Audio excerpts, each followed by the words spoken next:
The E-myth is the myth of the entrepreneur. It runs deep in this country and rings of the heroic.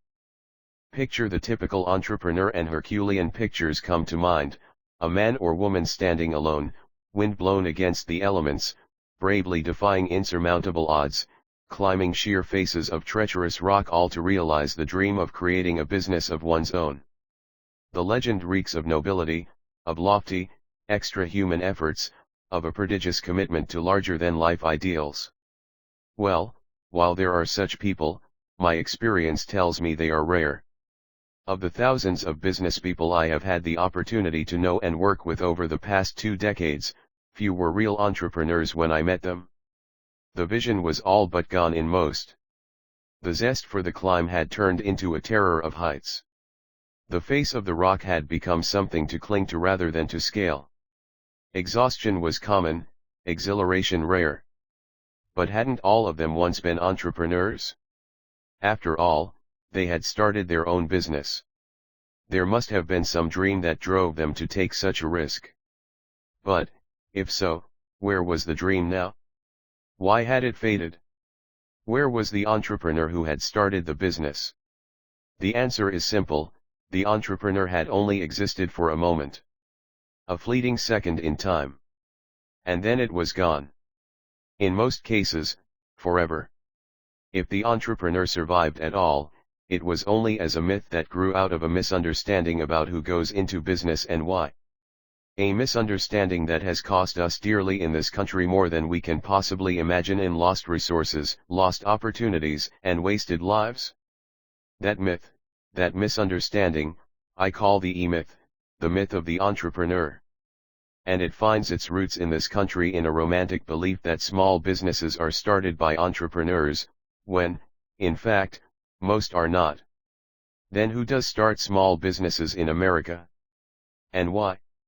The entrepreneurial seizure. To understand the E-myth and the misunderstanding at its core, let's take a closer look at the person who goes into business.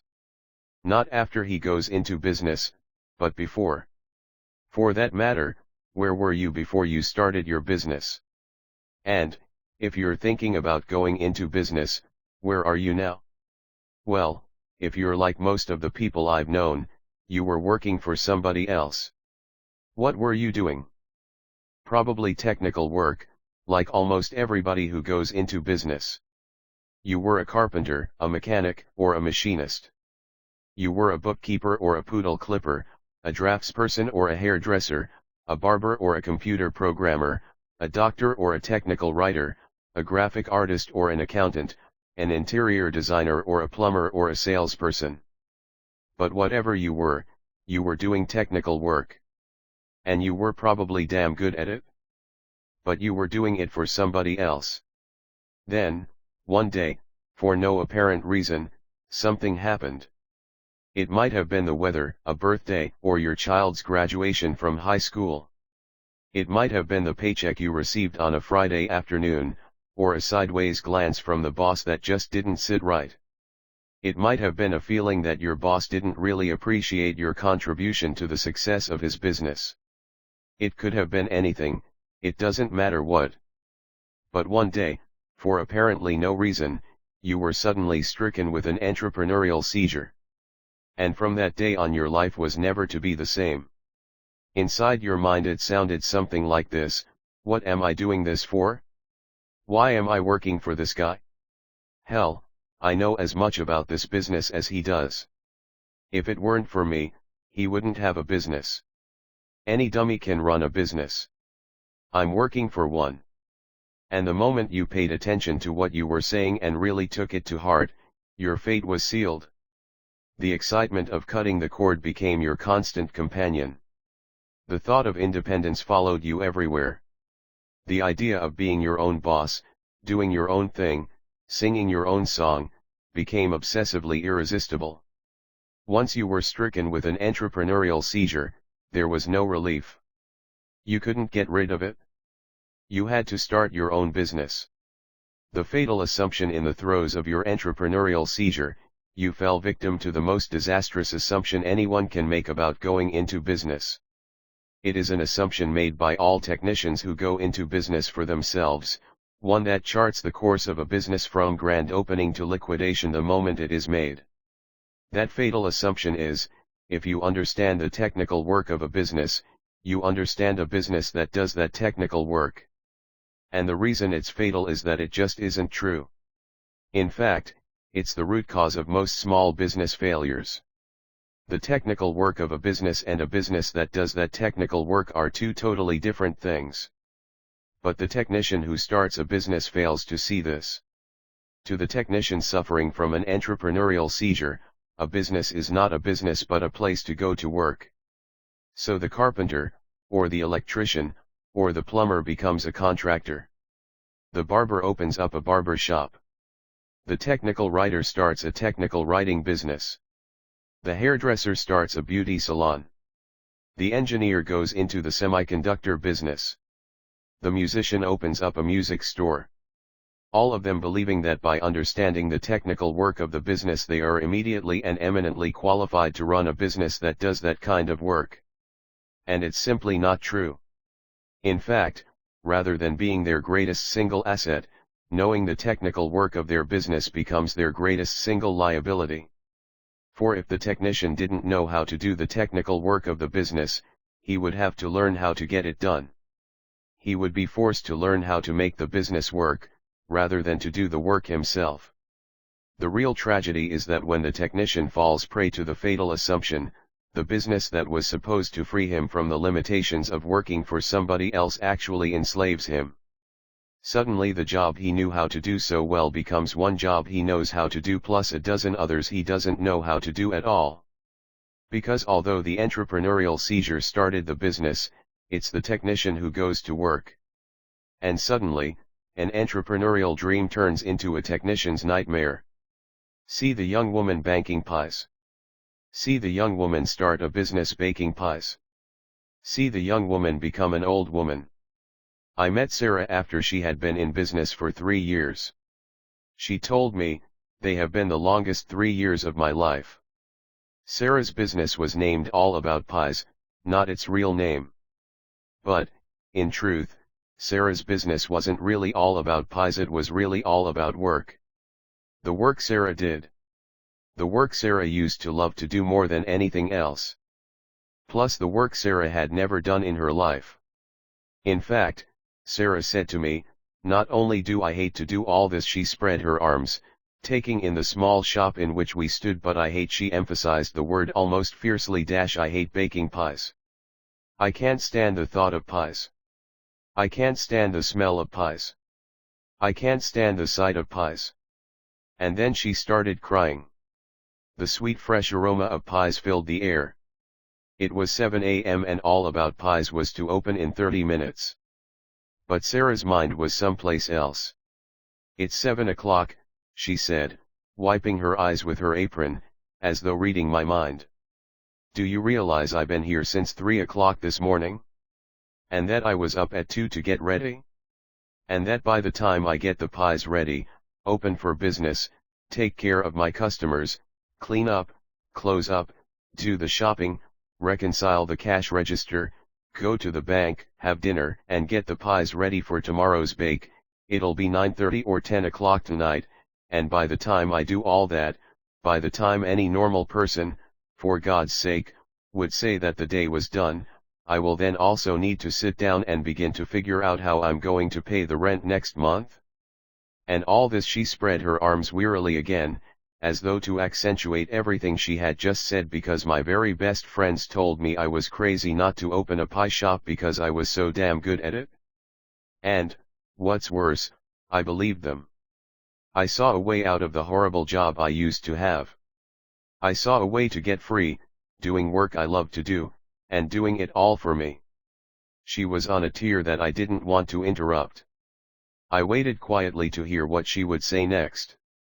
Instead, she kicked the huge black oven in front of her with her right foot.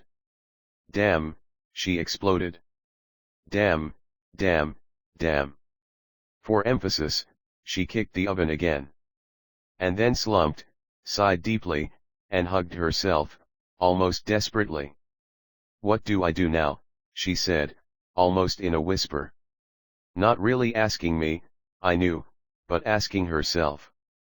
Sarah leaned against the wall and remained there quietly for a long moment, staring at her feet. The large clock on the wall ticked loudly in the empty shop. I could hear the cars driving by on the busy street in front of the shop as the city came awake. The sun shone harshly through the spotless windows, sweeping the gleaming oak floor in front of the counter. I could see the dust in the stream of light, hanging suspended as though waiting for Sarah to speak. She was deep in debt. She had spent everything she had, and more, to create this lovely little shop. The floors were the best oak. The ovens were the best ovens. The displays were charming, the very best money could buy. She had put her heart into this place, just as she had put her heart into her pies, falling in love with baking as a young girl, mentored by her aunt who had lived with her family while Sarah was growing up. Her aunt had filled her family's kitchen, Sarah's childhood, with the delicious, sweet aroma of freshly baked pies. Her aunt had introduced her to the magic of the process, the kneading of the dough, the cleaning of the oven, the sprinkling of the flour, the preparation of the trays, the careful cutting of the apples, the cherries, the rhubarb, the peaches. It was a labor of love. Her aunt had corrected her when, in her haste, Sarah had hurried the process. Her aunt had told her, time and time again, "Sarah, dear, we have all the time in the world. Baking pies is not about getting done. It's about baking pies." And Sarah thought she understood her. But now Sarah knew that baking pies was about getting done. Baking pies was ruined for her. At least she thought it was. The clock continued its emphatic ticking. I watched as Sarah seemed to shrink even closer to herself. I knew how oppressive it must be for her to find herself so deeply in debt, to feel so helpless in the face of it. Where was her aunt now? Who was going to teach her what to do next? "Sarah," I said as carefully as I could. "It's time to learn all about pies all over again. The technician suffering from an entrepreneurial seizure takes the work he loves to do and turns it into a job. The work that was born out of love becomes a chore, among a welter of other less familiar and less pleasant chores. Rather than maintaining its specialness, representing the unique skill the technician possesses and upon which he started the business, the work becomes trivialized, something to get through in order to make room for everything else that must be done." I told Sarah that every technician suffering from an entrepreneurial seizure experiences exactly the same thing. First, exhilaration, second, terror, third, exhaustion, and, finally, despair. A terrible sense of loss, not only the loss of what was closest to them, their special relationship with their work, but the loss of purpose, the loss of self. Sarah looked at me with a sense of relief, as though she felt seen but not judged. "You've got my number," she said. "But what do I do now?" "You take this one step at a time," I answered. "The technician isn't the only problem you've got to deal with here. To the entrepreneur, the manager, and the technician thus, in the course of his life, one man acquires many personal qualities, many personages, many I's, because each, speaking for itself independently of the others, says I, me, when it appears. Gene Vice toward awakening. No, the technician isn't the only problem. The problem is more complicated than that. The problem is that everybody who goes into business is actually three people in one, the entrepreneur, the manager, and the technician. And the problem is compounded by the fact that while each of these personalities wants to be the boss, none of them wants to have a boss. So they start a business together in order to get rid of the boss. And the conflict begins. To show you how the problem manifests itself in all of us, let's examine the way our various internal personalities interact.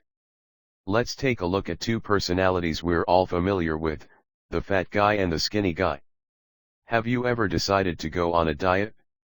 You're sitting in front of the television set one Saturday afternoon, watching an athletic competition, awed by the athlete's stamina and dexterity. You're eating a sandwich, your second since you sat down to watch the event 2 hours before. You're feeling sluggish in the face of all the action on the screen when, suddenly, Somebody wakes up in you and says, "What are you doing? Look at yourself, you're fat. You're out of shape. Do something about it." It has happened to us all. Somebody wakes up inside us with a totally different picture of who we should be and what we should be doing. In this case, let's call him the skinny guy. Who's the skinny guy? He's the one who uses words like discipline, exercise, organization. The skinny guy is intolerant, self-righteous, a stickler for detail, a compulsive tyrant. The skinny guy abhors fat people. Can't stand sitting around. Needs to be on the move.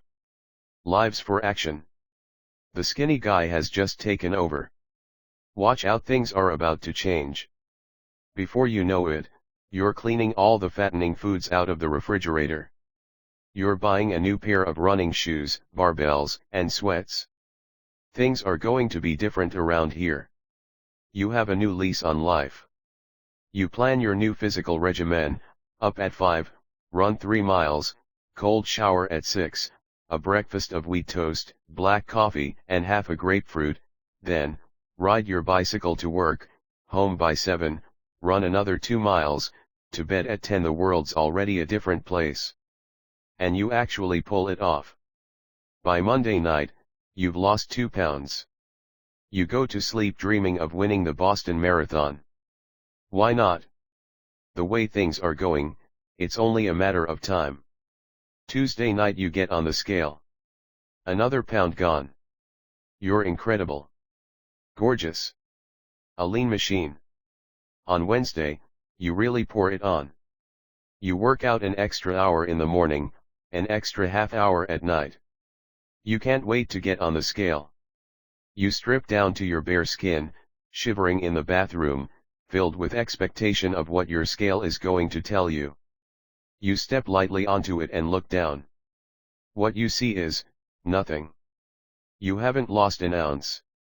You're exactly the same as you were on Tuesday. Dejection creeps in. You begin to feel a slight twinge of resentment.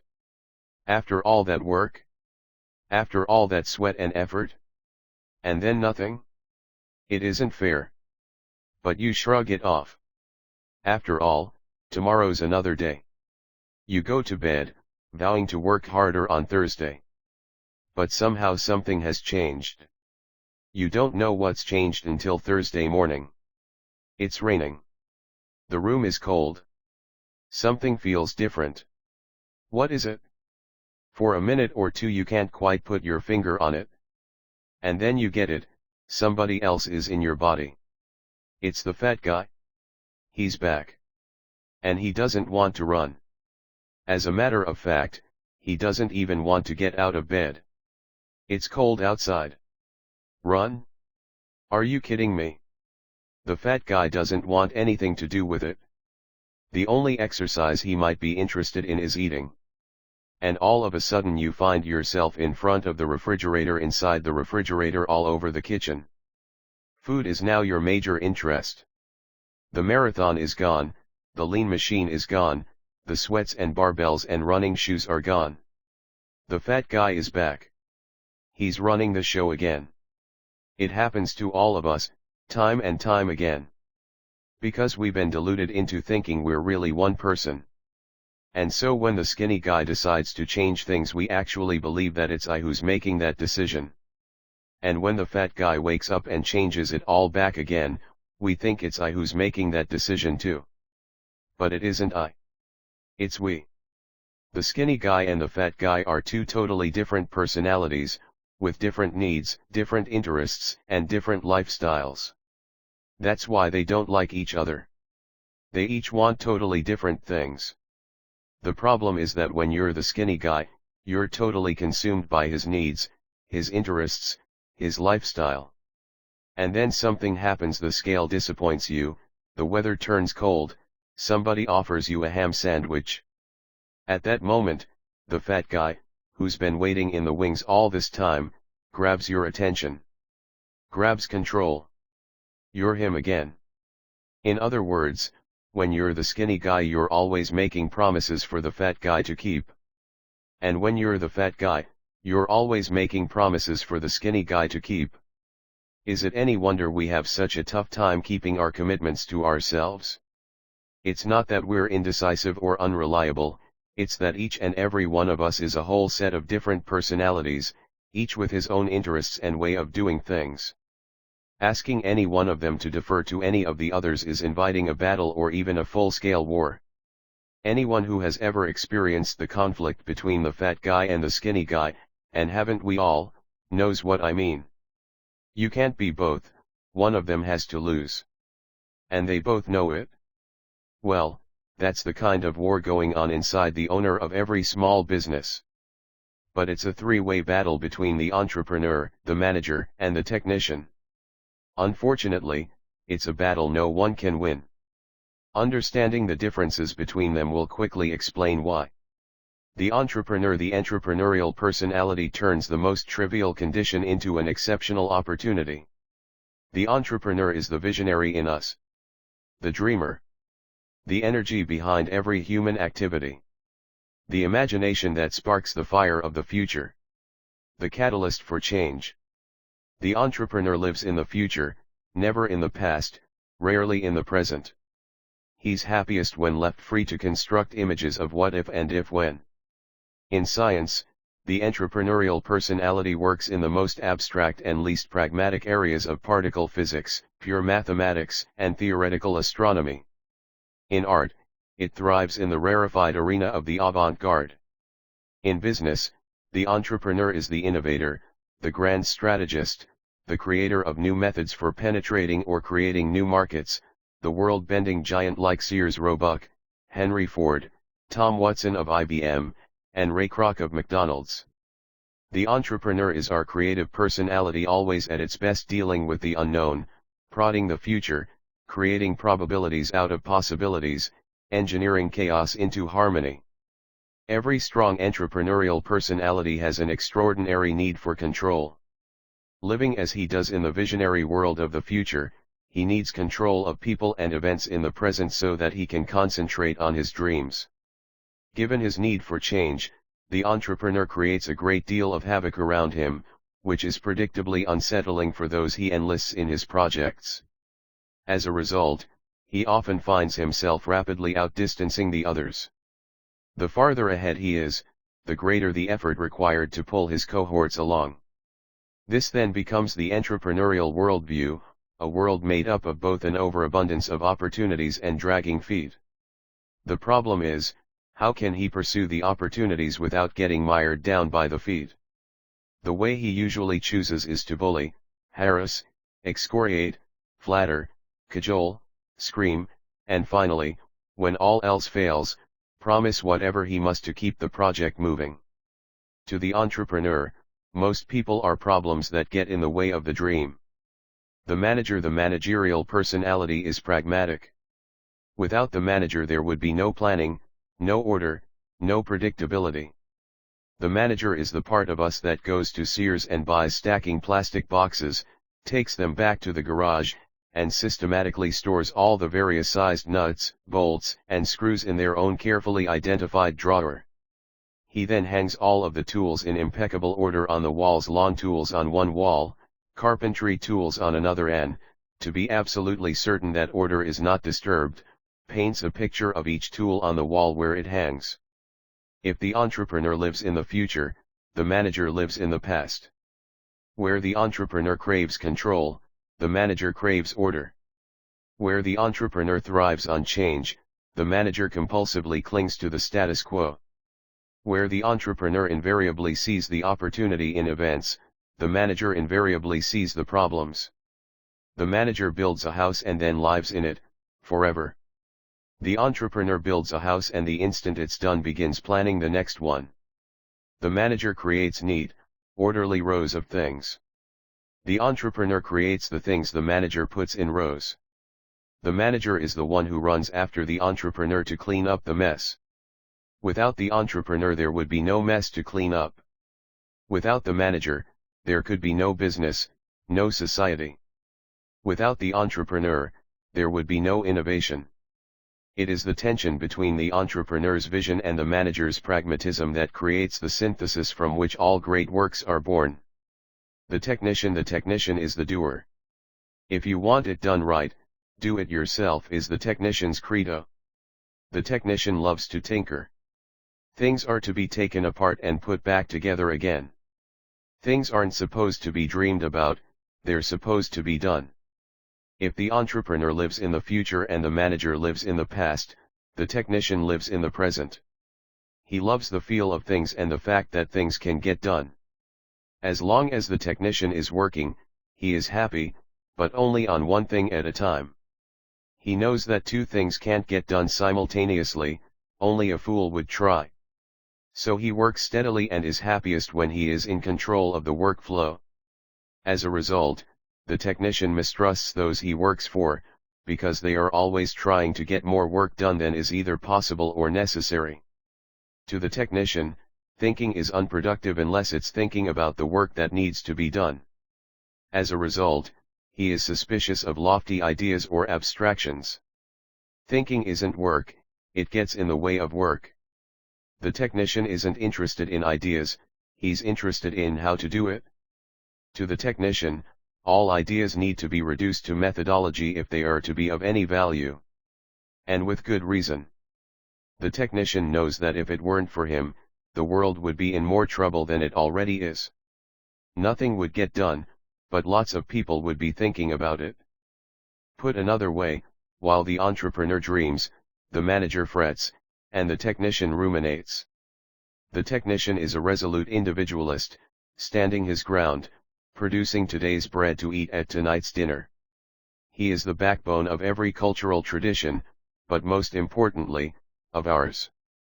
If the technician didn't do it, it wouldn't get done.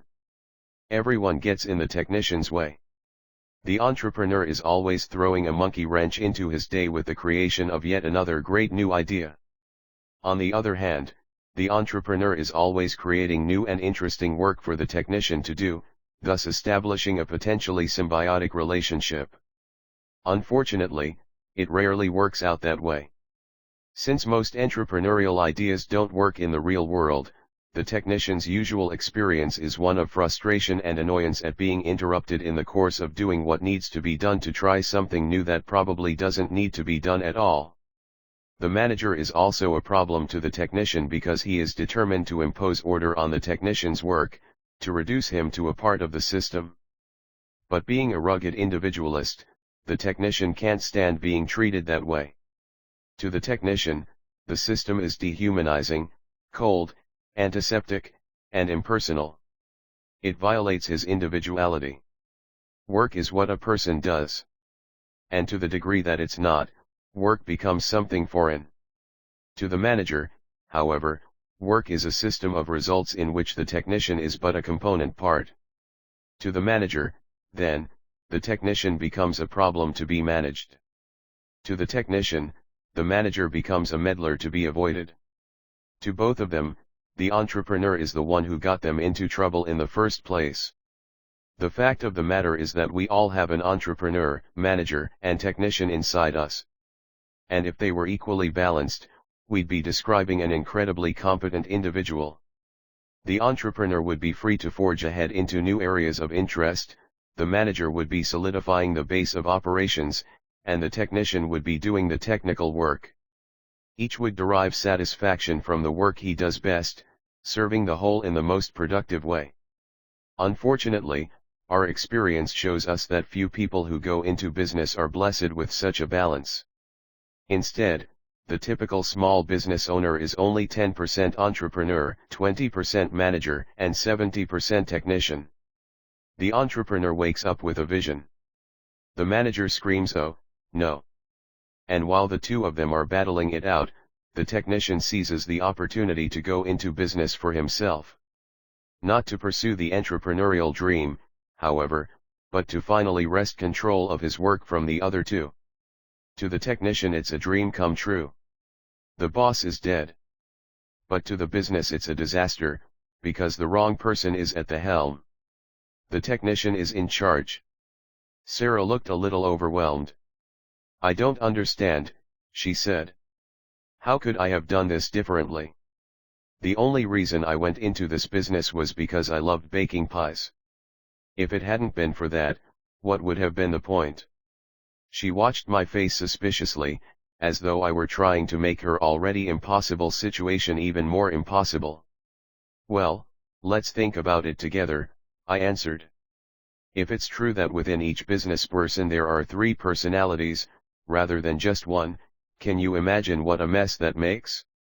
If one of you wants this, and another of you wants that, and a third wants something entirely different, can you imagine the confusion that causes in our lives? And it's not only the personalities inside each one of us that confuse us but all the others we come into contact with as well, in our customers, in our employees, in our children, in our partners, in our parents, in our friends, in our spouses, in our lovers. If this is true, and all you need to do to discover whether it is or not is to take a look at yourself from day to day, as though from above, as though from outside of your skin, as though you were watching someone else, that is, to observe yourself as you go through the day, you would see the different parts come out. You would see them playing their respective games. You would see how they fight for their own space and the space of all the others and sabotage each other as best they can. In your business, you would see how one part of you craves a sense of order, while another part of you dreams about the future. You would see how another part of you can't stand being idle, and jumps in to bake, and to clean up, and to wait on customers, the part of you who feels guilty if she isn't doing something all the time. In short, you would see how the entrepreneur in you dreams and schemes, the manager in you is constantly attempting to keep things as they are, and the technician in you drives the other two crazy. You would see that it not only matters that your personalities are not in a balanced relationship with each other, but that your life depends on gaining that balance. That until you do, it's a war. And it's a war no one can win. You would also see that one of your personalities is the strongest of the 3, or 4, or 5, or 6, and that she always manages to control the others. In fact, if you watch long enough, you'll begin to understand how devastating the tyranny of your strongest personality is to your life. And you'll see that without balance, without all 3 of these personalities being given the opportunity, the freedom, the nourishment they each need to grow, your business cannot help but mirror your own lopsidedness. So it is that an entrepreneurial business, without a manager to give it order and without a technician to put it to work, is doomed to suffer an early, and probably very dramatic, death. And that a manager-driven business, without an entrepreneur or a technician to play their absolutely critical roles, will put things into little gray boxes over and over again, only to realize too late that there's no reason for the things or the boxes she put them into. Such a business will die very neatly. And that in a technician-driven business, without the entrepreneur to lead her and the manager to supervise her, the technician will work until she drops, only to wake up the next morning to go to work even harder, and the next, and the next. Only to discover, long after it's too late, that while she was working someone moved a freeway through the store. Sarah looked at me with uncertainty. "But, I'm not an entrepreneur," she said. "All I do is bake pies. All I ever wanted to do was to bake pies, just like the technician you described. When entrepreneurial personalities were passed out, I think I got passed over. What do I do if there is no entrepreneur in me?"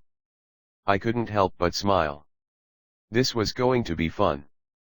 Because I knew when Sarah finally got it, and I knew she was going to discover someone in herself she never knew was there. Before we reach that conclusion, Sarah, let's look more closely at what an entrepreneur does, I responded.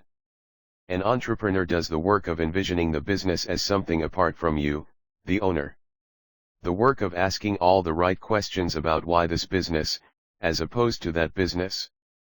Why a pie baking business rather than a body shop? If you are a baker of pies, it's easy for you to decide to open up a pie baking business. But that's just the point. If you are a baker of pies and are determined to do entrepreneurial work, you would leave your pie baking experience behind you and engage in the internal dialogue with which every truly entrepreneurial personality is wonderfully familiar. you would begin to say to yourself, it's time for me to create a new life. It's time for me to challenge my imagination and to begin the process of shaping an entirely new life. And the best way to do that anywhere in this whole wide opportunity-filled world is to create an exciting new business. One that can give me everything that I want, one that doesn't require me to be there all the time, one that has the potential to be stunningly unique, one that people will talk about long after having shopped in it the very first time, and, as a result of that delightful experience, will come back to shop there again because it has such a special flavor to it. I wonder what that business would be.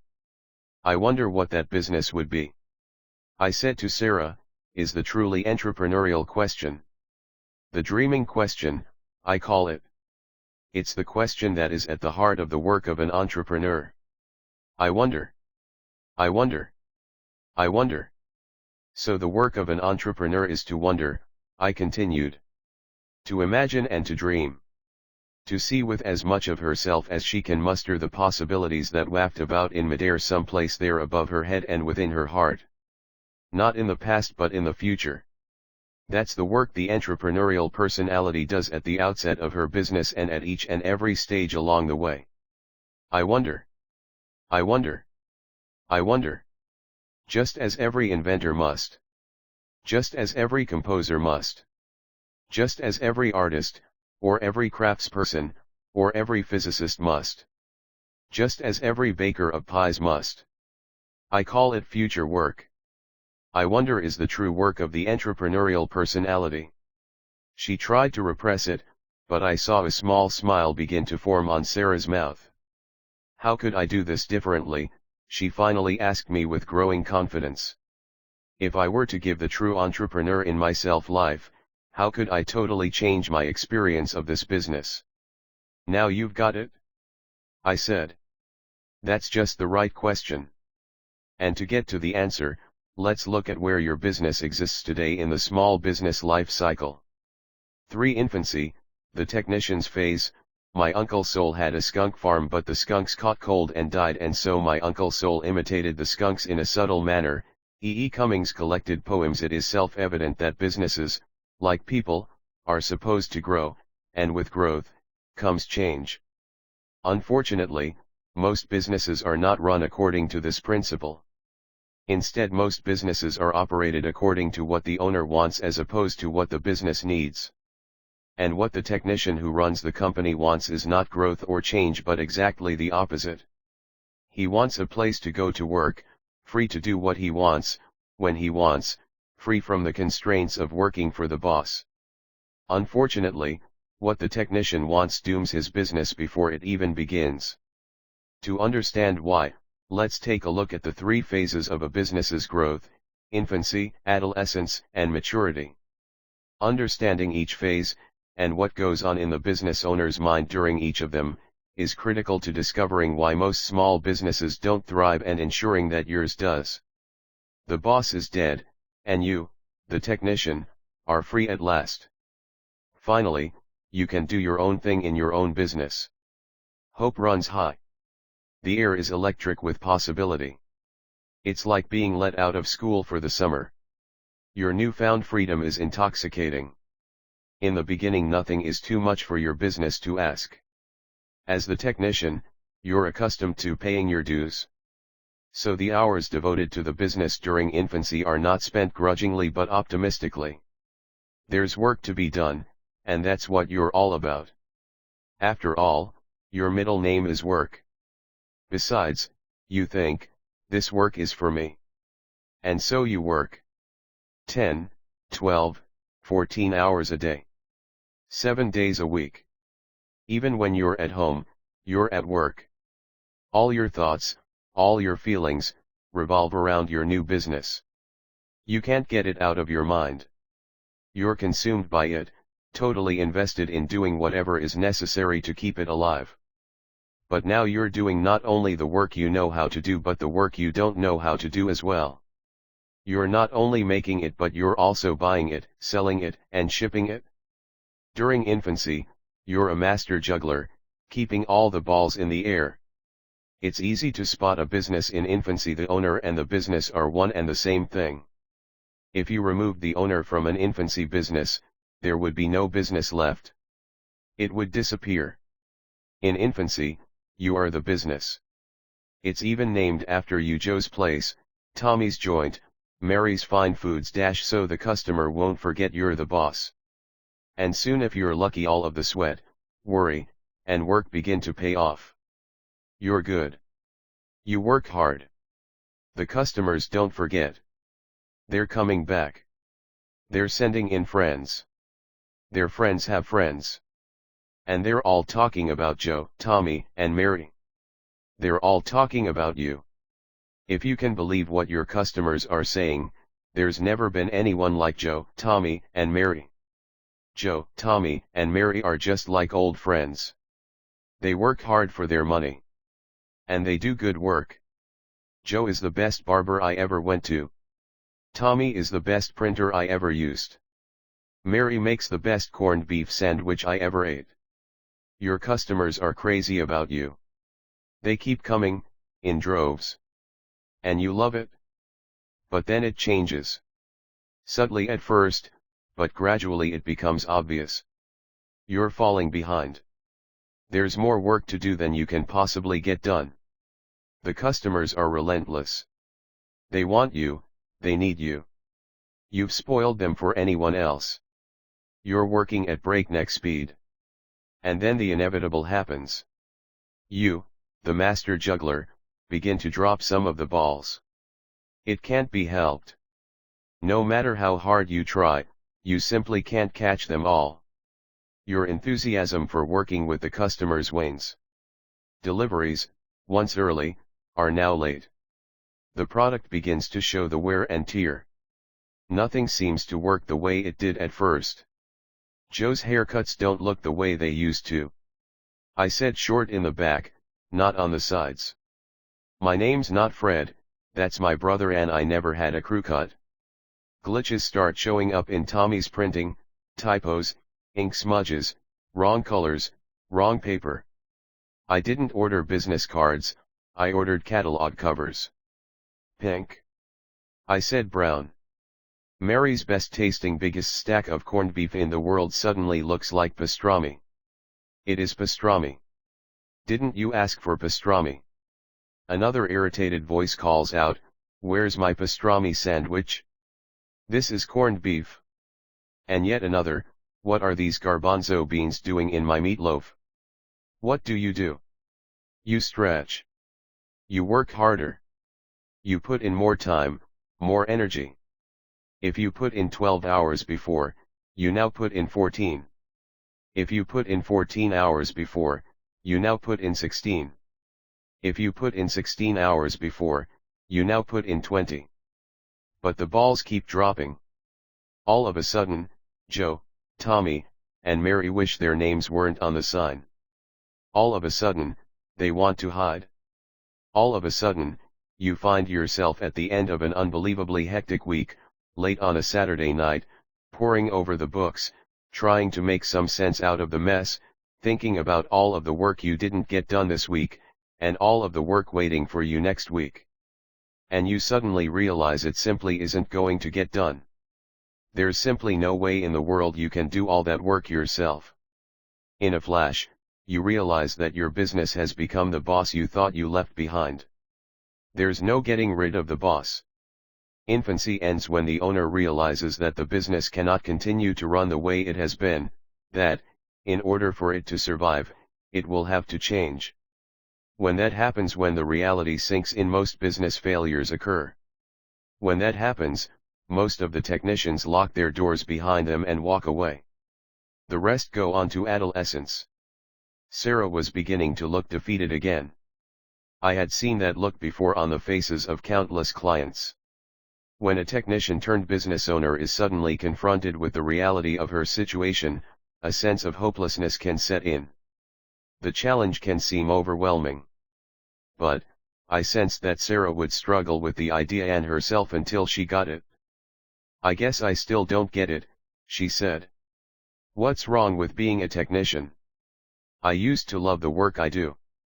And if I didn't have to do all these other things, I would still love it." "Of course you would," I answered. And that's exactly the point. There's nothing wrong with being a technician. There's only something wrong with being a technician who also owns a business. Because as a technician turned business owner, your focus is upside down. You see the world from the bottom up rather than from the top down. You have a tactical view rather than a strategic view. You see the work that has to get done, and because of the way you're built, you immediately jump in to do it. You believe that a business is nothing more than an aggregate of the various types of work done in it, when in fact it is much more than that. If you want to work in a business, get a job in somebody else's business. But don't go to work in your own. Because while you're working, while you're answering the telephone, while you're baking pies, while you're cleaning the windows and the floors, while you're doing it, there's something much more important that isn't getting done. And it's the work you're not doing, the strategic work, the entrepreneurial work, that will lead your business forward, that will give you the life you've not yet known. No, I said, truly enjoying this, there's nothing wrong with technical work, it can be, pure joy. It's only a problem when the technician consumes all the other personalities. When the technician fills your day with work. When the technician avoids the challenge of learning how to grow a business. When the technician shrinks from the entrepreneurial role so necessary to the lifeblood, the momentum, of a truly extraordinary small business, and from the managerial role so critical to the operational balance or grounding of a small business on a day-to-day basis. To be a great technician is simply insufficient to the task of building a great small business. Being consumed by the tactical work of the business, as every technician suffering from an entrepreneurial seizure is, leads to only one thing, a complicated, frustrating, and, eventually, demeaning job. I know you know what that feels like, Sarah. Can you see that as long as you view your business from the technician's perspective, you are doomed to continue having this experience? I asked her as gently as I could. I saw that Sarah was still struggling with the idea of doing what she does differently. I waited for the question I knew was brewing, and it wasn't long before it came. But I can't even imagine what my business would be like without me doing the work, she said. It has always depended on me. If it weren't for me, my customers would go someplace else. I'm not sure I understand what's really wrong with that. Well, think about it, I said. In a business that depends on you, on your style, on your personality, on your presence, on your talent and willingness to do the work, if you're not there, why of course your customers would go someplace else. Wouldn't you? Because in a business like that what your customers are buying is not your business's ability to give them what they want but your ability to give them what they want. And that's what's wrong with it. What if you don't want to be there? What if you'd like to be someplace else? On a vacation? Or at home? Reading a book? Working in the garden? Or on a sabbatical, for God's sake? Isn't there any place you would rather be at times than in your business, filling the needs of your customers who need you so badly because you're the only one who can do it? What if you're sick, or feel like being sick? Or what if you just feel lazy? Don't you see? If your business depends on you, you don't own a business, you have a job. And it's the worst job in the world because you're working for a lunatic. And, besides, that's not the purpose of going into business. The purpose of going into business is to get free of a job so you can create jobs for other people.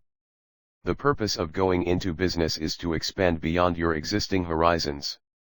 So you can invent something that satisfies a need in the marketplace that has never been satisfied before. So you can live an expanded, stimulating new life. Sarah said, I hate to beat a dead horse, but what if I want to do the technical work in my business? What if I don't want to do anything else but that? Then for God's sake, I said as emphatically as I dared, get rid of your business. And get rid of it as quickly as you can. Because you can't have it both ways. You can't have your pie and eat it too. You can't ignore the financial accountabilities, the marketing accountabilities, the sales and administrative accountabilities. You can't ignore your future employees' need for leadership, for purpose, for responsible management, for effective communication, for something more than just a job in which their sole purpose is to support you doing your job. Let alone what your business needs from you if it's to thrive, that you understand the way a business works, that you understand the dynamics of a business cash flow, growth, customer sensitivity, competitive sensitivity, and so forth. The point is, I said to her, watching her face sink and then begin to lift with an unexpressed question, if all you want from a business of your own is the opportunity to do what you did before you started your business, get paid more for it, and have more freedom to come and go, your greed. I know that sounds harsh, but that's what it is. Your self-indulgence will eventually consume both you and your business. I paused and then continued because I could see that Sarah was not yet totally convinced. You just can't get there from here. You just can't play the role of the technician and ignore the roles of the entrepreneur and the manager simply because you're unprepared to play them. Because, the moment you chose to start a small business, Sarah, you unwittingly chose to play a significantly larger game than any game you had ever played before. And to play this new game, called building a small business that actually works, your entrepreneur needs to be coaxed out, nourished, and given the room she needs to expand, and your manager needs to be supported as well so she can develop her skill at creating order and translating the entrepreneurial vision into actions that can be efficiently manifested in the real world. Anything less than that will eventually push you to the brink of disaster and, finally, over the edge. Because a small business simply demands that we do it or the business will shrivel on the vine. So whether we like it or not, we have to learn how. The exciting thing is, that once your technician begins to let go, once you make room for the rest of you to flourish, the game becomes more rewarding than you can possibly imagine at this point in your business's life. Tell me more about that, Sarah said. I really want to know. I will, I answered. Although I sense that you already understand quite a bit more than you think. But first, let's go on to adolescence, the second stage in a small business's growth. For adolescents, getting some help as governments, we stumble from crisis to crash program, lurching into the future without plan, without hope, without vision. Alvin Toffler: the third wave adolescence begins at the point in the life of your business when you decide to get some help. There's no telling how soon this will happen. But it always happens, precipitated by a crisis in the infancy stage. Every business that lasts must grow into the adolescent phase. Every small business owner who survives seeks help. What kind of help do you, the overloaded technician, go out to get? The answer is as easy as it is inevitable: technical help. Someone with experience. Someone with experience in your kind of business. Someone who knows how to do the technical work that isn't getting done, usually the work you don't like to do. The sales-oriented owner goes out to find a production person. The production-oriented owner looks for a salesperson. And just about everybody tries to find someone to do the books. Because if there's anything most small business owners hate to do and therefore ignore, it's the books. And so it is that you bring in your first employee, Harry, a 68-year-old bookkeeper who's been doing the books since he was 12 years old, in the old country. Harry knows the books. He knows how to do the books in 8 different languages. But most important, Harry has 22 years of experience doing the books in a company just like yours. There is nothing Harry doesn't know about your kind of business. And now he's yours. The world suddenly looks brighter again. A major ball is about to be caught, and by somebody else for a change. It's Monday morning. Harry arrives. You greet him warmly, and, let's face it, feverishly. You've spent all weekend getting ready for this moment. You cleared out a generous space for him. You arranged the books and the stack of unopened letters on his desk. You bought a coffee cup with Harry printed on it. You were even thoughtful enough to find a cushion for his chair. He'll be sitting for a long time. There's a critical moment in every business when the owner hires his very first employee to do the work he doesn't know how to do himself, or doesn't want to do. In your business, Harry is that person. And this Monday morning is that critical time. Think about it. You've taken a big step. The books are on Harry's desk now rather than yours. And what's more, Harry is about to become the only other person in the whole world who knows the real story about you and your business. Harry is going to take one look at the books and know the truth. Harry, your very first and most important employee, is about to find out a secret you've been hiding from everyone else in your life, that you don't know what you're doing. The question is, what's he going to do about it? Will he laugh? Will he cry? Will he leave? Or will he go to work? And if Harry won't do the books, who will? But suddenly you hear the quiet, systematic clattering of the calculator's keys from Harry's desk. He's working. Harry's going to stay. You can't believe your luck. You're not going to have to do the books anymore.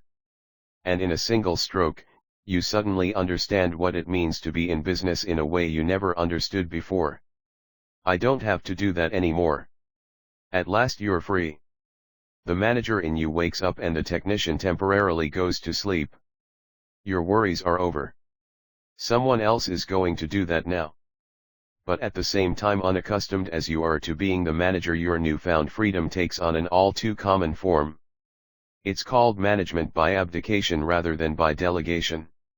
In short, like every small business owner has done before you, you hand the books over to Harry, and run.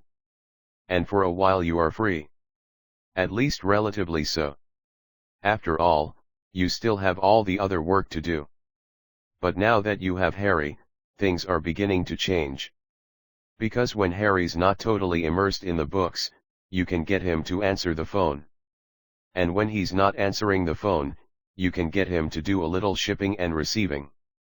And when he's not doing the shipping and receiving, he might as well handle a few of your customers. And when he's not handling a few of your customers, well, who knows what you could think of next. Life becomes easier. Life becomes a dream. You begin to take a little longer lunch, 30 minutes instead of 15. You leave a little earlier at the end of the day, 8 o'clock instead of 9. Harry comes to you occasionally to tell you what he needs, and you, busy as usual, simply tell him to handle it. How doesn't matter as long as he doesn't bother you with the details. You've got other fish to fry. Harry needs more people. The business is beginning to grow. Busy as usual, you tell him to hire them. He does. Harry's a wonder. It's great to have a guy like Harry. You don't have to think about what he's doing, you don't have to worry about how he's getting along. He never complains. He just works. And he's doing all the work you hate to do. It's the best of all possible worlds. You get to be the boss, doing the work you love to do, and Harry takes care of everything else. Ah, the life of an entrepreneur. And then it unexpectedly happens. A customer calls to complain about the shabby treatment she received from one of your people. Who was it, you ask, privately steaming. She doesn't know, but if you're going to hire people like that, she'll take her business elsewhere. You promise to look into it. Your banker calls to tell you that you're overdrawn. How did that happen, you ask him, your heart dropping to your knees. He doesn't know, but if you don't watch it more closely, he'll have to take steps. You promise to look into it. Your oldest supplier calls to tell you that the order you placed the week before was placed wrong, so the shipment will be 10 weeks late. What's more, you're going to have to eat the overage. How did that happen, you ask him, reaching for a roulade. He doesn't know, but if you can't manage your ordering better than that, he'll have to look at other options. You promise to look into it. Out on the shipping dock, you walk up to a kid Harry hired. He's wrapping a package. You look at the package and explode. Who taught you to wrap a package like this, you ask the surprised kid. Didn't anyone show you how to do this right? Here, give it to me. I'll do it myself. And you do. That very afternoon, you happen to be walking by the production line. You almost drop in your tracks. Who taught you to do it that way? You stammer to the shocked production person. Didn't anybody show you how to do it right? Here, give it to me. I'll do it myself. And you do. The very next morning, you're talking to the new salesperson, also hired by Harry. What's happening to customer A? You ask her. Her answer sends you into a rage. When I took care of him we never had problems like that, you wail. Here, give it to me. I'll take care of it myself. And you do. And the young shipping clerk looks at the production person, and they both look at the new salesperson, and they all look at their acting boss Harry, and ask, who the hell was that? Harry just shrugs and says, as only a man who's worked for other people for 50 plus years can say, oh, that was just the boss. But, hear this, what Harry knows is something you're about to learn. That it's only the beginning of a process that occurs in every adolescent business once the owner's management by abdication begins to take its toll. It's only the beginning of a process of deterioration in which the number of balls in the air not only exceeds your ability to juggle them effectively but your people's ability as well.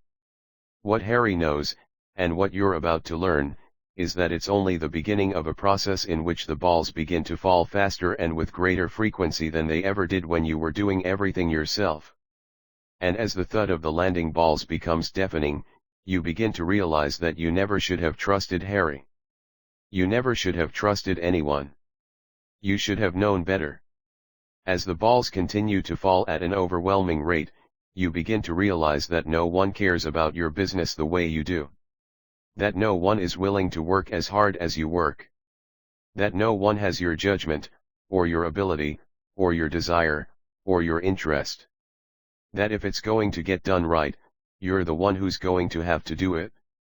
So you run back into your business to become the master juggler again. It's the same old story. Walk into any adolescent business anywhere in the world and you'll find the owner of the business doing it, busy, doing everything that has to get done in his business despite the fact that he now has people who are supposed to be doing it for him. People he's paying to do it. And what's worse is that the more he does, the less they do. And the less they do, the more he knows that if it's going to get done, he's going to have to do it himself. So he interferes with what they have to do even more. But Harry knew this when he started. He could have told you his new boss that ultimately the boss always interferes. Harry could have told you that the work will never be done to the boss's satisfaction.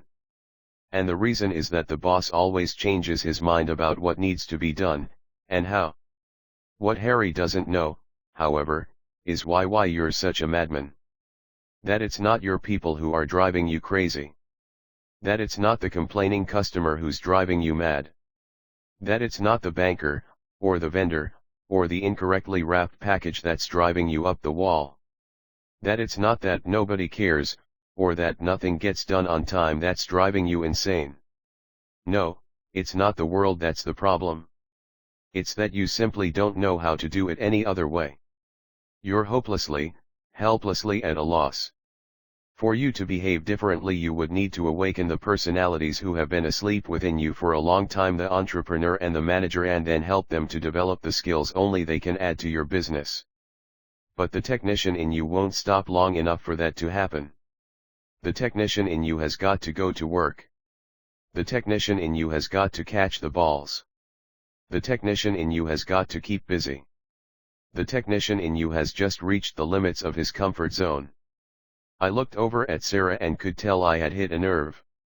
Sarah had discovered something in the course of our conversation, something about her comfort zone that was very meaningful for her. And, intuitively, I knew we had just taken a snapshot of it. 5. Beyond the comfort zone, drastic change creates an estrangement from the self, and generates a need for a new birth of a new identity. And it perhaps depends on the way this need is satisfied whether the process of change runs smoothly or is attended with convulsions and explosions. Erich Hoffer. The temper of our time. Every adolescent business reaches a point where it pushes beyond its owner's comfort zone, the boundary within which he feels secure in his ability to control his environment, and outside of which he begins to lose that control. The technician's boundary is determined by how much he can do himself. The manager's is defined by how many technicians he can supervise effectively or how many subordinate managers he can organize into a productive effort. The entrepreneur's boundary is a function of how many managers he can engage in pursuit of his vision. As a business grows, it invariably exceeds its owner's ability to control it, to touch, feel, and see the work that needs to be done, and to inspect its progress personally, as every technician needs to do. Out of desperation, he does what he knows how to do rather than what he doesn't, thereby abdicating his role as manager and passing his accountability down to someone else, a Harry. At that point, his desperation turns into hope. He hopes that Harry will handle it so that he won't have to worry about it anymore. But Harry has needs of his own. Harry's also a technician. He needs more direction than the technician can give him. He needs to know why he's doing what he's doing. He needs to know the result he's accountable for and the standards against which his work is being evaluated. He also needs to know where the business is going and where his accountabilities fit into its overall strategy. To produce effectively, Harry needs something the technician turned business owner isn't capable of giving him, a manager. And the lack of one causes the business to go into a tailspin. And as the business grows beyond the owner's comfort zone, as the tailspin accelerates, there are only 3 courses of action to be taken, only 3 ways the business can turn. It can return to infancy. It can go for broke. Or it can hang on for dear life. Let's take a look at each. Getting small again. One of the most consistent and predictable reactions of the technician turned business owner to adolescent chaos is the decision to get small again. If you can't control the chaos, get rid of it. Go back to the way it used to be, when you did everything yourself, when you didn't have people to worry about, or too many customers, or too many unpayable payables and unreceivable receivables, or too much inventory. In short, go back to the time when business was simple, back to infancy. And thousands upon thousands of technicians do just that. They get rid of their people, get rid of their inventory, wrap up their payables in a large bag, rent a smaller facility, put the machine in the middle, put the telephone by the machine, and go back to doing it all by themselves again. They go back to being the owner, sole proprietor, chief cook, and bottle washer, doing everything that needs to be done, all alone, but comfortable with the feeling of regained control. What can go wrong, they think to themselves, forgetting at once that they've been there before. Predictably, this too takes its toll. One morning, it could be 6 weeks or 6 years following the day you got small again, the inevitable happens. You wake up in bed, and your spouse turns to you and says, "What's wrong? You're not looking too good." "I'm not feeling too good," you answer. "Do you want to talk about it?" he or she asks. "It's simple," you say, "I don't want to go in there anymore." Then your spouse asks you the obvious question, "But if you don't, who will?" And all of a sudden you are struck with the reality of your condition. You realize something you've avoided all these years. You come face to face with the unavoidable truth: you don't own a business, you own a job. What's more, it's the worst job in the world. You can't close it when you want to, because if it's closed you don't get paid. You can't leave it when you want to, because when you leave there's nobody there to do the work. You can't sell it when you want to, because who wants to buy a job? At that point you feel the despair and the cynicism almost every small business owner gets to feel. If there was ever a dream, however small, it's gone. And with it, any desire to keep busy, busy, busy. You don't wash the windows anymore. You don't sweep the floors. The customers become a problem rather than an opportunity. Because if somebody buys something, you're going to have to do the work. Your standards of dress begin to deteriorate. The sign on the front door fades and peels. And you don't care. For when the dream is gone, the only thing left is work. The tyranny of routine. The day-to-day grind of purposeless activity. Finally, you close the doors. There's nothing to keep you there anymore. According to the Small Business Administration, more than 400,000 such businesses close their doors in the United States every year. And it's understandable. Your business, once the shining promise of your life, and now no promise at all, has gradually become a mortuary for dead dreams. Going for broke. The adolescent business has another alternative that is certainly less painful and decidedly more dramatic than getting small. It can just keep growing faster and faster until it self-destructs of its own momentum. The roll call is endless: Idle, Osborne Computer, Coleco, and countless more. All such going for broke companies were started with an entrepreneurial seizure by a technician who focused on the wrong end of the business, the commodity the business made, rather than the business itself. Going for broke businesses are a sign of our time. They are a high-tech phenomenon. With the explosion of new technology and the numbers of those who create it, a whole new breed of technicians has flocked to the business arena. Along with these wizards and their seemingly unlimited technical virtuosity, an avalanche of new products has thundered through the wide-open doors of an enthralled and receptive marketplace. Unfortunately, most of these companies barely get through the doors before the uncontrollable momentum that got them there forces them to stumble and then fall. All the excesses of adolescence, frustrating and bewildering as they might be in a normally expanding company, are disastrous in a go-in-for-broke business. As quickly as it grows, chaos grows even faster. For tied to the tail of a technological breakthrough, the technician and his people rarely break free long enough to gain some perspective about their condition. The demand for the commodity of which they are so proud quickly exceeds their chronically adolescent ability to produce it. The result is almost always catastrophic. The business explodes, leaving behind it people who most often justify the explosion as an inevitable consequence of doing business on a fast track where luck and speed and a brilliant bit of technological daring-do are the necessary components for making it big. The reality is otherwise. Luck and speed and brilliant technology have never been enough, because somebody is always luckier, faster, and technologically brighter. Unfortunately, once on a fast track, there's precious little time to listen. The race is won by reflex, a stroke of genius, or a stroke of luck. Going for broke is the high-tech equivalent of Russian roulette, oftentimes played by people who don't even know the gun is loaded.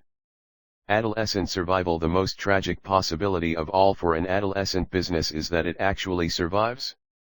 You're an incredibly strong-willed, stubborn, single-minded individual who's determined not to be beaten.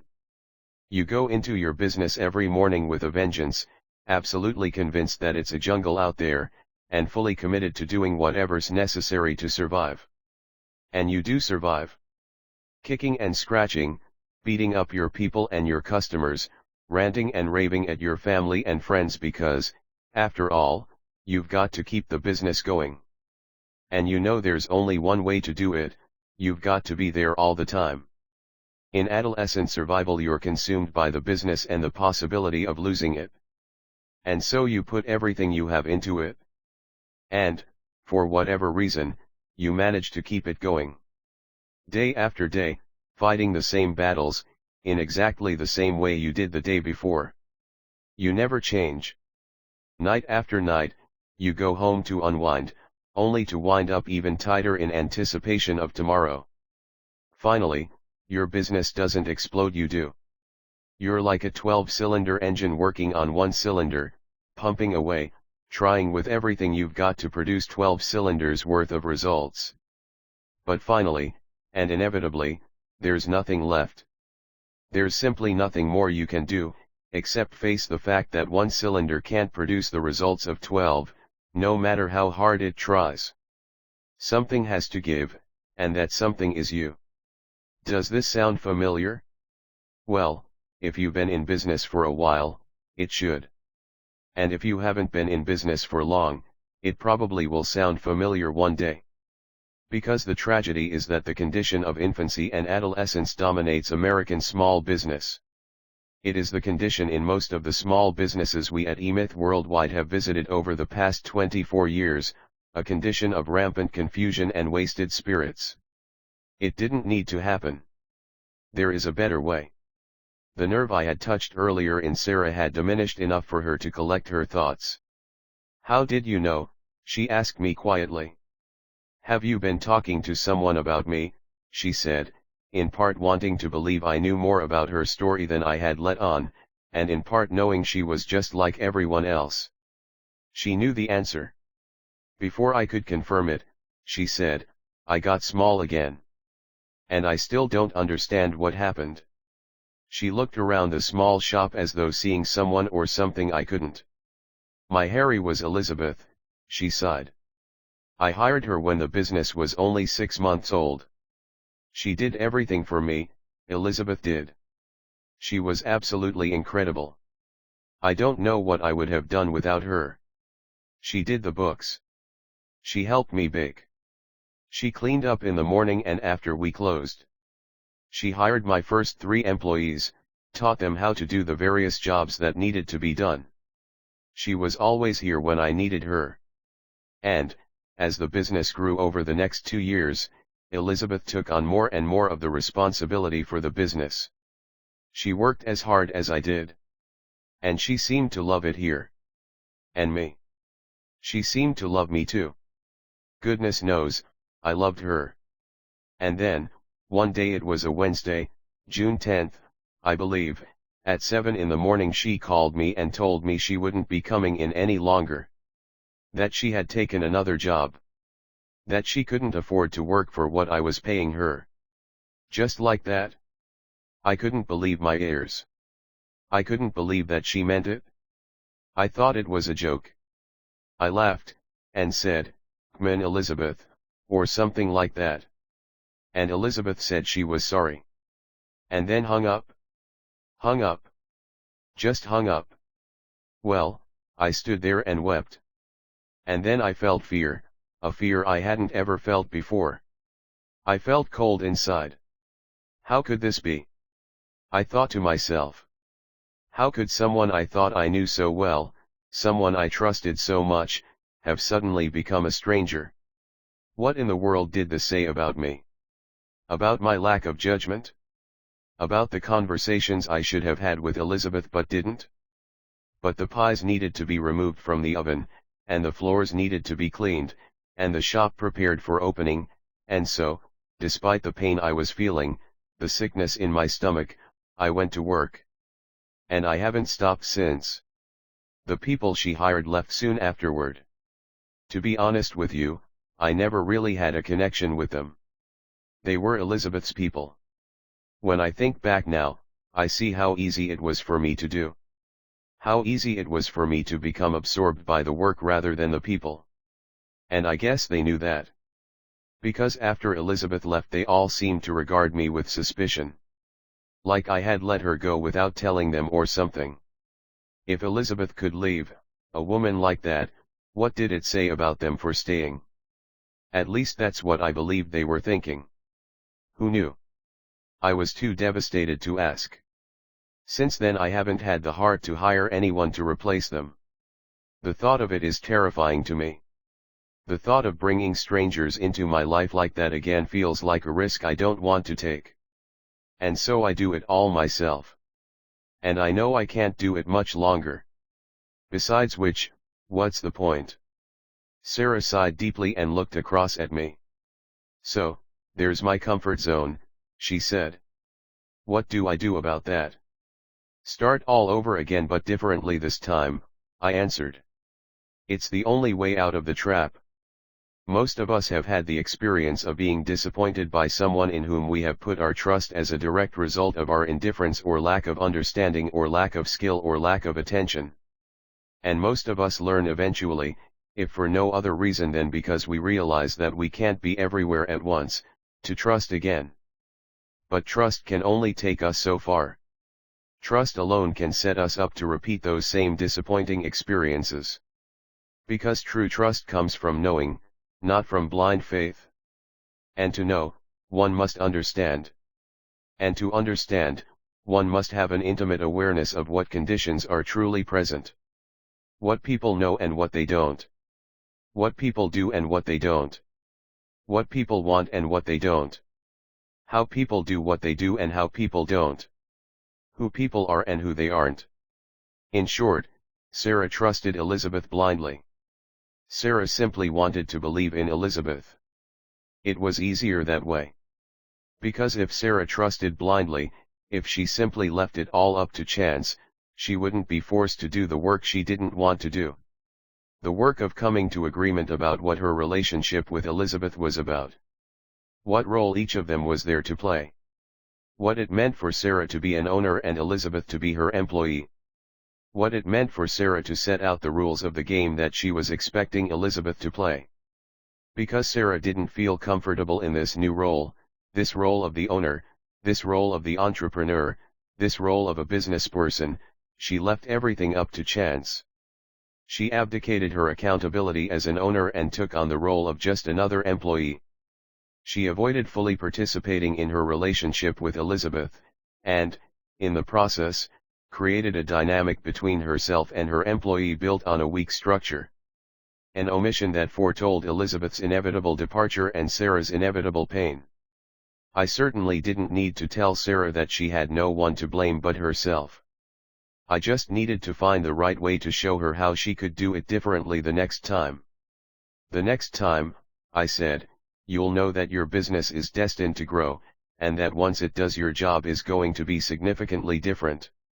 For now, that's all you need. Small, smaller, smallest. How big is small? 1 person? 10 people? 60 people? 150 people? To a Fortune 500 company, a Fortune 1000 company is small. To a Fortune 1000 company, a Fortune 3000 company is small. To a 10-person company, a 2-person company is small. The true question is not how small a business should be but how big. How big can your business naturally become, with the operative word being naturally? Because, whatever that size is, any limitation you place on its growth is unnatural, shaped not by the market or by your lack of capital, even though that may play a part, but by your own personal limitations.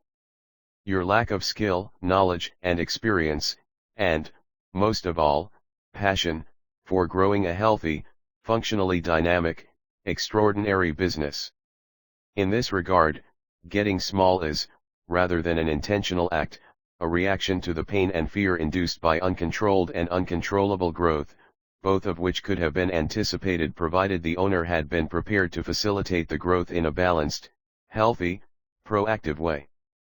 But to do that requires intention at the outset of the business, entrepreneurial intention, as well as a willingness, a true passion for the personal transformation such a process will call for, accessing new skills, new understanding, new knowledge, new emotional depth, new wisdom.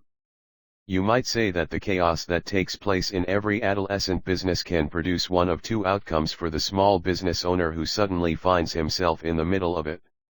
For the truly passionate owner, Don Juan's warrior, it can provide him with an opportunity to transmute his personal lead into gold. Or the fires can become so fearsome that he shrinks back to the safety of the smaller life he came from not too long before. The lead I've got is better than the gold I haven't got. Better safe than sorry. So, in this context, a business that gets small again is a business reduced to the level of its owner's personal resistance to change, to its owner's comfort zone, in which the owner waits and works and waits, hoping for something positive to happen. This condition reminds me of a line from Samuel Beckett's Waiting for Godot, in which Estragon, having waited around for days hoping the mythical Godot will arrive and relieve him of his misery, turns to his companion, Vladimir, and says, "I can't go on like this." To which Vladimir replies, "That's what you think." So, if the natural disposition of every business is to either grow or contract, and it is, there is no denying that then getting small again is the natural inclination of the technician turned owner to shrink from the unknown, to shrink from the business she has created, to constrain the business from creating demands on her to which she feels hopelessly inadequate to respond appropriately.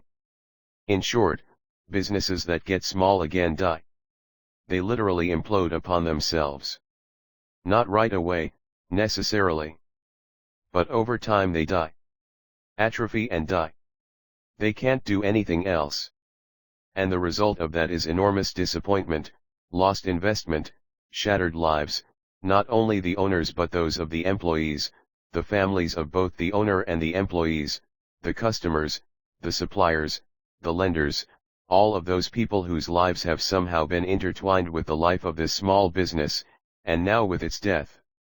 The tragedy is that all this could have been prevented had the business been started differently, had the technician suffering from an entrepreneurial seizure approached the business in a broader, more entrepreneurial way. Of course, you couldn't have anticipated everything that has happened to you so far in your business, I said to Sarah, but you could have anticipated much of it.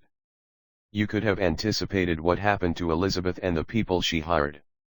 You could have anticipated that people would love your pies and that the business would therefore have to grow.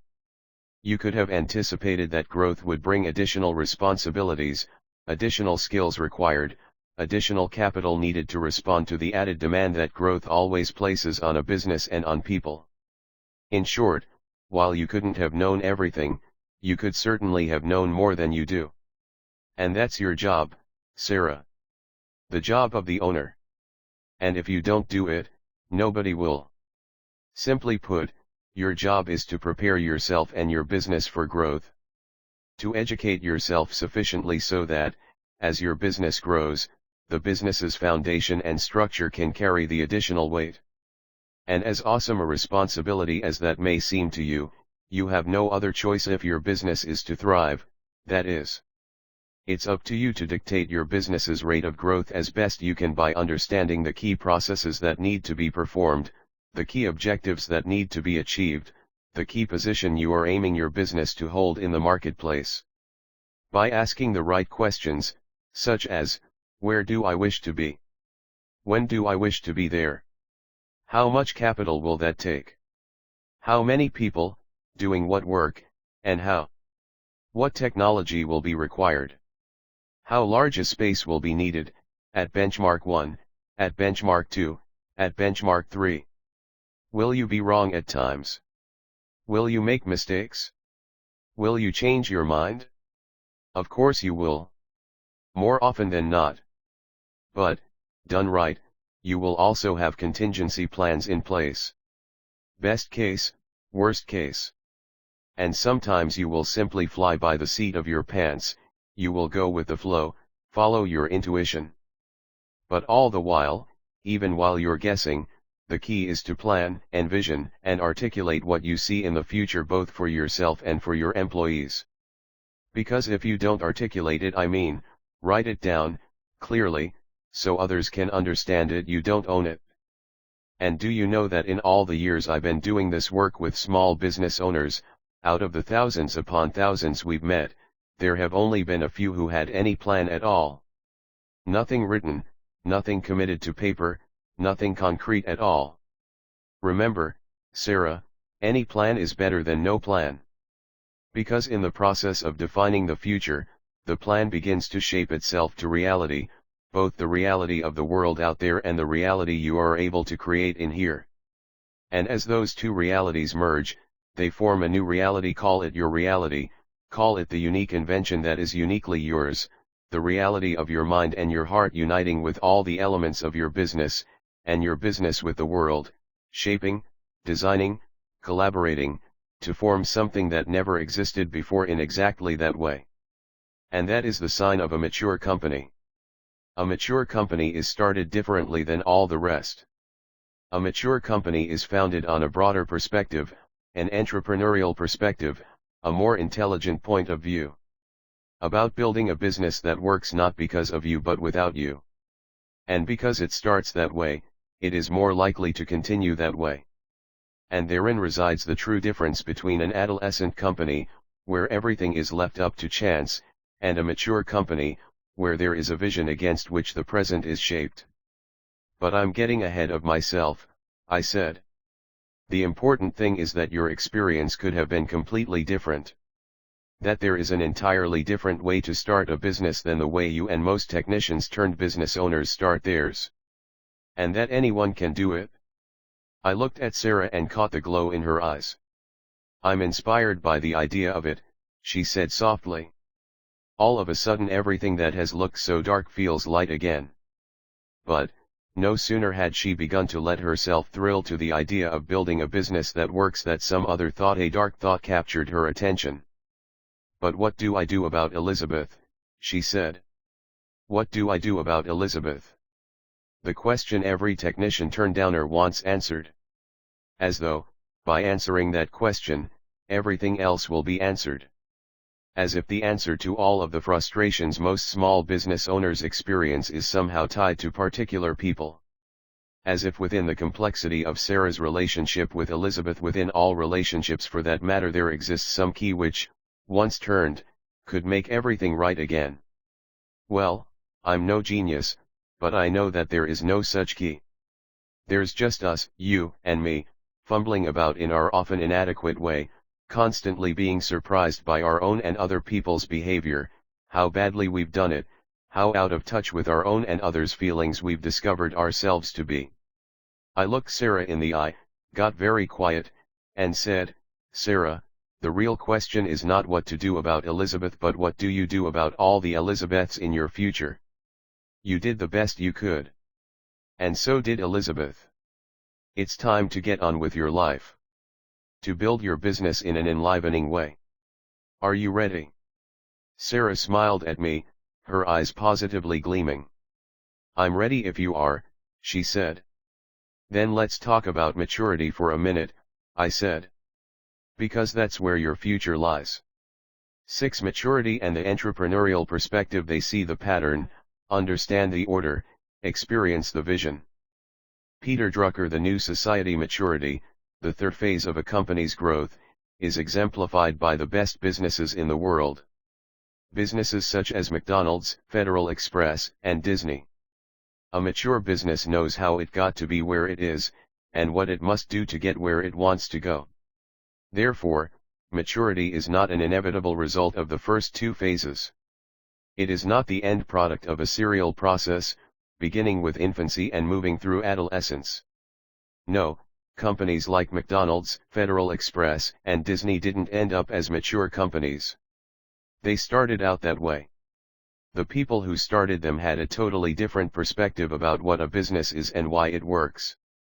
The person who launches his business as a mature company must also go through infancy and adolescence. He simply goes through them in an entirely different way. It's his perspective that makes the difference. His entrepreneurial perspective. The entrepreneurial perspective. I once heard a story about Tom Watson, the founder of IBM.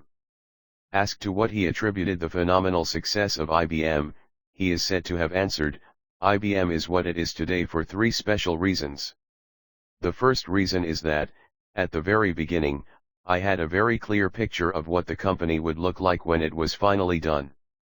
You might say I had a model in my mind of what it would look like when the dream, my vision, was in place. The second reason was that once I had that picture, I then asked myself how a company which looked like that would have to act. I then created a picture of how IBM would act when it was finally done. The third reason IBM has been so successful was that once I had a picture of how IBM would look when the dream was in place and how such a company would have to act, I then realized that, unless we began to act that way from the very beginning, we would never get there. In other words, I realized that for IBM to become a great company it would have to act like a great company long before it ever became one. From the very outset, IBM was fashioned after the template of my vision. And each and every day we attempted to model the company after that template. At the end of each day, we asked ourselves how well we did, discovered the disparity between where we were and where we had committed ourselves to be, and, at the start of the following day, set out to make up for the difference. Every day at IBM was a day devoted to business development, not doing business. We didn't do business at IBM, we built one now, It's been more than 30 years since Tom Watson Sr. spoke about the reasons for IBM's success, and I recognize what people might say about this $88.4 billion company. That it's a business in trouble. That it's lost its way. That it's hardly an exemplar for any business owner to follow. But if Watson were alive today, I'm certain it would be different. I'm certain that the entrepreneurial genius that gave rise to IBM would, if it were present today, and I don't know that it isn't, but all the signs are there, be engaged in the reinvention of the company as surely as it had been reinvented time and time again, to recreate its future as the future demanded. In short, my storyteller may not have had Watson's words exactly verbatim, but what the story tells us is very important. It reveals an understanding of what makes a great business great. It also tells us what makes all other businesses survivable at their best, intolerable at their worst. It tells us that the very best businesses are fashioned after a model of a business that works. It tells us that it is the entrepreneurial perspective that says it's not the commodity or the work itself that is important. What's important is the business, how it looks, how it acts, how it does what it is intended to do. It says that Tom Watson Sr. had a passion for the enterprise itself. And that, unfortunately, most people who go into business don't. That most people who go into business don't have a model of a business that works, but of work itself, a technician's perspective, which differs from the entrepreneurial perspective in the following ways. The entrepreneurial perspective asks the question, how must the business work? The technician's perspective asks, what work has to be done? The entrepreneurial perspective sees the business as a system for producing outside results for the customer, resulting in profits. The technician's perspective sees the business as a place in which people work to produce inside results for the technician, producing income. The entrepreneurial perspective starts with a picture of a well-defined future, and then comes back to the present with the intention of changing it to match the vision. The technician's perspective starts with the present, and then looks forward to an uncertain future with the hope of keeping it much like the present. The entrepreneurial perspective envisions the business in its entirety, from which is derived its parts. The technician's perspective envisions the business in parts, from which is constructed the whole. The entrepreneurial perspective is an integrated vision of the world. The technician's perspective is a fragmented vision of the world. To the entrepreneur, the present-day world is modeled after his vision. To the technician, the future is modeled after the present-day world. Is it any wonder that the entrepreneurial perspective is absolutely necessary for the creation of a great business, while the technician's produces its exact opposite? The entrepreneurial perspective adopts a wider, more expansive scale. It views the business as a network of seamlessly integrated components, each contributing to some larger pattern that comes together in such a way as to produce a specifically planned result, a systematic way of doing business. Each step in the development of such a business is measurable, if not quantitatively, at least, qualitatively. There's a standard for the business, a form, a way of being that can be translated into things to do today that best exemplify it. The business operates according to articulated rules and principles. It has a clear, recognizable form.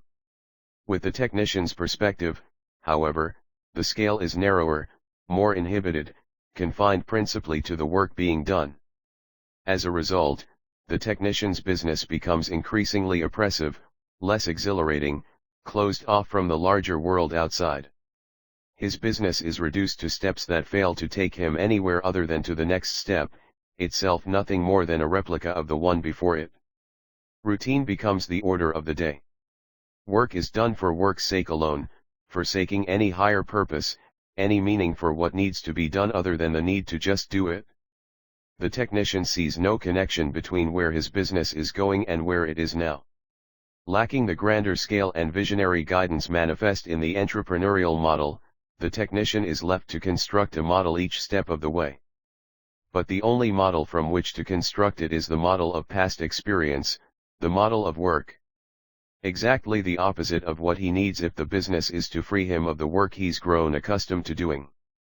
The entrepreneurial model. What does the entrepreneur see off in the distance that the technician finds so difficult to see?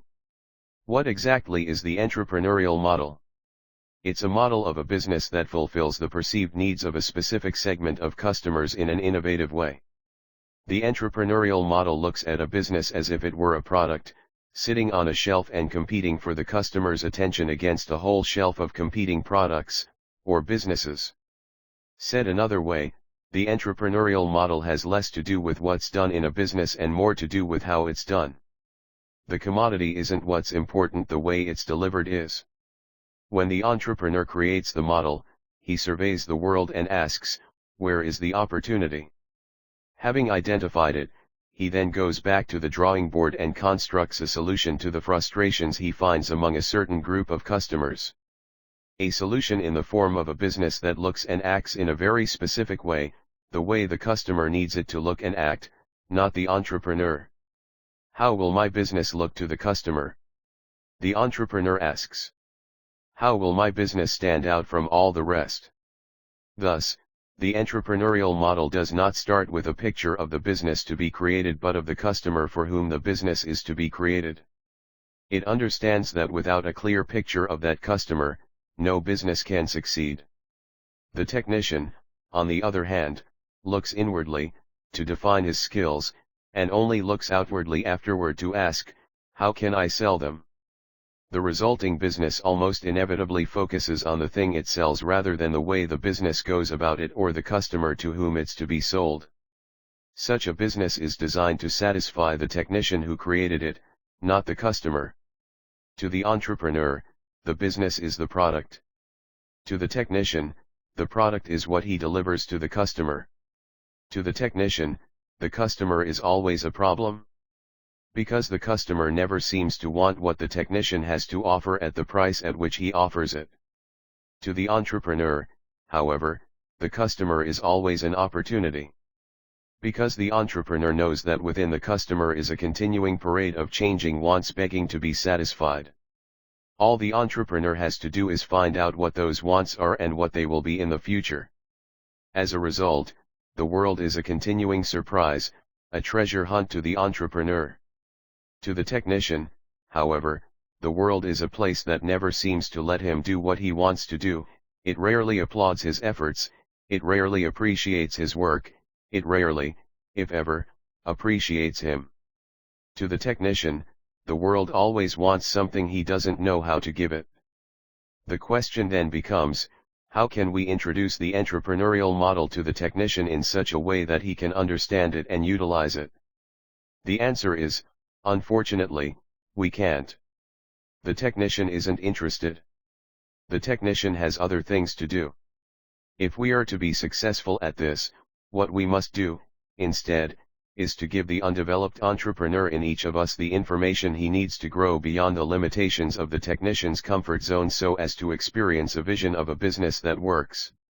What we must do, instead, is to provide our inner entrepreneur with a model of a business that works, a model that is so exciting that it stimulates our entrepreneurial personality, our innovative side, to break free of the technician's bonds once and for all. What we must do, instead, is discover a model that sparks the entrepreneurial imagination in each of us with such a resounding shock that by the time the technician wakes up to the fact it will be too late, the entrepreneur will be well on his way. But, at the same time, if the model is to work, if the model is to awaken the entrepreneur within each of us to begin to rebuild our businesses around the entrepreneurial perspective they so desperately need to flourish, the manager and the technician need their own models. Because if the entrepreneur drives the business, the manager must make certain it has the necessary fuel for sustenance, and that the engine and chassis are in a good state of repair. If the technician is to be satisfied, on the other hand, there must be a model that provides him with work that satisfies his need for direct interaction with every nut and bolt. In short, for this business model of ours to work, it must be balanced and inclusive so that the entrepreneur, the manager, and the technician all find their natural place within it, so that they all find the right work to do. To find such a model, let us examine a revolutionary development that has transformed American small business in an astonishing way. I call it the turnkey revolution. It was time for Sarah to open her store. And we still had a lot of work to do. "I'll come back tonight," I said. "Can I answer any questions before I leave?" "Yes," Sarah smiled. "How soon can we get started?" For more information, visit us at www.e-myth.com. Part 2: The Turnkey Revolution, a New View of Business. 7. The Turnkey Revolution systems theory looks at the world in terms of the interrelatedness of all phenomena, and in this framework an integrated whole whose properties cannot be reduced to those of its parts is called a system. Fritjof Capra. The turning point: the Industrial Revolution, the Technological Revolution, the Information Explosion are all familiar phenomena in today's world. There is no question of the impact each has had on our lives. If asked to describe the turnkey revolution, however, most people would simply respond with a blank stare. Yet the impact of the turnkey revolution on American small business, and the inferences we can draw about that impact for the future, are as profound as any of the phenomena cited above. For at the heart of the turnkey revolution is a way of doing business that has the power to dramatically transform any small business, indeed, any business, no matter what its size, from a condition of chaos and disease to a condition of order, excitement, and continuous growth. It is the turnkey revolution that provides us with that elusive key to the development of an extraordinary business, the ultimately balanced model of a business that works. The franchise phenomenon. It all started in 1952 when a 52-year-old salesman walked into a hamburger stand in San Bernardino, California, to sell the two brothers who owned it a milkshake machine. What he saw there was a miracle. At least that's how Ray Kroc, the milkshake machine salesman, might have described it. For he had never seen anything like that very first McDonald's, later to become McDonald's, hamburger stand. It worked like a Swiss watch. Hamburgers were produced in a way he'd never seen before, quickly, efficiently, inexpensively, and identically. Best of all, anyone could do it. He watched high school kids working with precision under the supervision of the owners, happily responding to the long lines of customers queued up in front of the stand. It became apparent to Ray Kroc that what the McDonald brothers had created was not just another hamburger stand but a money machine. Soon after that first visit, and possessed by a passion he had never felt quite like that before, Ray Kroc convinced Mac and Jim McDonald to let him franchise their method. 12 years and several million hamburgers later, he bought them out and went on to create the largest retail prepared food distribution system in the world. The most successful small business in the world, that's what McDonald's calls itself today. And for good reason. Because the success of McDonald's is truly staggering. Think about it. In less than 40 years, Ray Kroc's McDonald's has become a $40 billion a year business, with 28,707 restaurants worldwide and growing in number every minute, serving food to more than 43 million people every day in 120 countries, representing more than 10% of the gross restaurant receipts in America. The average McDonald's restaurant produces more than $2 million in annual sales, and is more profitable than almost any other retail business in the world, with an average 17% pre-tax net profit. But Ray Kroc created much more than just a fantastically successful business. He created the model upon which an entire generation of entrepreneurs have since built their fortunes, a model that was the genesis of the franchise phenomenon. It started as a trickle when a few entrepreneurs began to experiment with Kroc's formula for success. But it wasn't long before the trickle turned into Niagara Falls. In 2000, there were 320,000 franchised businesses in 75 industries. Franchises produce $1 trillion in sales each year, almost 50% of every retail dollar spent in the nation, and had more than 8 million full and part-time people, the largest employer of high school youth in the country's economy. But the genius of McDonald's isn't franchising itself. The franchise has been around for more than 100 years. Many companies, Coca-Cola and General Motors among them, have utilized franchising as an effective method of distribution to reach broadly expanding markets inexpensively. The true genius of Ray Kroc's McDonald's is the business format franchise. It is the business format franchise that has revolutionized American business. It is the business format franchise, with one new franchise opening its doors every 8 minutes of every single business day, that has spawned so much of the success of the franchise phenomenon over the past 40 years. And, according to studies conducted by the U.S. Commerce Department from 1971 to 1987, less than 5% of franchises have been terminated on an annual basis, or 25% in 5 years. Compare that statistic to the more than 80% failure rate of independently owned businesses, and you can immediately understand the power of the turnkey revolution in our economy, and the contribution that the business format franchise has made to it and the future success of your business. Turning the key, the business format franchise. The early franchise businesses, many of which still exist, were called trade name franchises. Under this system, the franchisor licenses the right to small companies to market its nationally known products locally. But the business format franchise moves a step beyond the trade name franchise. The business format franchise not only lends its name to the smaller enterprise, but it also provides the franchisee with an entire system of doing business. And in that difference lies the true significance of the turnkey revolution and its phenomenal success. The turnkey revolution and the business format franchise were born of a belief that runs counter to what most business founders in this country believe. Most business founders believe that the success of a business resides in the success of the product it sells. To the trade name franchisor, the value of the franchise lies in the value of the brand name that it is licensing: Cadillac, Mercedes, Coca-Cola. There was a time when that belief was true, but it isn't anymore. In a world where brand names proliferate like snowflakes in a Minnesota blizzard, it becomes more and more difficult and infinitely more expensive to establish a secure position with a brand name and expect to keep it. As a result, trade name franchises have been declining over the same period that franchising in general has been exploding at an unprecedented rate. It is the business format franchise that has accounted for that growth. Because the business format franchise is built on the belief that the true product of a business is not what it sells but how it sells it. The true product of a business is the business itself. What Ray Kroc understood at McDonald's was that the hamburger wasn't his product. McDonald's was. And he believed that for a most important reason. Selling the business instead of the product. Ray Kroc was the consummate entrepreneur. And like most entrepreneurs, he suffered from one major liability. He had a huge dream and very little money. Enter the franchisee. The franchisee became the vehicle for Ray Kroc to realize his dream.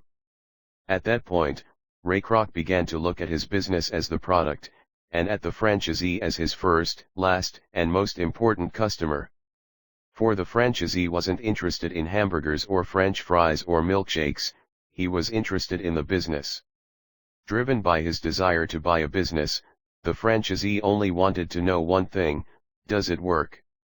Ray Kroc's most important concern then became how to make certain his business would work better than any other. If McDonald's was to fulfill the dream he had for it, the franchisee would have to be willing to buy it. And the only way Ray Kroc could assure himself of that was to make certain that McDonald's worked better than any of the other business products around. At the outset, Ray Kroc wasn't just competing with other hamburger businesses, he was competing with every other business opportunity around. But there was a second reason that Ray Kroc had for making certain McDonald's would work. Given the failure rate of most small businesses, he must have realized a crucial fact: for McDonald's to be a predictable success, the business would have to work, because the franchisee, if left to his own devices, most assuredly wouldn't. Once he understood this, Ray Kroc's problem became his opportunity. Forced to create a business that worked in order to sell it, he also created a business that would work once it was sold, no matter who bought it. Armed with that realization, he set about the task of creating a foolproof, predictable business. A systems-dependent business, not a people-dependent business.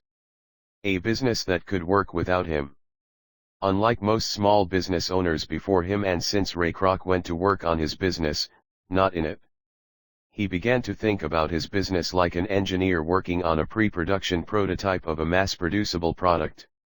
He began to re-engineer McDonald's decades before the word and the process came into fashion. He began to think about McDonald's just like Henry Ford must have thought about the Model T. How could the components of the prototype be constructed so that it could be assembled at a very low cost with totally interchangeable parts? How could the components be constructed so that the resulting business system could be replicated over and over again, each business working just like the Model T as reliably as the thousands that preceded it? What Ray Kroc did was to apply the thinking behind the Industrial Revolution to the process of business development, and to a degree never before experienced in a business enterprise. The business as a product would only sell if it worked.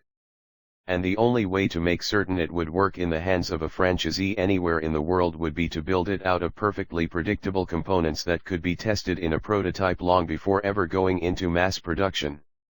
Therein lies the secret behind the stunning success of the business format franchise, the launching pad for the turnkey revolution. That secret is the franchise prototype. It is in the franchise prototype that every successful franchisor builds his future. It is in the franchise prototype that every extraordinary franchisor plants the seeds of his fortune. And it is in the franchise prototype that you can find the model you need to make your business work. Sarah and I couldn't have picked a better time to have this conversation. If she had ever felt the weight of being a technician turned business owner, caught up in the doing of her business and the inordinate price she was paying for it, it was right now. It was 10 o'clock at night. As usual, she had had a tumultuous day. Her face was flush with the exertion of mopping the floors, bundling and tossing out the trash, preparing the ovens for the next day, cleaning the counters to their original high luster in addition to a full day of waiting on customers, serving up pie, coffee, and tea, washing, drying, and stacking plates, cups, saucers, and shining the silver. And yet, with all that had gone on in the shop that day, you couldn't have known it, for, as always, the shop was impeccable. And, despite the cost to her of keeping it that way, I couldn't help but notice the deep satisfaction Sarah felt as she surveyed her domain. But she was obviously tired. We pulled 2 chairs up to a table and quietly sipped the tea she had prepared for us. The large clock ticked emphatically on the wall, punctuating our silence. An occasional car drove by the shop. People walked by the shop's windows, occasionally looking into the shop as they continued on their journey into the night. I waited for a sign from Sarah that she was ready. Finally, she began thoughtfully and quietly. You talk about McDonald's as an example to be modeled. I'm not sure I agree with you about that. I know if my aunt were here today, she would think of McDonald's as exactly the opposite of what you've suggested it is. Talk to me about that, she said. I'm interested in how you would respond to my aunt, about what you would say to her. You know, Sarah, I began, I can sense that something has shifted in you today. Something important. I can sense also from the tone of your question that you're truly interested in pursuing this question about McDonald's, and I'm inspired to engage in the question with you at the deepest level. I want to thank you for that. It's true, many small business owners at first misunderstand my point about McDonald's. They associate fast food with low quality. They infer, then, that by setting McDonald's up as an example, I'm suggesting that one can be incredibly successful in business despite the seemingly low quality of the product delivered. When exactly the opposite is true. But, let me get back to that in a moment. As for your aunt, even though I have never met her, from the way you have described her I feel I know her. And this is what I would say to her if she were here asking me the question herself. I would say that Ray Kroc was a man with a purpose. His purpose was clear, undiluted, and sure. He lived in an ordinary world, like we all do, a world in which most things didn't work the way they were supposed to. At McDonald's, he saw something that did work, exactly as it was supposed to, time after time after time. To Ray Kroc, that was an inspiration. In fact, he was awed by it. He was a simple man. and he fell in love with the sheer enormity of the thing he called McDonald's. As certainly as you loved baking pies, Ray Kroc loved making McDonald's. As certainly as you loved producing an exceptional pie, Ray Kroc loved producing an exceptional result, the same way, with the same impact, time after time. As certainly as you loved the aroma, the smells, the sight, the taste, of your kitchen, Ray Kroc loved the aroma, the smells, the sight, the taste of McDonald's. He was a man in love. Now, from the outside in, I can understand why you might be critical of McDonald's. You might say that people shouldn't eat meat. You might say that the hamburgers could be fatter, or less fatty, or this or that. But what you couldn't say, what you could never say, is that McDonald's doesn't keep its promise. Because it does. Better than just about any business in the world, McDonald's, the love of Ray Kroc's life, still keeps its promise, long after Ray Kroc has gone. It delivers exactly what we have come to expect of it every single time. So that's why I look upon McDonald's as a model for every small business. Because it can do in its more than 28,000 stores what most of us can't do in one. And to me, that's what integrity is all about. It's about doing what you say you will do, and, if you can't, learning how. If that is the measure of an incredible business, and I believe it is, then there is no more incredible business than McDonald's.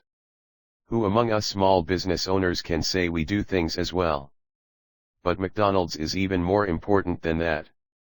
McDonald's has not only created an extraordinary business, it has created for all of us small business owners an extraordinary way to create an extraordinary business. It has created a model we can emulate. And the profound impact that that has had on our economy over the past 4 decades is beyond our comprehension. So, Sarah's aunt, I honestly believe if you had known Ray Kroc, you would have discovered in him a kindred spirit. You would have invited him into your kitchen and he would have invited you into his. You would have discussed with him with great passion the art of creating a fine pie crust, and he would have discussed with you with just as great a passion the art of creating a fine French fry. You would have shared with him your secret for preparing the fruit, just as he would share with you his secret for preparing the hamburger buns he so lovingly devoted himself to. You are 2 peas in a pod with one big exception. You, Sarah's aunt, had but one kitchen in which you loved to work, your kitchen, making your pies, alone, or with Sarah by your side. Ray Kroc had thousands of kitchens, in which he loved to work, perfecting all the time his ability to touch millions of people with the same loving attention you've lavished on a few. You are a technician, a craftsperson, who loves what you do. He was an entrepreneur, albeit still a craftsperson, who loved what he did. The only difference between the two of you is an order of magnitude. So let me tell you how he crafted something that size. 8. The franchise prototype precision instruments are designed to achieve an idea, dimensional precision, where perfection is impossible. There is no perfectly shaped part of the motorcycle and never will be, but when you come as close as these instruments take you, remarkable things happen, and you go flying across the countryside under a power that would be called magic if it were not so completely rational in every way. Robert M. Pirsig and the Art of Motorcycle Maintenance. The success of the business format franchise is without question the most important news in business. Over the course of 1 year, business format franchises have reported a success rate of 95% in contrast to the 50+% failure rate of new independently owned businesses. Where 80% of all businesses fail in the first 5 years, 75% of all business format franchises succeed. The reason for that success is the franchise prototype. To the franchisor, the prototype becomes the working model of the dream, it is the dream in microcosm. The prototype becomes the incubator and the nursery for all creative thought, the station where creativity is nursed by pragmatism to grow into an innovation that works. The franchise prototype is also the place where all assumptions are put to the test to see how well they work before becoming operational in the business. Without it, the franchise would be an impossible dream, as chaotic and undisciplined as any business. The prototype acts as a buffer between hypothesis and action. putting ideas to the test in the real world rather than the world of competing ideas. The only criterion of value becomes the answer to the ultimate question, does it work? Once having completed his prototype, the franchisor then turns to the franchisee and says, let me show you how it works. And work it does. The system runs the business. The people run the system. In the franchise prototype, the system becomes the solution to the problems that have beset all businesses and all human organizations since time immemorial. The system integrates all the elements required to make a business work. It transforms a business into a machine, or more accurately, because it is so alive, into an organism, driven by the integrity of its parts, all working in concert toward a realized objective. And, with its prototype as its progenitor, it works like nothing else before it.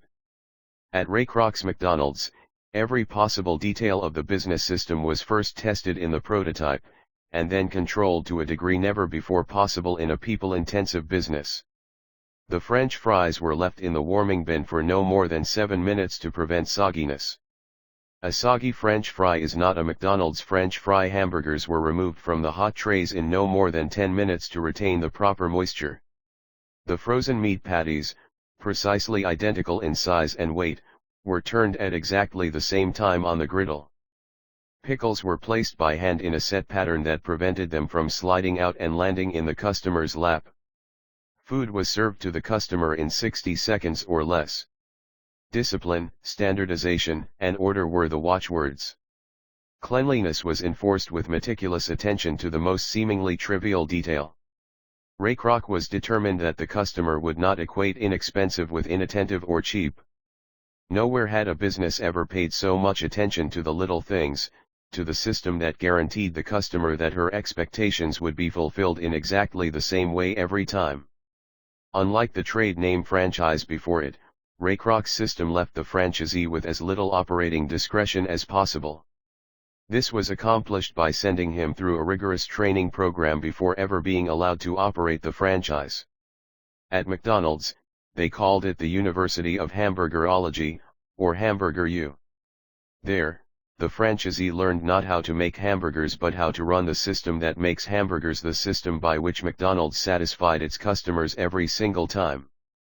The system that was to be the foundation of McDonald's uncommon success.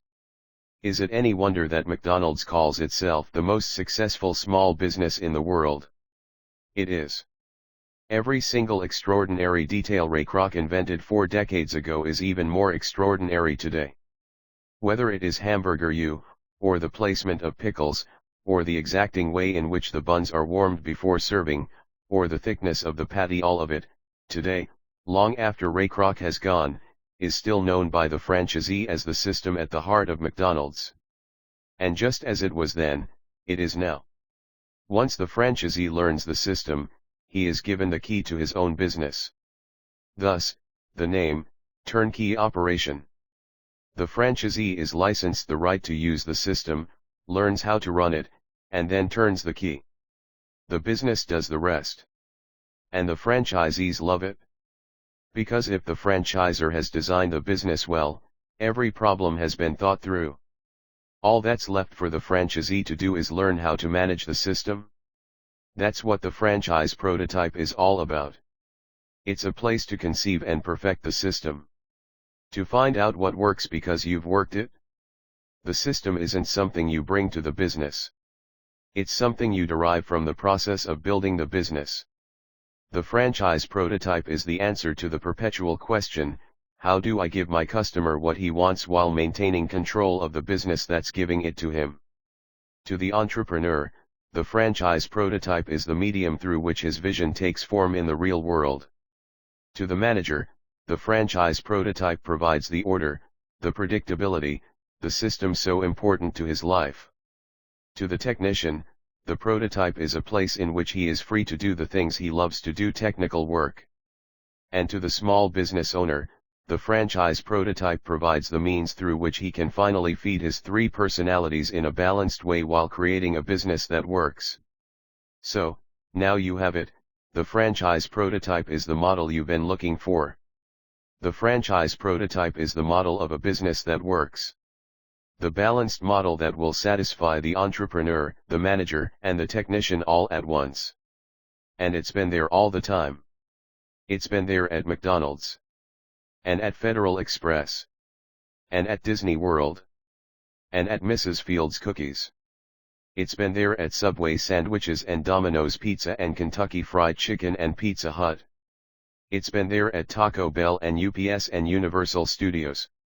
It's been there, waiting for you to discover it, all this time. It's been there in the form of a proprietary operating system at the heart of every extraordinary business around you, franchised or not. Because, after all, that's all that any business format franchise really is. It is a proprietary way of doing business that successfully and preferentially differentiates every extraordinary business from every one of its competitors. In this light, every great business in the world is a franchise. The question is, how do you build yours? How do you put this powerfully liberating idea to work for you? How do you create your franchise prototype? How do you, like Ray Kroc, build a business that works predictably, effortlessly, and profitably each and every day? How do you build a business that works without you? How do you get free of your business to live a fuller life? Do you get it? Do you see why this is so important? Because until you do it, your business will control your life.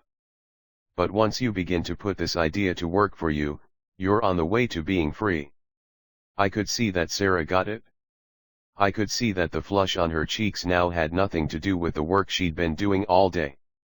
I could see that her dark, intelligent, creative eyes were riveted on mine, and that the questions were bubbling within her. She was feeling excitement contemplating the creation of an entrepreneurial business. And she knew she had one already. She could do in her business what Ray Kroc had done in his. All she needed to do was learn how. 9. Working on your business, not in IT, form is only a beginning. It is the combination of feelings and of function, shapes and things that come to one in connection with the discoveries made as one goes into the wood that pull it together and give meaning to form. James Crenove, Cabinet Maker's Notebook. It is critical that you understand the point I'm about to make. For if you do, neither your business nor your life will ever be the same. The point is, your business is not your life. Your business and your life are two totally separate things. At its best, your business is something apart from you, rather than a part of you, with its own rules and its own purposes. An organism, you might say, that will live or die according to how well it performs its sole function, to find and keep customers. Once you recognize that the purpose of your life is not to serve your business, but that the primary purpose of your business is to serve your life, you can then go to work on your business, rather than in it, with a full understanding of why it is absolutely necessary for you to do so. This is where you can put the model of the franchise prototype to work for you. Where working on your business rather than in your business will become the central theme of your daily activity, the prime catalyst for everything you do from this moment forward. Pretend that the business you own or want to own is the prototype, or will be the prototype, for 5,000 more just like it. That your business is going to serve as the model for 5,000 more just like it. Not almost like it, but just like it. Perfect replicates. Clones. In other words, pretend that you are going to franchise your business. Note, I said pretend. I'm not saying that you should. That isn't the point here unless, of course, you want it to be. Further, now that you know what the game is, the franchise game, understand that there are rules to follow if you are to win. 1. The model will provide consistent value to your customers, employees, suppliers, and lenders, beyond what they expect. 2. The model will be operated by people with the lowest possible level of skill. 3. The model will stand out as a place of impeccable order. 4. All work in the model will be documented in operations manuals. 5. The model will provide a uniformly predictable service to the customer. 6. The model will utilize a uniform color, dress, and facilities code. Let's take a look at each of these rules in turn. 1. The model will provide consistent value to your customers, employees, suppliers, and lenders, beyond what they expect. What is value? How do we understand it? I would suggest that value is what people perceive it to be, and nothing more. So what could your prototype do that would not only provide consistent value to your customers, employees, suppliers, and lenders but would provide it beyond their wildest expectations? That is the question every entrepreneur must ask. Because it is the raison d'être of his business. It is in the understanding of value, as it impacts every person with whom your business comes into contact, that every extraordinary business lives. Value can be a word said at the door of the business as a customer leaves. Value can be an unexpected gift from the business arriving in the mail. Value can be a word of recognition to a new recruit for a job well done, or, for that matter, to a seasoned salesperson who's been successful for years. Value can be the reasonable price of your products, or the dedication you show in the process of explaining them to a customer who needs more help than usual. Value can be a simple word of thanks to your banker for his conscientiousness. Value is essential to your business and to the satisfaction you get from it as it grows. 2. The model will be operated by people with the lowest possible level of skill. Yes, I said lowest possible level of skill. Because if your model depends on highly skilled people, it's going to be impossible to replicate. Such people are at a premium in the marketplace. They're also expensive, thus raising the price you will have to charge for your product or service. By lowest possible level of skill I mean the lowest possible level necessary to fulfill the functions for which each is intended. Obviously, if yours is a legal firm, you must have attorneys. If yours is a medical firm, you must have physicians. But you don't need to hire brilliant attorneys or brilliant physicians. You need to create the very best system through which good attorneys and good physicians can be leveraged to produce exquisite results. The question you need to keep asking yourself is, how can I give my customer the results he wants systematically rather than personally? Put another way, how can I create a business whose results are systems dependent rather than people dependent? Systems dependent rather than expert dependent. How can I create an expert system rather than hire one? That is not to say that people are unimportant. On the contrary, people bring systems to life. People make it possible for things that are designed to work to produce the intended results. And, in the process, people who are systems oriented as all your people must be learn how to more effectively make things work for your customers and for your business by learning how to improve the systems. It's been said, and I believe it to be true, that great businesses are not built by extraordinary people but by ordinary people doing extraordinary things. But for ordinary people to do extraordinary things, a system, a way of doing things is absolutely essential in order to compensate for the disparity between the skills your people have and the skills your business needs if it is to produce consistent results. In this context, the system becomes the tools your people use to increase their productivity, to get the job done in the way it needs to get done in order for your business to successfully differentiate itself from your competition. It's your job, more accurately, the job of your business, to develop those tools and to teach your people how to use them. It's your people's job to use the tools you've developed and to recommend improvements based on their experience with them. There's another reason for this rule, what I call the rule of ordinary people, that says the blessing of ordinary people is that they make your job more difficult. The typical owner of a small business prefers highly skilled people because he believes they make his job easier. He can simply leave the work to them. That is, the typical small business owner prefers management by abdication to management by delegation. Unfortunately, the inevitable result of this kind of thinking is that the business also grows to depend on the whims and moods of its people. If they're in the mood, the job gets done. If they're not, it doesn't. In this kind of business, a business that relies on discretion, how do I motivate my people, becomes the constant question. How do I keep them in the mood? It is literally impossible to produce a consistent result in a business that depends on extraordinary people. No business can do it for long. And no extraordinary business tries to.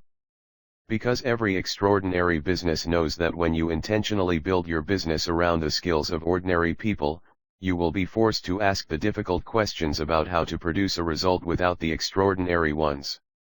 You will be forced to find a system that leverages your ordinary people to the point where they can produce extraordinary results over and over again. You will be forced to invent innovative system solutions to the people problems that have plagued small businesses, and big businesses as well, since the beginning of time. You will be forced to build a business that works.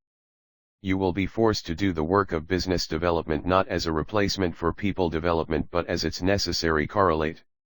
3. The model will stand out as a place of impeccable order. At the core of rule number 3 is the irrepressible fact that in a world of chaos, most people crave order. And it doesn't take a genius to see that the world today is in a state of massive chaos. Wars, famine, crime, violence, inflation, recession, a shifting of traditional forms of social interaction, the threat of nuclear proliferation, HIV, Holocaust in all its horrific forms are all communicated instantly and continuously to the fixated consumer, to all of us watching TV. As Alvin Toffler wrote in his revolutionary book, The Third Wave, most people surveying the world around them today see only chaos. They suffer a sense of personal powerlessness and pointlessness. He went on to say that, individuals need life structure. A life lacking in comprehensive structure is an aimless wreck. The absence of structure breeds breakdown. Structure provides the relatively fixed points of reference we need. It is these relatively fixed points of reference that an orderly business provides its customer and its employees in an otherwise disorderly world. A business that looks orderly says to your customer that your people know what they're doing. A business that looks orderly says to your people that you know what you're doing. A business that looks orderly says that while the world may not work, some things can. A business that looks orderly says to your customer that he can trust in the result delivered and assures your people that they can trust in their future with you. A business that looks orderly says that the structure is in place. For all work in the model will be documented in operations manuals. Documentation says, this is how we do it here. Without documentation, all routinized work turns into exceptions. Documentation provides your people with the structure they need and with a written account of how to get the job done in the most efficient and effective way. It communicates to the new employees, as well as to the old, that there is a logic to the world in which they have chosen to work, that there is a technology by which results are produced. Documentation is an affirmation of order. Again from Toffler, for many people, a job is crucial psychologically, over and above the paycheck. By making clear demands on their time and energy, it provides an element of structure around which the rest of their lives can be organized. The operative word here is clear. Documentation provides the clarity structure needs if it is to be meaningful to your people. Through documentation, structure is reduced to specific means rather than generalized ends, to a literal and simplified task the technician in each of us needs to understand to do the job at hand. The operations manual, the repository of the documentation, is therefore best described as a company's how-to-do-it guide. It designates the purpose of the work, specifies the steps needed to be taken while doing that work, and summarizes the standards associated with both the process and the result. Your prototype would not be a model without one. 5. The model will provide a uniformly predictable service to the customer. While the business must look orderly, it is not sufficient, the business must also act orderly. It must do things in a predictable, uniform way. An experience I had not too long ago illustrates the point. I went to a barber who, in our first meeting, gave me one of the best haircuts I had ever had. He was a master with the scissors and used them exclusively, never resorting to electric shears as so many others do. Before cutting my hair, he insisted on washing it, explaining that the washing made cutting easier. During the haircut, one of his assistants kept my cup of coffee fresh. In all, the experience was delightful, so I made an appointment to return. When I returned, however, everything had changed. Instead of using the scissors exclusively, he used the shears about 50% of the time. He not only didn't wash my hair but never even mentioned it. The assistant did bring me a cup of coffee, but only once, never to return. Nonetheless, the haircut was again excellent. Several weeks later, I returned for a third appointment. This time, the barber did wash my hair, but after cutting it, preliminary to a final trim. This time he again used the scissors exclusively, but, unlike the first two times, no coffee was served, although he did ask if I would like a glass of wine. At first I thought it might be the assistant's day off, but she soon appeared, busily working with the inventory near the front of the shop. As I left, something in me decided not to go back. It certainly wasn't the haircut. He did an excellent job. It wasn't the barber. He was pleasant, affable, seemed to know his business. It was something more essential than that. There was absolutely no consistency to the experience. The expectations created at the first meeting were violated at each subsequent visit. I wasn't sure what to expect. And something in me wanted to be sure. I wanted an experience I could repeat by making the choice to return. The unpredictability said nothing about the barber, other than that he was constantly and arbitrarily changing my experience for me. He was in control of my experience, not I. And he demonstrated little sensitivity to the impact of his behavior on me. He was running the business for him, not for me. And by doing so, he was depriving me of the experience of making a decision to patronize his business for my own reasons, whatever they might have been. It didn't matter what I wanted. It didn't matter that I enjoyed the sound of the scissors and somehow equated them with a professional haircut. It didn't matter that I enjoyed being waited on by his assistant. It didn't matter that I enjoyed the experience of having my hair washed before he set to work and that I actually believed it would improve the quality of the haircut. I would have been embarrassed to ask for these things, let alone to give my reasons for wanting them. They were all so totally emotional, so illogical. How could I have explained them, or justified them, without appearing to be a boob? What the barber did was to give me a delightful experience and then take it away. It reminded me of my first psychology course in college. I recall the professor talking about the burnt child syndrome. This is where a child is alternately punished and rewarded for the same kind of behavior. This form of behavior in a parent can be disastrous to the child. He never knows what to expect or how to act. It can also be disastrous to the customer. The burnt child, of course, has no choice but to stay with the parent. But the burnt customer can go someplace else. And he will. What you do in your model is not nearly as important as doing what you do the same way, each and every time. 6. The model will utilize a uniform color, dress, and facilities code. Marketing studies tell us that all consumers are moved to act by the colors and shapes they find in the marketplace. Different consumer groups simply respond differently to specific colors and shapes. Believe it or not, the colors and shapes of your model can make or break your business. Louis Cheskin, founder of the Color Research Institute, wrote about the power of colors and shapes in his book, Why People Buy. Little things that are meaningless from a practical point of view may have great emotional meaning through their symbolism. Images and colors are often great motivating forces. Some time ago we conducted a study of women shopping in an apparel shop. A young woman wanted to buy a blouse that was available in several colors. She held the blue blouse up to her face and looked into the mirror. She was a blonde and she knew she looked good in blue. She fingered the red one lovingly. She loved the color, she thought, but she said it was too strong and loud. The salesgirl reminded her that yellow was the fashionable color. She could not make up her mind between the color that she looked best in, the color she liked best, and the color in current fashion, so she settled on a gray blouse. It was reported to me a couple of weeks later that she didn't like the gray blouse. It was dead, she said. She wore it only twice.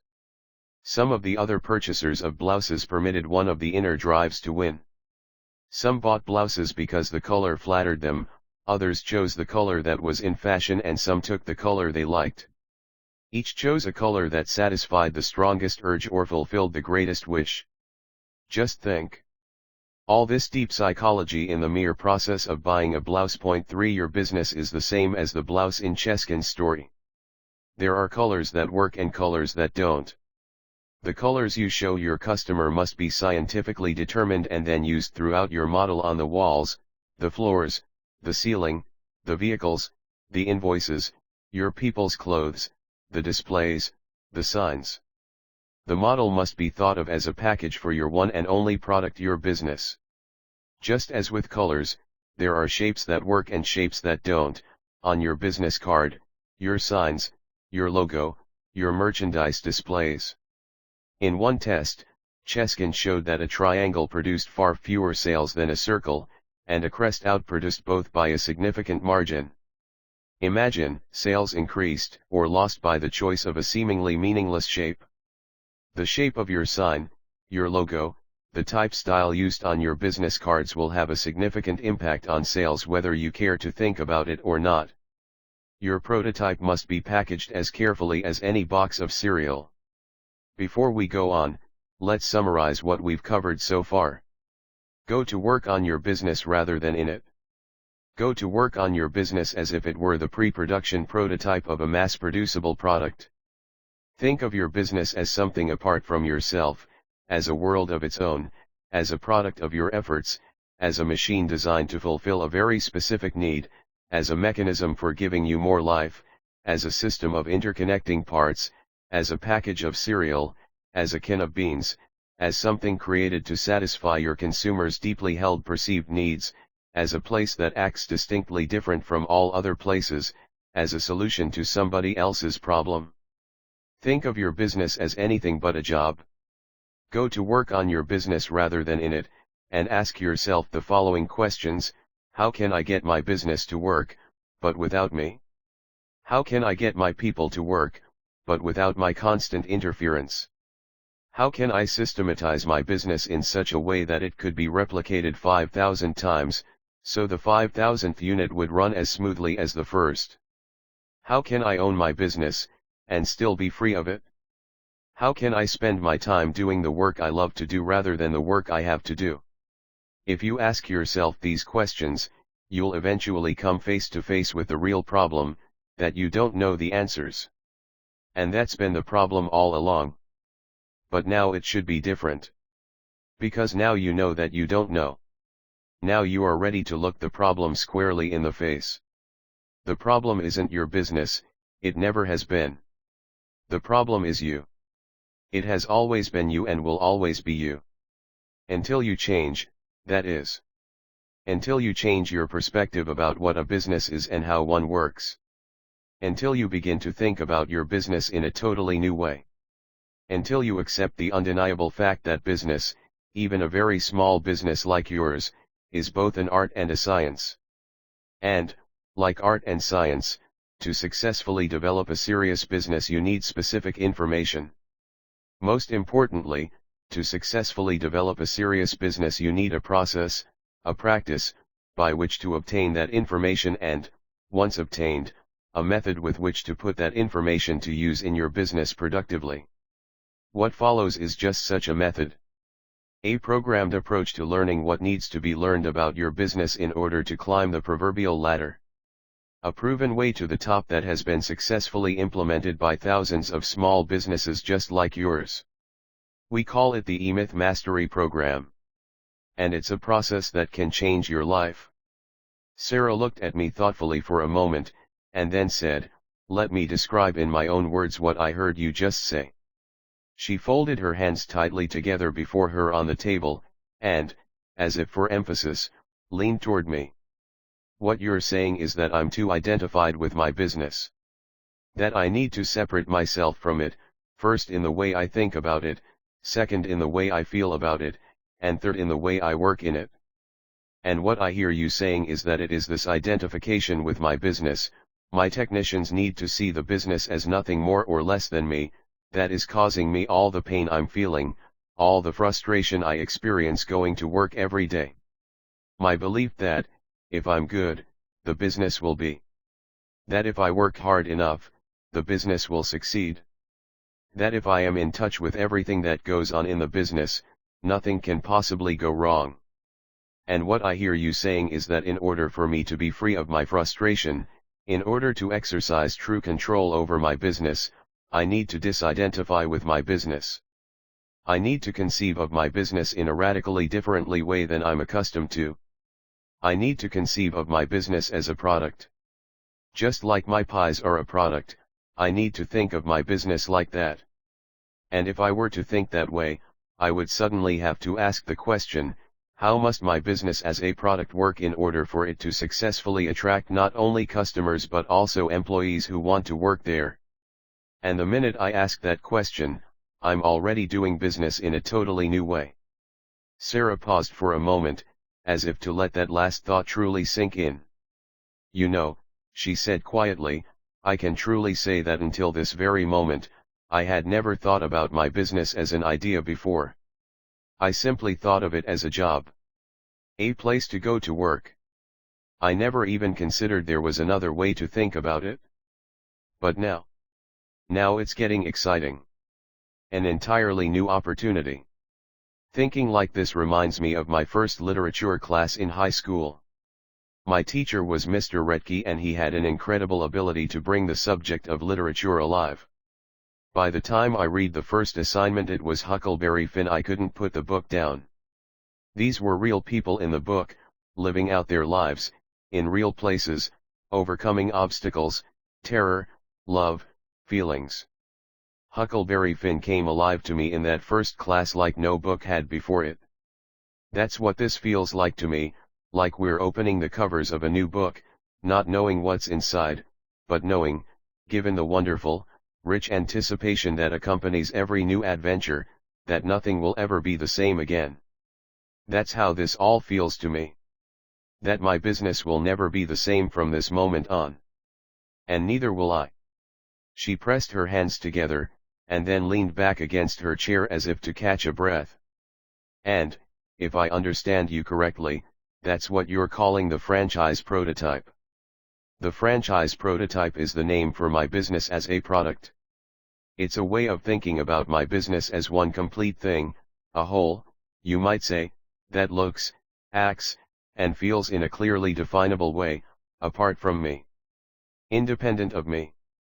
That if I did all this correctly, All About Pies could be designed, engineered, and manufactured just like any product is, to operate predictably in such a way that causes everyone to want to buy from it, and because it is so predictably responsive to their needs, they would keep on coming back for more. And it's my job to design, engineer, and manufacture All About Pies until it works perfectly without me having to be there all the time.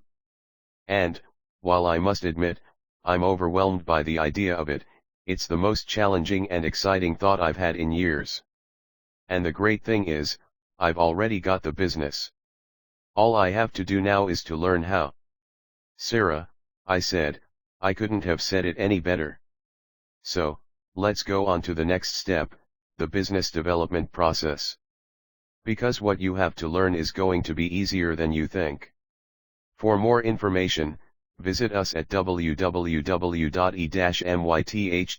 123 Part 3 Building a Small Business That Works. 10. The business development process. Tolerance for failure is a very specific part of the excellent company culture, and that lesson comes directly from the top. Champions have to make lots of tries and consequently suffer some failures, or the organization won't learn. Thomas J. Peters and Robert H. Waterman Jr. In search of excellence. Building the prototype of your business is a continuous process, a business development process. Its foundation is 3 distinct yet thoroughly integrated activities through which your business can pursue its natural evolution. They are innovation, quantification, and orchestration. Innovation is often thought of as creativity. But as Harvard professor Theodore Levitt points out, the difference between creativity and innovation is the difference between thinking about getting things done in the world and getting things done. Says Professor Levitt, creativity thinks up new things. Innovation does new things. 1. The franchise revolution has brought with it an application of innovation that has been almost universally ignored by American business. By recognizing that it is not the commodity that demands innovation but the process by which it is sold, the franchisor aims his innovative energies at the way in which his business does business. To the franchisor, the entire process by which the business does business is a marketing tool, a mechanism for finding and keeping customers. Each and every component of the business system is a means through which the franchisor can differentiate his business from all other businesses in the mind of his consumer. Where the business is the product, how the business interacts with the consumer is more important than what it sells. And the how doesn't have to be expensive to be effective. In fact, some of the most powerful innovations have required little more than the change of a few words, a gesture, the color of clothing. For example, what does the salesperson in a retail store invariably say to the incoming customer?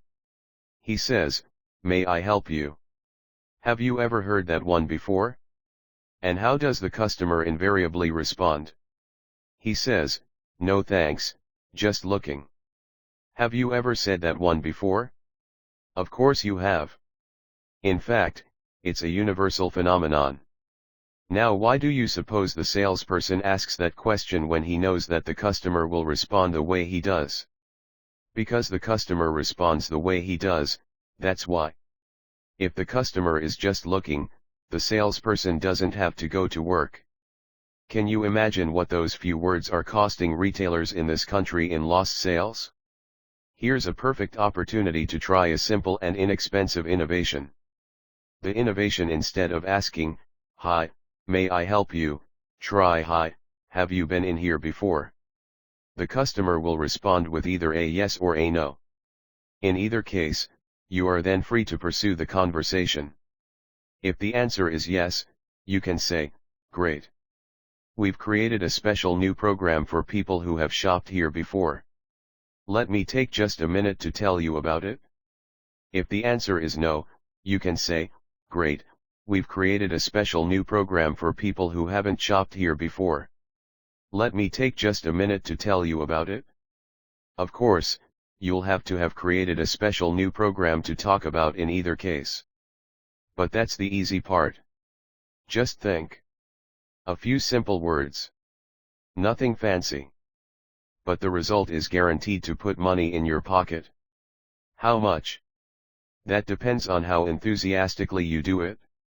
The experience of our retail clients tells us that by doing this one thing alone, sales will increase between 10 and 16% almost immediately.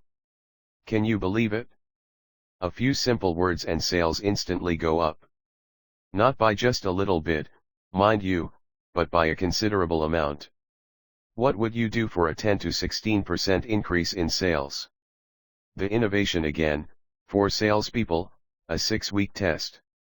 For the first 3 weeks, wear a brown suit to work, a starched tan shirt, a brown tie, for men, and well-polished brown shoes. Make certain that all the elements of your suit are clean and well pressed.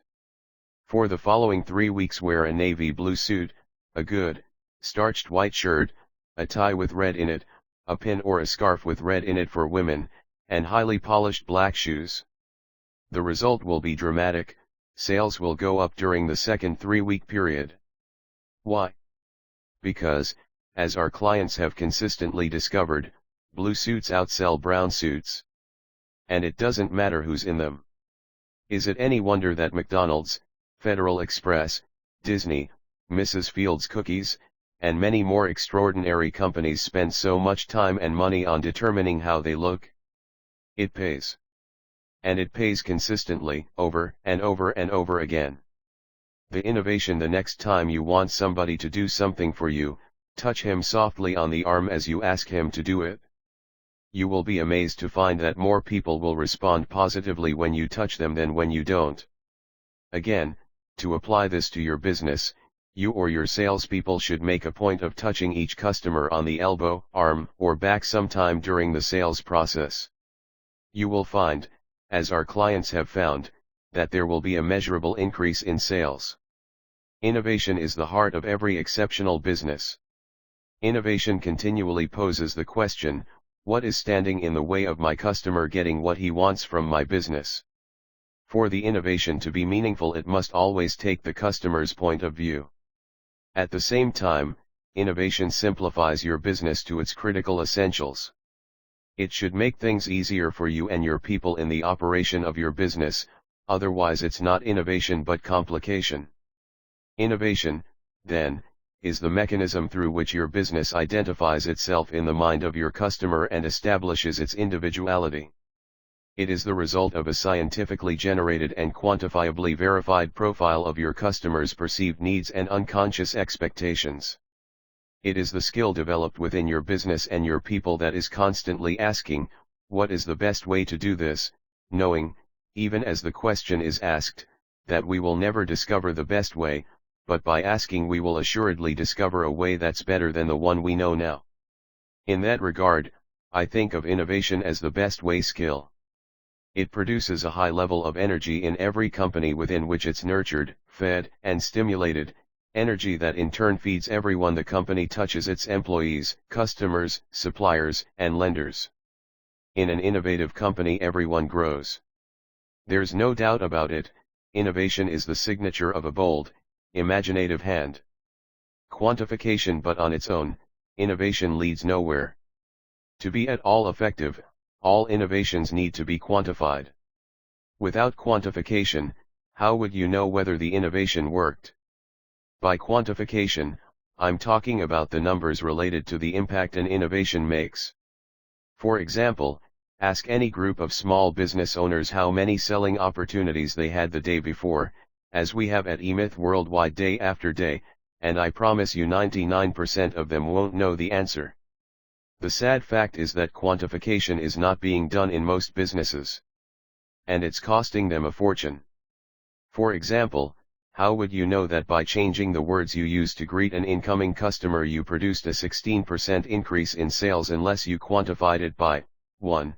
Determining how many people came in the door before the innovation was put into effect, 2. Determining how many people bought products and what the dollar value of those products were before you changed the words and what you said to produce those sales, 3. Counting the number of people who came in the door after you changed the words, 4. Counting the number of people who purchased something, 5. Determining the average unit value of a sale, and 6. Determining what the improvement was as a result of your innovation.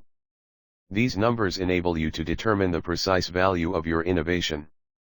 How would you know that wearing a blue suit had a specific monetary impact on your business unless you quantified that impact and had a specific control against which to measure it? The answer is obvious, you wouldn't. And as I've said, few small business owners do quantify these things, even those who believe in quantification. Because few small business owners believe that such apparently insignificant innovations are really that important. But ask yourself, if you could increase sales 10% by doing something as simple as wearing a blue suit, would you do it?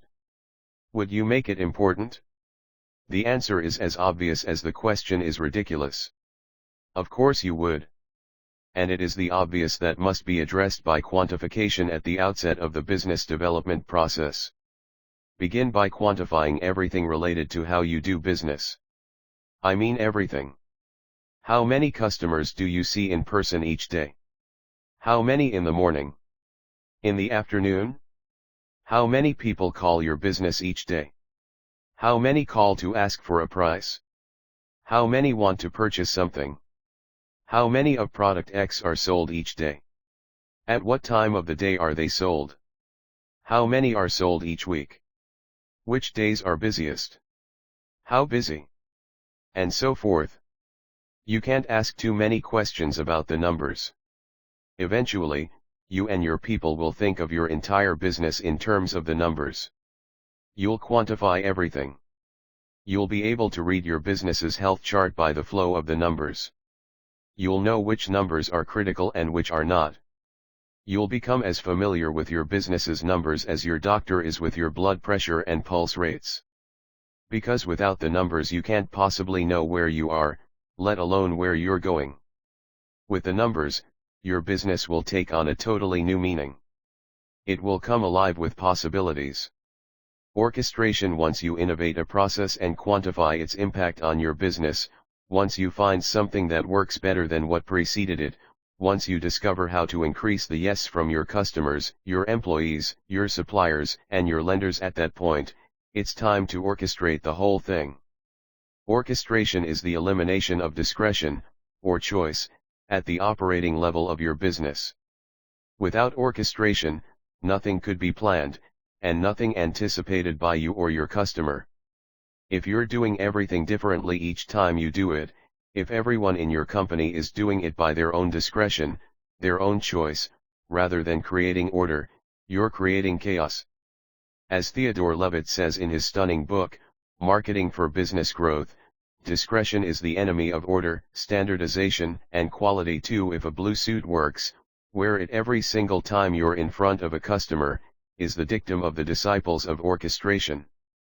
If "Hi, have you been in here before?" works better than anything else you've tried, say it every single time you greet a customer, is the rule of the day from the disciples of orchestration. By every disciple of orchestration I'm referring to anyone who has ever seriously decided to produce a consistent, predictable result in the world of business, no matter what business they are in. Whether that be Fred Smith at Federal Express, Tom Watson at IBM, Ray Kroc at McDonald's, Walt Disney at Disney, Debbie and Randy Fields at Mrs. Fields Cookies, or whomever, throughout the course of time. Because every founder of every great business format franchise company, whether it is franchised or not, knows one thing to be true: if you haven't orchestrated it, you don't own it. And if you don't own it, you can't depend on it. And if you can't depend on it, you haven't got a franchise. And without a franchise no business can hope to succeed. If, by a franchise, you understand that I'm talking about a proprietary way of doing business that differentiates your business from everyone else's. In short, the definition of a franchise is simply your unique way of doing business. And unless your unique way of doing business can be replicated every single time, you don't own it. You have lost it. And once you've lost it, you're out of business. The need for orchestration is based on the absolutely quantifiable certainty that people will do only one thing: predictably be unpredictable. But for your business to be predictable, your people must be. Then what? Then the system must provide the vehicle to facilitate predictability. To do what? To give your customer what he wants every single time. Why? Because unless your customer gets everything he wants every single time, he'll go someplace else to get it. Orchestration is the glue that holds you fast to your customer's perceptions. Orchestration is the certainty that is absent from every other human experience. It is the order and the logic behind a human craving for reason.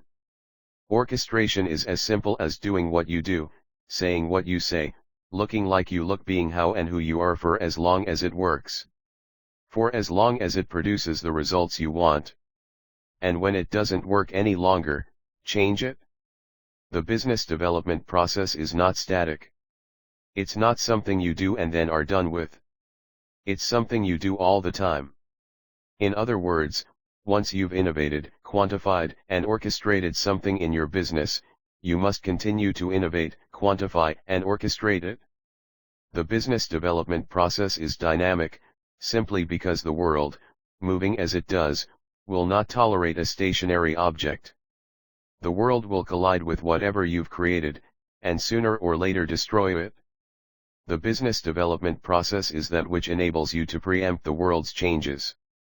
It hopefully precedes them, anticipates them, and, if not, at least is infinitely flexible in relationship to them. In short, innovation, quantification, and orchestration are the backbone of every extraordinary business. They are the essence of your business development process. "I need you to help me with something," Sarah said, a look of concern on her face. "I need help coming to grips with this whole subject of orchestration. It sounds so mechanical, so deadening. When I think of it, I picture a shop full of people working dispassionately, each of them doing things in identically the same way, like robots. Certainly you can't be saying that. But I don't know how else to think about it." She paused with uncertainty, but then, as though deciding she had made her point, grew quiet and waited for my answer.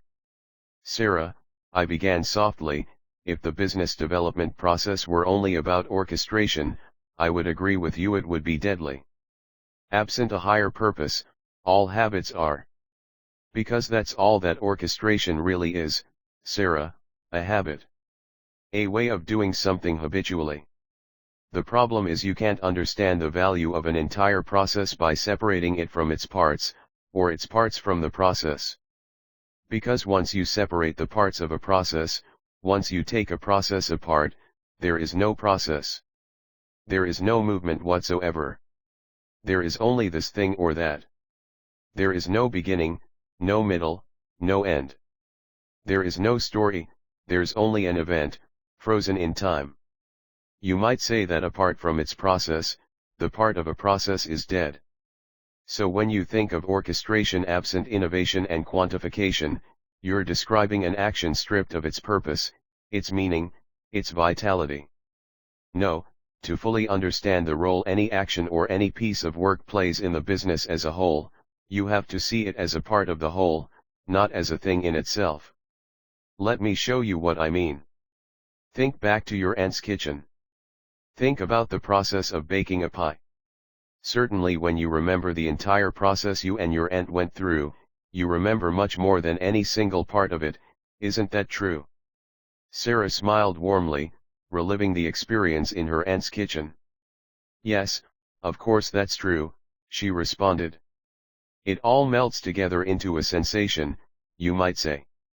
Into a picture, and smells, and movements, and things, fused together with my aunt's remarks and her laughter and her hands doing the things they did on the cutting board. Exactly the opposite of what I imagine orchestration to be, she said firmly. In fact, that's what was so special to me about the kitchen. The creativity of it all. The continuous stream of surprises. But think about it, Sarah. Is that really true? Wasn't there a specific way your aunt taught you to cut the fruit? A specific way to hold it? A specific way to prepare it? Wasn't there a specific way to do everything your aunt taught you to do?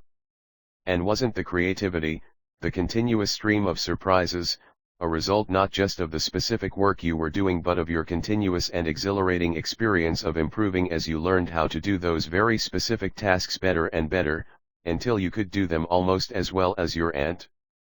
Wasn't that where the joy came from? That if you were resigned to doing one thing, one way, forever, without ever improving, there would be no joy, there would only be the same deadening routine? And isn't that what your aunt taught you as she taught you to bake pies, the mystery that change can bring?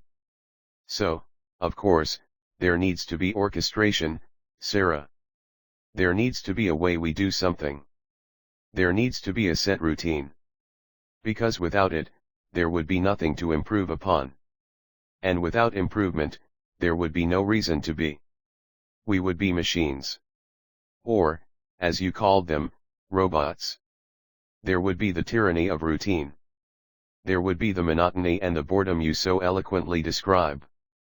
But with the process, with the continuous innovation and quantification that precedes the orchestration and that follows it, with this continuous investigation into the way of work, the work itself becomes key to our own personal transformation. The work itself becomes something other than a habit, it becomes an exploration into who we are and how we express ourselves in relationship to something much larger. First, the position we fill. Then the function it fills. Then the business within which the function fulfills both itself and the business, without which it wouldn't exist. Then the world within which the business fulfills its purpose as well as the purpose of the people with whom, and for whom, it comes into contact. And so on, and so forth. What I've just described is the thrill of apprenticeship, the learning and growing that you experienced in the kitchen under your aunt's tutelage. That's one level of experience. But there are more. A second kind of experience is when you begin to develop a certain level of mastery of the orchestrated skills your aunt introduced you to, mastery that comes from your practice. That's the mastery of the craftsperson. The craftsperson develops a knowingness about the work she does that bears its own fruit, the fruit of being present, or attentive. The craftsperson learns that within the work she does there is a jewel hiding below the surface. That the thrill of the craft is to discover the jewel. And that there is only one way to discover it, to practice the craft mindlessly. To become one with the work. To polish and polish, as though with one's heart. That there is no way to know when the jewel will show itself, but to trust with all one's heart that one day, when it is least expected, the jewel will be there. It will appear.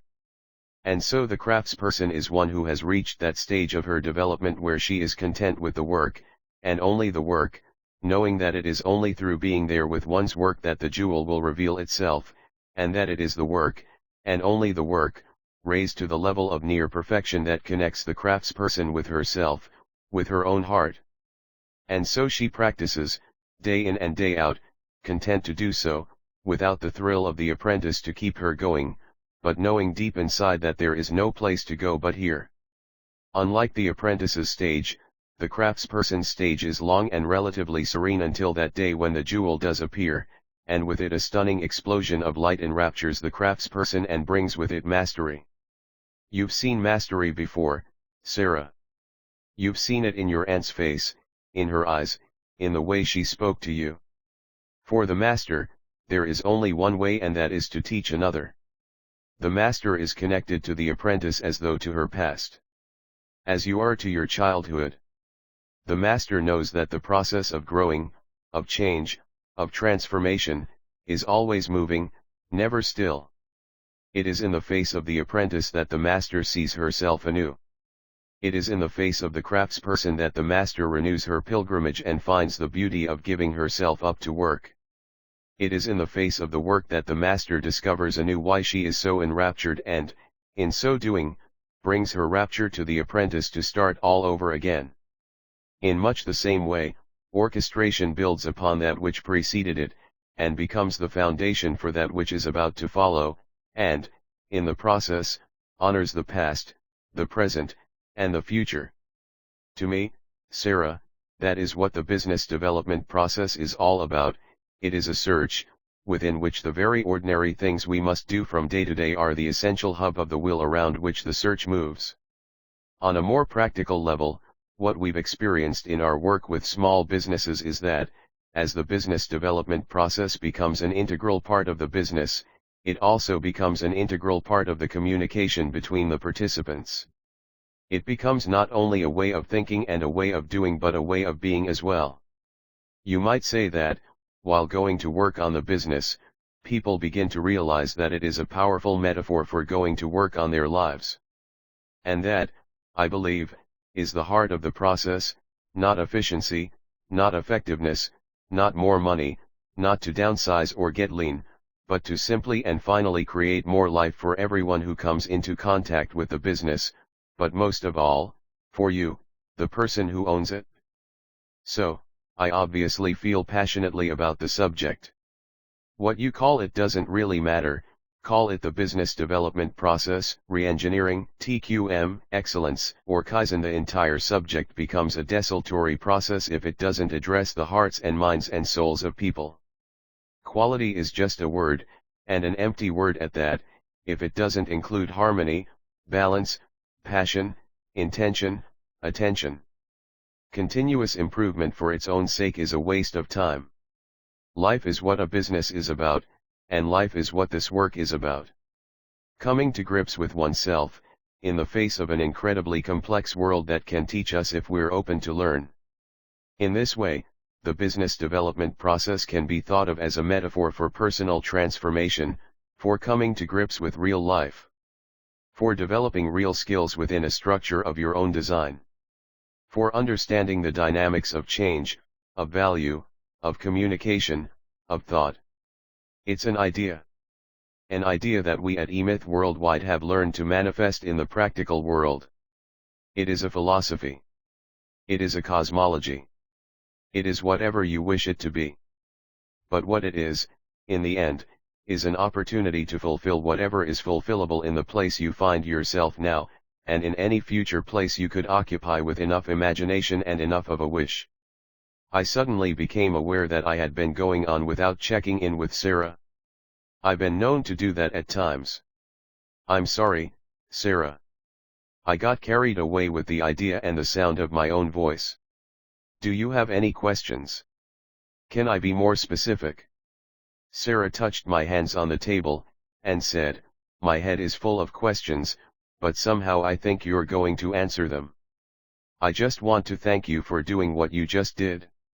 If you don't mind, could we go on and talk about how all this works?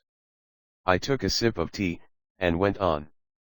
1 to 11 your business development program, and I say to ye all, good friends, that as ye grow in golf, ye come to see the things ye learn there in every other place. The grace that comes from such a discipline, the extra feel in the hands, the extra strength and knowin', all those special powers ye be felt from time to time, begin to enter our lives. Michael Murphy. Golf in the Kingdom. Now you understand the task ahead, to think of your business as though it were the prototype for 5,000 more just like it. To imagine that someone will walk through your door with the intention of buying your business, but only if it works. And only if it works without a lot of work and without you to work it. Imagine yourself at that moment. Imagine your smile inside as you say, let me show you how it works, knowing that not only will it work but it will work better than any business he's ever seen. Imagine yourself taking the potential buyer through your business, explaining each component and how it works with every other component. How you've innovated system solutions to people problems, how you've quantified the results of those innovations, and how you've orchestrated the innovations so that they produce the same results every single time. Imagine yourself introducing the potential buyer of your business to your people, and standing by while they proudly explain their accountabilities to the fascinated stranger. Imagine how impressed the potential buyer of your business would be upon being presented with such order, such predictability, such irreproachable control. Imagine the results of your business development program. Your business development program is the step-by-step process through which you convert your existing business or the one you're about to create into a perfectly organized model for thousands more just like it. Your business development program is the vehicle through which you can create your franchise prototype. The program is composed of 7 distinct steps. 1. Your primary aim. 2. Your strategic objective. 3. Your organizational strategy. 4. Your management strategy. 5. Your people strategy. 6. Your marketing strategy. 7. Your systems strategy. Let's get started. 12. Your primary aim. The chief characteristic of the volitional act is the existence of a purpose to be achieved, the clear vision of an aim. Robert Asagiola. The act of will. I doubt that by now you'd be surprised to find out that I don't believe your business to be the first order of business on our agenda. You are. Nor will you be surprised to hear that I don't believe your business is your life, though it does and can play a significantly important role in your life. But before you can determine what that role will be, you must ask yourself these questions: what do I value most? What kind of life do I want? What do I want my life to look like, to feel like? Who do I wish to be? Your primary aim is the answer to all these questions. Consider it from another perspective. I'd like you to imagine that you are about to attend one of the most important occasions of your life. It will be held in a room sufficiently large to seat all of your friends, your family, your business associates, anyone and everyone to whom you are important and who is important to you. Can you see it? The walls are draped with deep golden tapestries. The lighting is subdued, soft, casting a warm glow on the faces of your expectant guests. Their chairs are handsomely upholstered in a golden fabric that matches the tapestries. The golden carpeting is deeply piled. At the front of the room is a dais, and on the dais a large, beautifully decorated table, with candles burning at either end. On the table, in the center, is the object of everyone's attention. A large, shining, ornate box. And in the box is, you. Stiff as the proverbial board. Do you see yourself lying in the box, not a dry eye in the room? Now, listen. From the 4 corners of the room comes a tape recording of your voice. Can you hear it? You're addressing your guests. You're telling them the story of your life. How would you like that story to go? That's your primary aim. What would you like to be able to say about your life after it's too late to do anything about it? That's your primary aim. If you were to write a script for the tape to be played for the mourners at your funeral, how would you like it to read? That's your primary aim. And once you've created the script, all you need to do is make it come true. All you need to do is begin living your life as if it were important. All you need to do is take your life seriously. To create it intentionally. To actively make your life into the life you wish it to be. Simple. Yes. Easy. No. But absolutely essential if your business is to have any meaning beyond work. Because if your business is going to become an integral part of that tape, if your business is going to make a major contribution to the realization of your dream, if your business is going to become a significant component of your primary aim, you have to let your business know what that aim is. And how can you expect to do that, if you don't know what it is? Do you see why your primary aim is so important to the success of your business? With no clear picture of how you wish your life to be, how on earth can you begin to live it? How would you know what first step to take? How would you measure your progress? How would you know where you were? How would you know how far you had gone? How would you know how much farther you had yet to go? Without your primary aim, you wouldn't. Indeed, you couldn't. It would be virtually impossible. As with mature companies, I believe great people to be those who know how they got where they are, and what they need to do to get where they're going. Great people have a vision of their lives that they practice emulating each and every day. They go to work on their lives, not just in their lives. Their lives are spent living out the vision they have of their future, in the present. They compare what they've done with what they intended to do. And where there's a disparity between the two, they don't wait very long to make up the difference. They go to work on their lives, not just in their lives. I believe it's true that the difference between great people and everyone else is that great people create their lives actively, while everyone else is created by their lives, passively waiting to see where life takes them next. The difference between the two is the difference between living fully and just existing. The difference between the two is living intentionally and living by accident. Let me repeat once more that great quote by Don Juan in Carlos Castaneda's A Separate Piece: the difference between a warrior and an ordinary man is that a warrior sees everything as a challenge, while an ordinary man sees everything as either a blessing or a curse. So before you start your business, or before you return to it tomorrow, ask yourself the following questions: what do I wish my life to look like? How do I wish my life to be on a day-to-day basis? What would I like to be able to say I truly know in my life, about my life? How would I like to be with other people in my life, my family, my friends, my business associates, my customers, my employees, my community? How would I like people to think about me? What would I like to be doing 2 years from now? 10 years from now? 20 years from now? When my life comes to a close? What specifically would I like to learn during my life spiritually, physically, financially, technically, intellectually?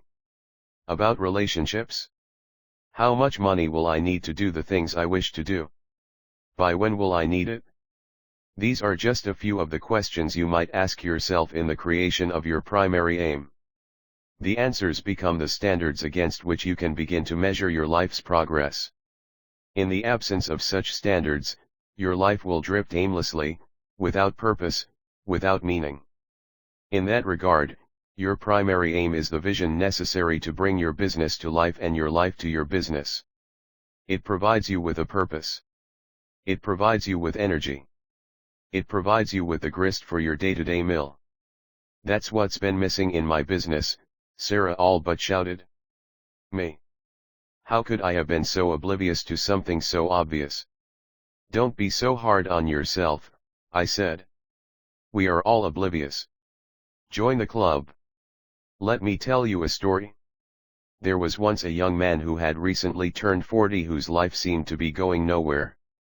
Somehow he had never grabbed hold of a career. His life had no purpose. College had somehow eluded him. In his first year at UCLA, he couldn't find anything to hold his attention and he quit.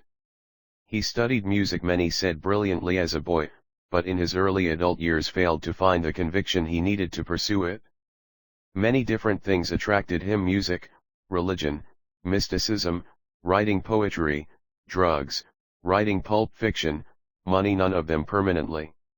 He took whatever jobs came along, and, because of his natural and varied talents, he did whatever he did well, but even then none of the jobs turned into anything with a future, at least not a future that attracted him. After leaving college at midterm, he drove to New York City to study art, quickly changed his mind, and joined the army, which sent him to Korea. His father died suddenly, bringing him home to care for his mother and two younger siblings. Some time after, he met an exciting woman, took off to Europe where they traveled from country to country on a motor scooter, and where he played saxophone and drew religious figures on the streets in front of cathedrals to earn enough money to eat. Finally, out of money and tired of the game, he and his woman friend were repatriated by the U.S. government and returned to New York City, where they contracted to drive a New York City yellow cab to L.A. to deliver it to its new owner. When he was 25, they married, had 2 children, moved to San Francisco, where the young man sold encyclopedias for a living, played saxophone on occasion, and became over time less young. Their life was a running battle. Eventually, after one too many rages about his wife's abuse of alcohol, her infidelity, and his lack of purpose, the whole thing came tumbling down into divorce. He immediately met a much younger woman, whose eyes shined like his ex-wife's didn't, who read his poetry and was touched by it, who listened to his music and was awed by it, was satisfied just to sit by his side, no questions asked. And though he continued to sell encyclopedias, and though his heartfelt need for connecting with something that smacked of purpose continued to pain him privately throughout all of this, his life took a more positive turn with this new young woman who eventually became his second wife. He went back to college, left the book business, studied contracting and construction so he could work with his hands rather than his mouth, moved with his new, willing wife to Southern California, and maneuvered himself into framing jobs from which he was fired time after time until he learned how to pull it off. By this time, he was a man in his late 30s beginning to do work that kids 20 years younger than him did. They regarded him on the job as something of a freak. His beard by now was down to his chest, his hair hung down over his shoulders, he wrote poetry at night, played jazz on the weekend, ate burritos with the Mexicans on the job, smoked dope in the evenings, and dreamed crazily about the future when he and his young wife would buy 20 acres in Mendocino County, build their own house with their own hands, raise a family, and have his 2 girls from his first marriage move in with them when everything was ready. They had a tiny 1-bedroom house in Santa Ana, California, drove a '52 Chevy pickup, and along with their Great Dane named Dan and a little black poodle named Murray, they lived in a sense steaming days that seemed at the time close to what the perfect life must be like. But, as with all good things, this too came to an end, when our young man, turning older, pursued by the demons of some indefinable muse, decided to move back north, now that they had their act together, saved up enough from living the right life, hands crusted and gnarly from honest work, body brown and beautiful from putting his muscles on the line, brain filled with the poetry he had written, the music he had renewed, and the dope he had smoked, knowing that it was time to become the contractor he had set out to become 3 years before, and that all it would take was one sizable kick to get them moving toward what he knew would be the fine resolution of his up-to-now raggedest search. He and his wife and his Great Dane, Dan, and his poodle named Murray, plus whatever else they had accumulated in the few years he spent working with his hands rather than his mouth in Southern California, piled it all up in the '52 Chevy pickup and moved back to the San Francisco they had come from not that long before. It was then that the big shift took place and the unpredictable happened. Our now 38-year-old hero and his young wife, along with the dogs and the pickup, were invited to move in temporarily with his sister and her husband while negotiating the purchase of their Mendocino acres. His brother-in-law had the idea that our hero would do well consulting in the area in which he was a tested expert, sales with his advertising agency's high small business clients, until such time, of course, that our hero settled down with his young bride on their Mendocino acres to follow his true calling. Understand, everyone knew that that was going to happen. Nobody doubted it. Full of the robust idealism that had marked his youthful passing, he was, without any doubt whatsoever, going to realize his vision. The 20 acres were all but his, it simply required the doing. Of course, there was also the contractor's license and the money, but no one thought that any of that would prove insurmountable. After all, here was a man who had lived a life that baffled good reason. Whatever he chose to do, he did. Whatever he did, he was good at. No matter that once he did it, he grew tired of it.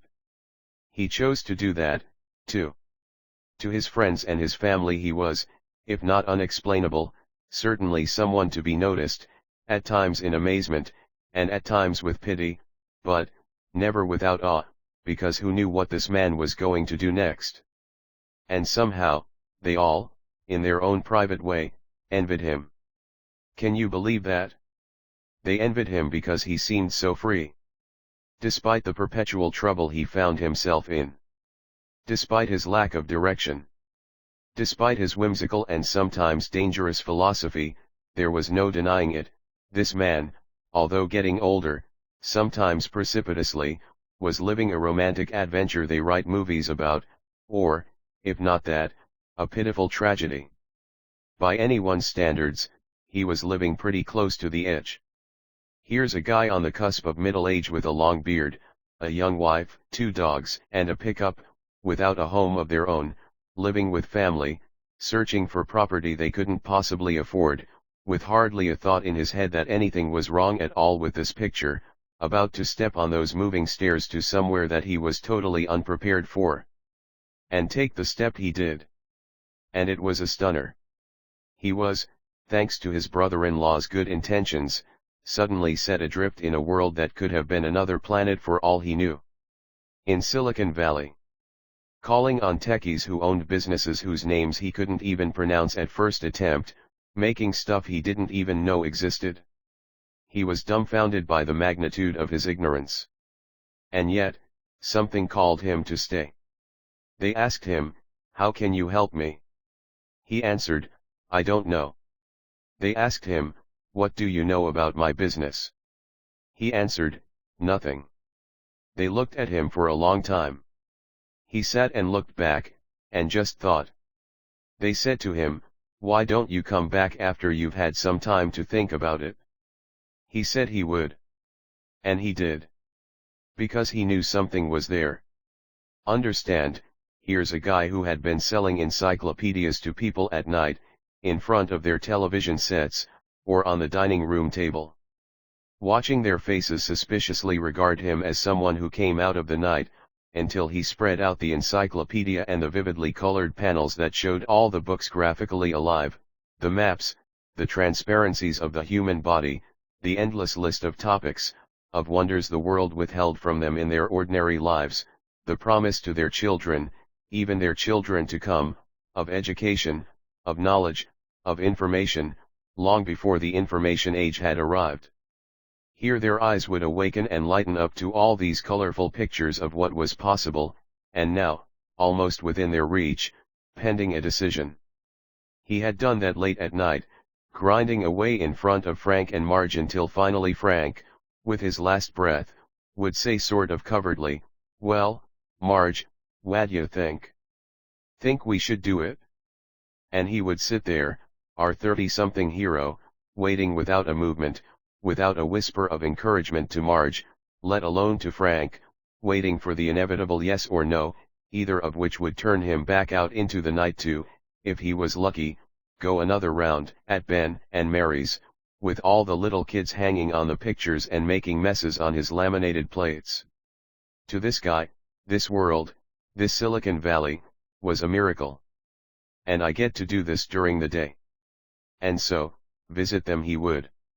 All the while feeling stupid, knowing nothing about their world, or their business, or the little weird things they made there, the little black boxes with their arcane significance so far beyond his experience of coffee tables and poetry and music and framing and pitching and closing, this intricate little world of theirs that lived in some cubicle inside of their foreign, tight, screwy little brains. And yet, intuitively, he knew that he knew something that they needed. He knew that there was something waiting there for him, something his peculiar life had in some strange, inexplicable way prepared him for, something only someone who had lived in such an unconscious, cataclysmic, totally disorganized, yet always passionate state, doing this and that, could fully appreciate. And it was then that the curtain lifted. The curtain between the world that was theirs and the world that was his. But most of all, the curtain that stood between himself and himself, the curtain that separated him from his life. It was then that he realized with a suddenness that made him giddy that, while he didn't understand their business, neither did they. And in that one shuddering instant of truth our hero was reborn. He discovered an entirely new life.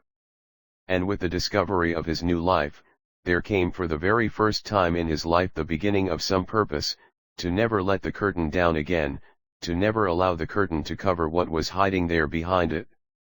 That the world was nothing like he had believed it to be. That no one knew what he had believed they knew. That everything was just like he had thought it was, a mystery, but that he wasn't the only one who didn't know what was going on. What he learned in Silicon Valley is that no one knew what was going on. It was completely open to interpretation. And his guess was as good as anyone's. My God, probably even better. After all, he had met Frank and Marge face to face. He had survived the worst of the worst confrontations. He had even been attacked by a German shepherd dog while he was attempting to make his final close. Right across the kitchen table. Who in Silicon Valley could say that? And live to tell about it? Yo, and he had even made the sale. Walked out with a torn contract in hand and a check. Who said little black boxes were dangerous? Who said there was anything to fear, anything he couldn't understand? I stopped long enough to feel how much the story had touched Sarah and how much she wanted to ask the obvious question, but I had to finish, so I went on. And so that chapter of our hero's life was closed and a new chapter opened. He moved into his early 40s and the end of his second marriage, which also, by this time, had produced a child, his third daughter, another love of his life who could not, as no child can ever do, repair a broken marriage. During the years that followed, he became about the best anyone could be in his now chosen profession. He learned the secrets he thought were hidden. He married a woman far bigger than the others, had 2 more children, fought battles with his ignorance at times titanic in scope, moved through one obstacle after another, wrote books, spoke throughout the world, built a great business, only to watch it almost fail, persisted in building it up again, lanced, jabbed, wrestled, grappled, laughed, sang, loved, and roared, and through it all, remembered one simple thing that meant more to him than anything else he had ever thought: the curtain. The curtain. Keep the curtain up at all cost. Because it is the curtain that kept him shrouded in darkness. And it's the darkness that holds out the light. It is the light, the openness, the clearing of all the obstacles to knowing that had become his true purpose, to be open. To be awake, to be available to what's really going on, to give up false beliefs. And for only one reason, his life was at stake. And that's the point, Sarah. It's not your business you have to fear losing. It's something much bigger than that. It's yourself. And that's what this whole thing is about. What truths are your curtain hiding from you? What misunderstanding keeps you where you are, in the past, in the dark, shrouded in your limited beliefs, shrinking from the world, from the light on the other side of the curtain? Until you lift the curtain, Sarah, until you dare to pull the mask off the world's face, until you move beyond your comfort zone, you will never know what it is you were missing out there. It's you, Sarah. It's you that's waiting out there for you to find on the other side of the curtain. I know, Sarah, because the man I've been telling you about is me. When the curtain lifted, I learned something. That there's no one else out there but you. 13 Your strategic objective your arrows do not carry, observed the master, because they do not reach far enough spiritually. Eugen Herrigel Zen and the Art of Archery. Once you have a picture of how you want your life to be, and you come to the realization that it's more than just things to have and things to do, once you realize that what you and I really want is to have the room, the openness, to expand, to grow, to be more of ourselves, whatever that means, and to find out what that means is what's most important to us. Once you see that, you can then turn to the business that's going to help you get there. You can then turn to the development of your strategic objective. Your strategic objective is a very clear statement of what your business has to ultimately do for you to achieve your primary aim. It is the vision of the finished product that is and will be your business. In this context, your business is a means rather than an end, a vehicle to enrich your life rather than one that drains the life you have. Your strategic objective is not a business plan. It is a product of your life plan, as well as your business strategy and plan. Your life plan shapes your life, and the business that is to serve it. Your business strategy and plan provide the structure within which your business is intended to operate over time to fulfill your life plan. Your business strategy and plan are a way of communicating to anyone you must communicate to the direction your business is going, how it intends to get there, and the specific benchmarks it will need to hit in order for the strategy and plan to work. Your business strategy and plan are also useful for marketing your business to those who are important to you, your banker, your investors, and your strategic alliances in the business community. But unless your business strategy and plan can be reduced to a set of simple and clearly stated standards, it will do more to confuse you than to help. Your strategic objective is just such a list of standards. It is a tool for measuring your progress toward a specific end. It is designed for implementation, not for rationalization. It is a template for your business, to make certain that the time you invest in it produces exactly what you want from it. Let's take a closer look at some of the standards that need to be included in your strategic objective. The first standard, money. The first standard of your strategic objective is money.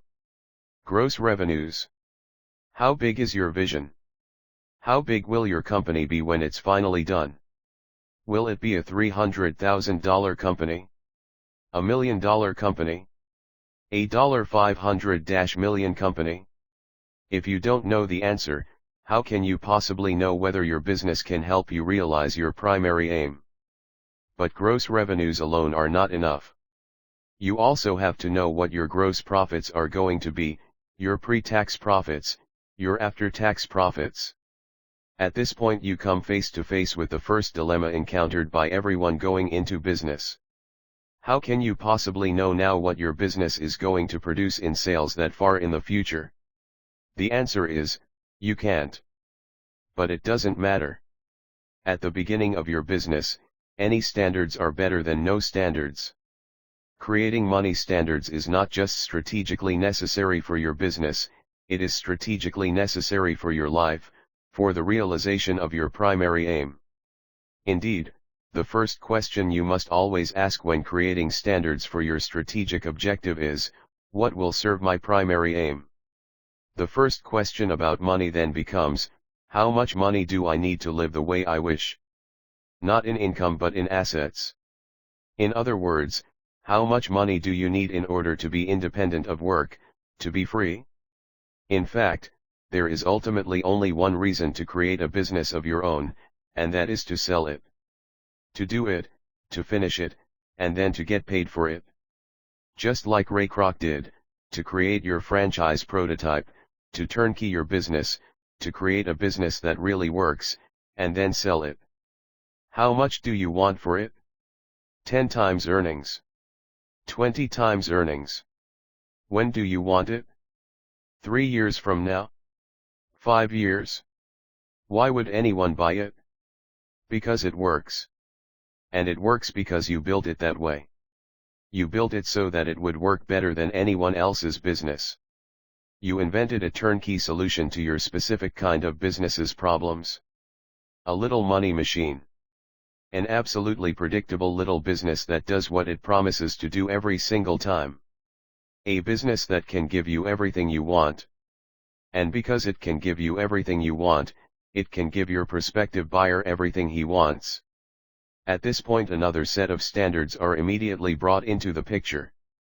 Because once you've created a set of financial standards for your life, once you know what it is your business needs to provide you with as a return on your investment, it becomes obvious that the business must have a realistic chance of achieving those standards, of producing that return on your investment. How can you know whether or not it does? By determining whether your business is an opportunity worth pursuing. The second standard, an opportunity worth pursuing. An opportunity worth pursuing is a business that can fulfill the financial standards you've created for your primary aim and your strategic objective. If it is reasonable to assume that it can, the business is worth pursuing. If it is unreasonable to assume that it can, then no matter how exciting, interesting, or appealing the business is, forget it. Walk away from it. It will consume too much of your precious time and prevent you from finding a true opportunity worth pursuing. How do you know whether you have an opportunity worth pursuing? Look around. Ask yourself, does the business I have in mind alleviate a frustration experienced by a large enough group of consumers to make it worth my while? This standard fulfills two primary requirements of your strategic objective. It tells you what kind of business you're creating while it defines who your customer will be. It tells you what you need to sell and to whom. What kind of business am I in? Ask anyone what kind of business they're in and they'll instinctively respond with the name of the commodity they sell. We're in the computer business. Or, we're in the hot tub business. Always the commodity, never the product. What's the difference? The commodity is the thing your customer actually walks out with in his hand. The product is what your customer feels as he walks out of your business. What he feels about your business, not what he feels about the commodity. Understanding the difference between the two is what creating a great business is all about. Charles Revson, the founder of Revlon and an extraordinarily successful entrepreneur, once said about his company, in the factory Revlon manufactures cosmetics, but in the store Revlon sells hope. The commodity is cosmetics, the product, hope. In a Chanel television commercial in the 1980s, an incredibly handsome man and a strikingly beautiful woman are alone while music plays hypnotically in the background. The scene shifts quickly and frequently to other shots, such as a tall, erect building. So far there hasn't been a sound except for the music that supports the suggestive visual ballet. The black shadow of an airplane moves vertically up the building. She approaches him. The music continues. He says, "Can I ask you a question?" in a voice filled with intimacy and invitation. We don't hear her answer. We just see her tilt her head back, close her eyes, and open her mouth slightly. Suddenly, the message, share the fantasy. Chanel. Not a word about perfume. That's the commodity. The commercial is selling the product fantasy. The commercial is saying, buy Chanel and this fantasy can be yours. What's your product? What feeling will your customer walk away with? Peace of mind? Order? Power? Love? What is he really buying when he buys from you? The truth is, nobody's interested in the commodity. People buy feelings. And as the world becomes more and more complex, and the commodities more varied, the feelings we want become more urgent, less rational, more unconscious. How your business anticipates those feelings and satisfies them is your product. And the demographics and psychographics associated with your customer will predetermine how you do that. Who is my customer? Every business has a central demographic model. That is, a most probable customer. And that customer has a whole set of characteristics through which you can define him: age, sex, income, family status, education, profession, and so forth. Demographics is the science of marketplace reality. It tells you who your customer is. Your central demographic model customer buys for very particular reasons, none of which are rational or even explicable. Yet he buys, or doesn't. The motivations that propel him in either direction constitute your central psychographic model. Psychographics is the science of perceived marketplace reality. It tells you why your customer buys. So when you ask, is this business an opportunity worth pursuing, the only way to tell is to determine how many selling opportunities you have, your customer's demographics, and how successfully you can satisfy the emotional or perceived needs lurking there, your customer's psychographics. Standards 3 through. There is no specific number of standards in your strategic objective. There are only specific questions that need to be answered. When is your prototype going to be completed? In 2 years? 3. 10. Where are you going to be in business? Locally? Regionally? Nationally? Internationally? How are you going to be in business? Retail? Wholesale? A combination of the two? What standards are you going to insist upon regarding reporting, cleanliness, clothing, management, hiring, firing, training, and so forth? You can begin to see that the standards you create for your business will shape both your business and the experience you have of your business. In fact, the standards of your strategic objective create the tension that draws the future model of your business and the way it actually appears today closer to one another. As we saw earlier, standards create the energy by which the best companies, and the most effective people, produce results. It was 11 o'clock Monday morning, 1 week following my last meeting with Sarah. It was the one day of the week All About Pies was closed. We decided to spend the day together to talk about her business. As she walked up to the table in the restaurant where we had decided to meet, I could see her excitement. She was a much different Sarah than when I had seen her a week earlier. Her eyes were clear, her body exuberant. She looked much younger. She also looked like she had a lot to talk about. The restaurant was owned by a friend of mine. We had done a lot of work together in his startup years, and so it was a place where I could take a table and spend as much time as I needed without being rushed out the door. In fact, it was a wonderful place to provide a new client with some clarity about what a business could do when done well.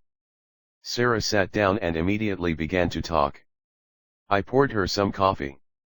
It seems for the first time in my life, I truly have come to some understanding about what I want. It is important for me to tell you how much I appreciate what you've given me. But, having said that, I realized, from almost the moment you left last week, that I would never allow myself again to be consumed by the work of my business. It became obvious to me, with a clarity that's almost impossible to describe, how big a price I have been paying for being so obsessed with my work. And, once I realized it, I swear, it was like I was suddenly and forever free of it. Something truly freeing happened to me that night. And it's not as though I haven't been working for the past 6 days. I have. Business has to go on, after all. But this past week was not the way it was before. While one part of me was doing the work, I guess that's the part you would call the technician part of me stayed removed from it. Part of me wasn't taken at all by the work I was doing. And, remember how I told you that I didn't think I was entrepreneurial? Well, I suddenly realized that I am. That I've always had an entrepreneurial part in me. That what you call the entrepreneur, I have always thought of as my spirit. My spirit is what my aunt called it. She used to say to me, Sarah, feed your spirit.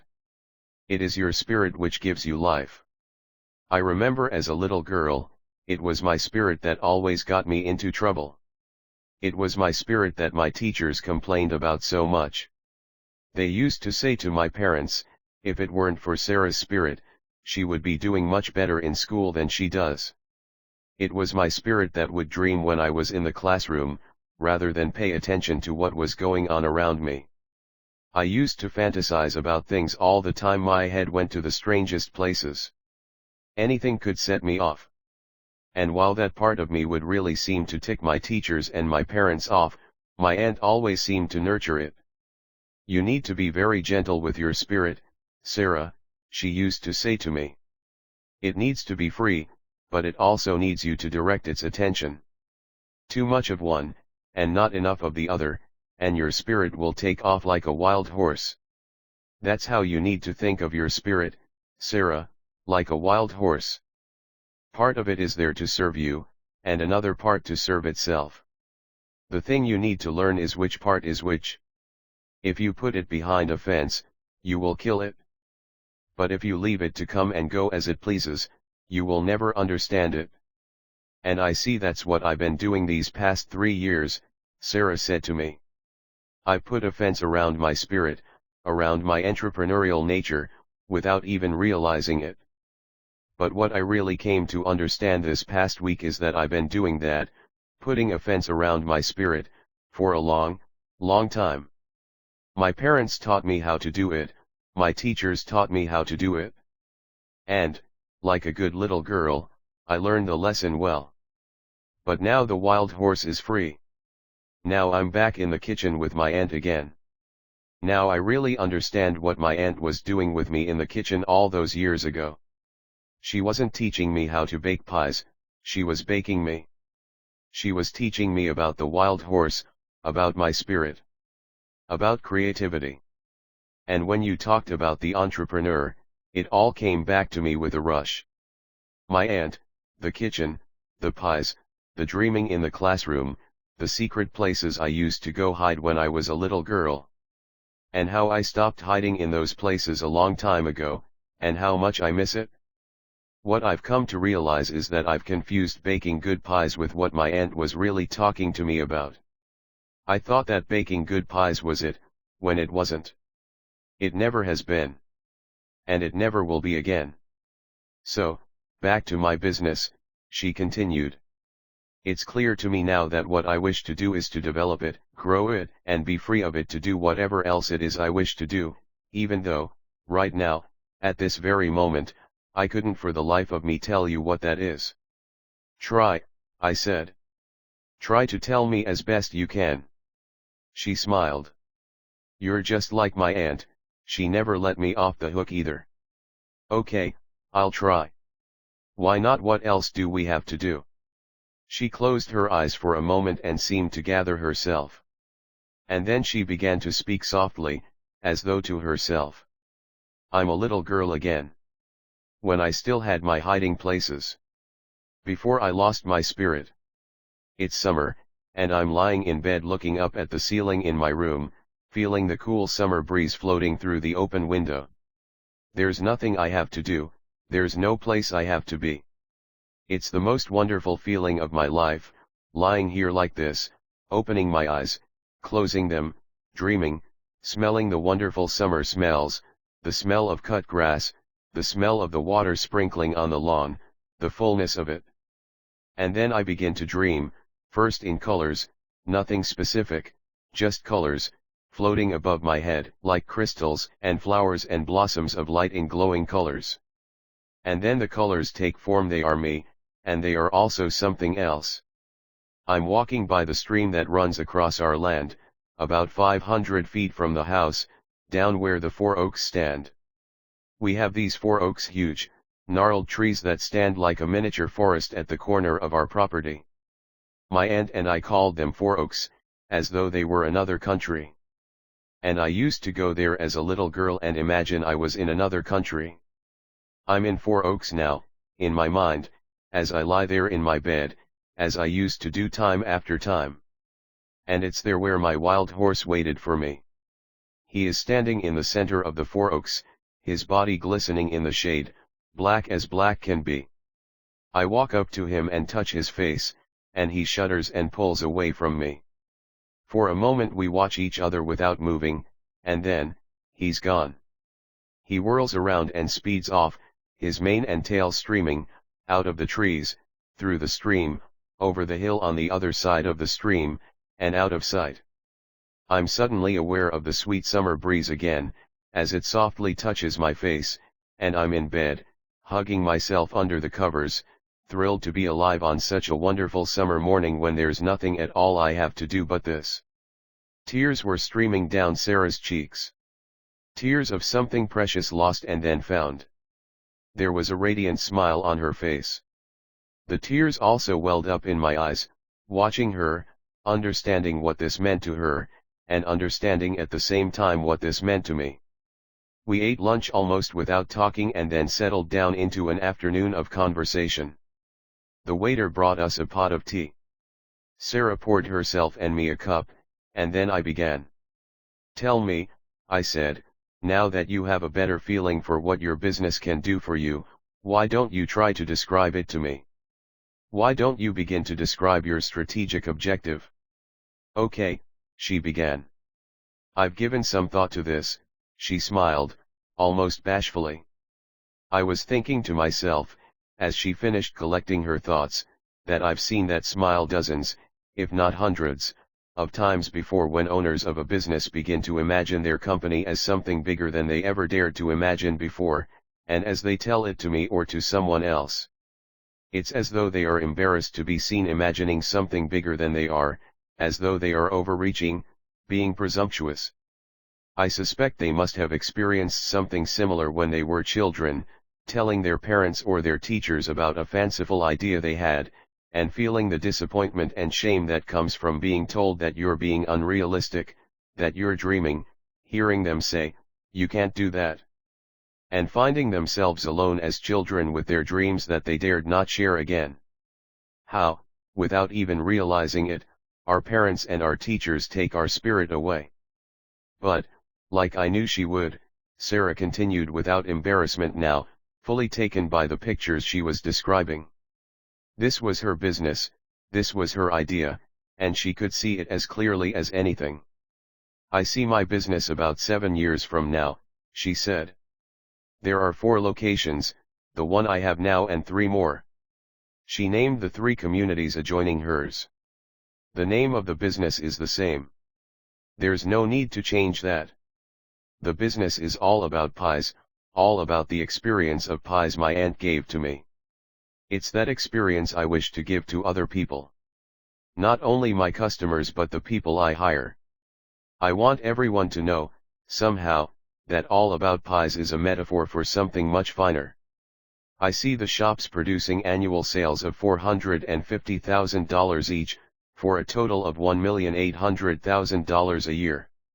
I'm not totally certain what the net profit will be, but I've decided that it should be about 15%, or $67,500 for each shop, for a total of $270,000 for the 4. I feel that that's a reasonable profit to shoot for, even though today I'm only producing about 11%, after my income, I mean. That means if I sell the business in 7 years, given a realistic price/earnings ratio, I think it's called, I should be able to sell the business for more than $1 million. $1 million in 7 years, that's my dream, she said to me, smiling, as though she could already see the money in the bank. Because, first, I won't ever need any more money than that to do everything I have ever wanted, and second, because it's really a great round number to shoot for. It sort of makes everything I need to do really concrete. Before I can open my second shop, I realize I've got to get this one operating without me. And so, one of the first things I'm going to do, and I've already begun to do this since we met last week, is to document all of the things I really know how to do today. For example, I know how to bake a great pie. And I know that I can document how I do that, so that's one of the first places I'm going to begin. But I'm getting ahead of myself. Let me tell you what my business will look like when it's done, so you can really get a feel for it. My aunt used to say that one of the problems we have in our lives is that we don't express our caring deeply or often enough. She used to say that when we were in the kitchen cutting the apples, or something like that, she'd say, "When we cut apples, we're doing something important.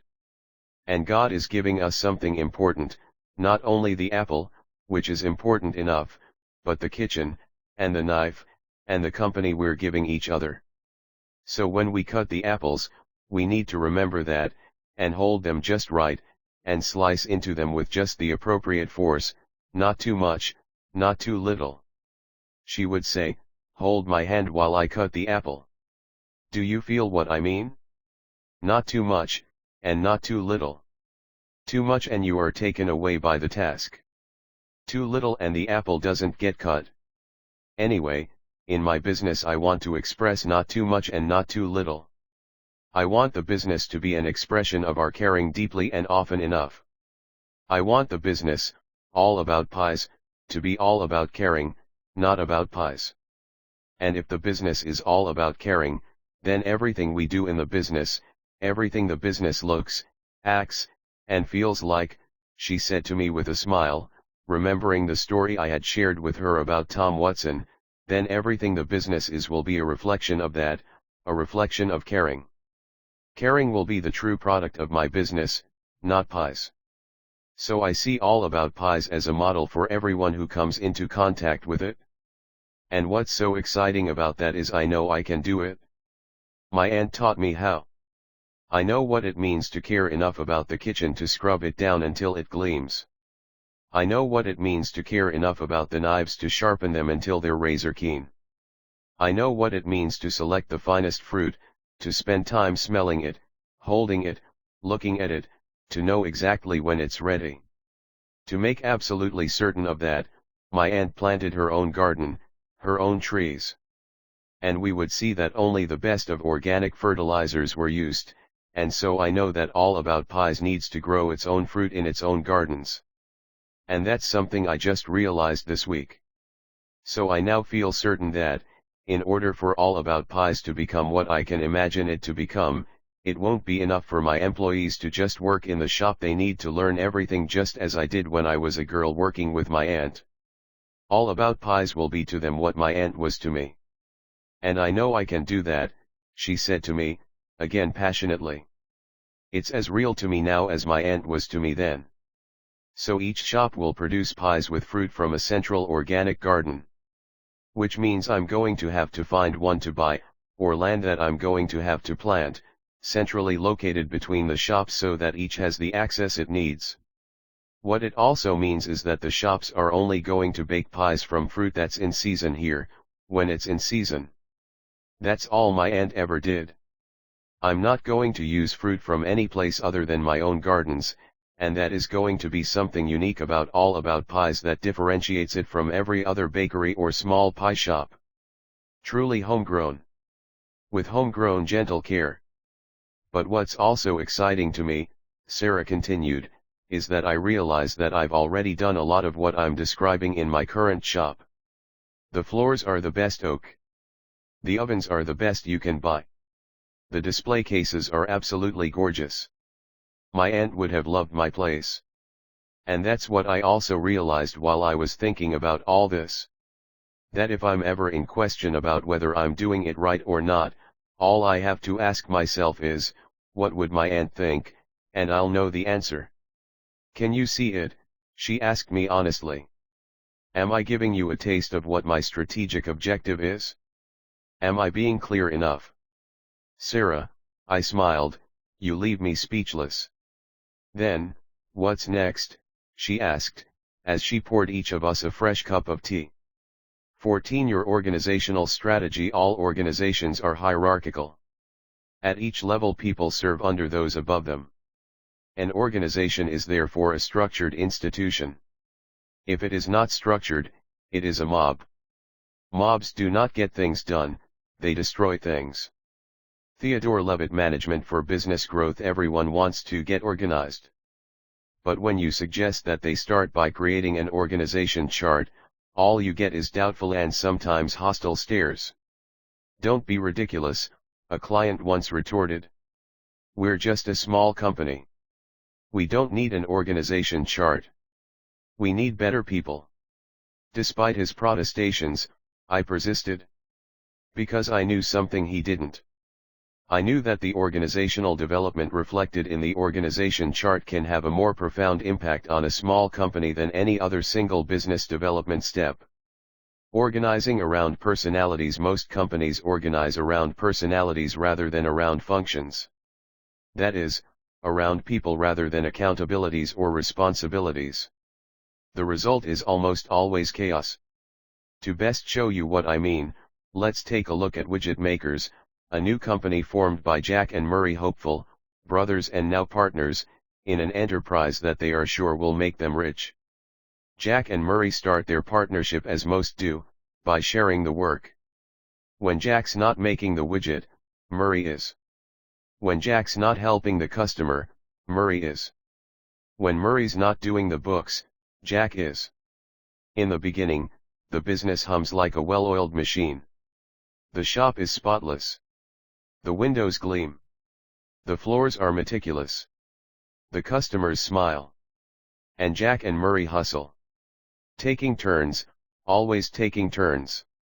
On Monday, Murray opens up. On Tuesday, Jack. On Wednesday, Murray.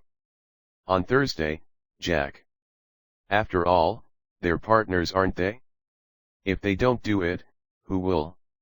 It's only fair that they share the work. And they go on that way. And the business begins to grow. All of a sudden, there's more work than either Murray or Jack can handle. They have to get help. So they hire Jerry. A great guy. And a nephew to boot. As long as they have to pay someone, might as well keep it in the family. Now it's Jack, Murray, and Jerry, taking turns, taking turns. When Jack's not doing the books, Murray is. And when Murray and Jack aren't, Jerry is. Now when Murray isn't working with a customer, either Jack or Jerry is.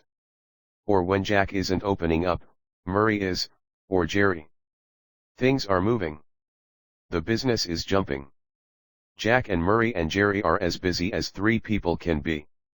It isn't long before Herb joins them. Jack's wife's brother. A good guy. A hard worker. Willing and eager.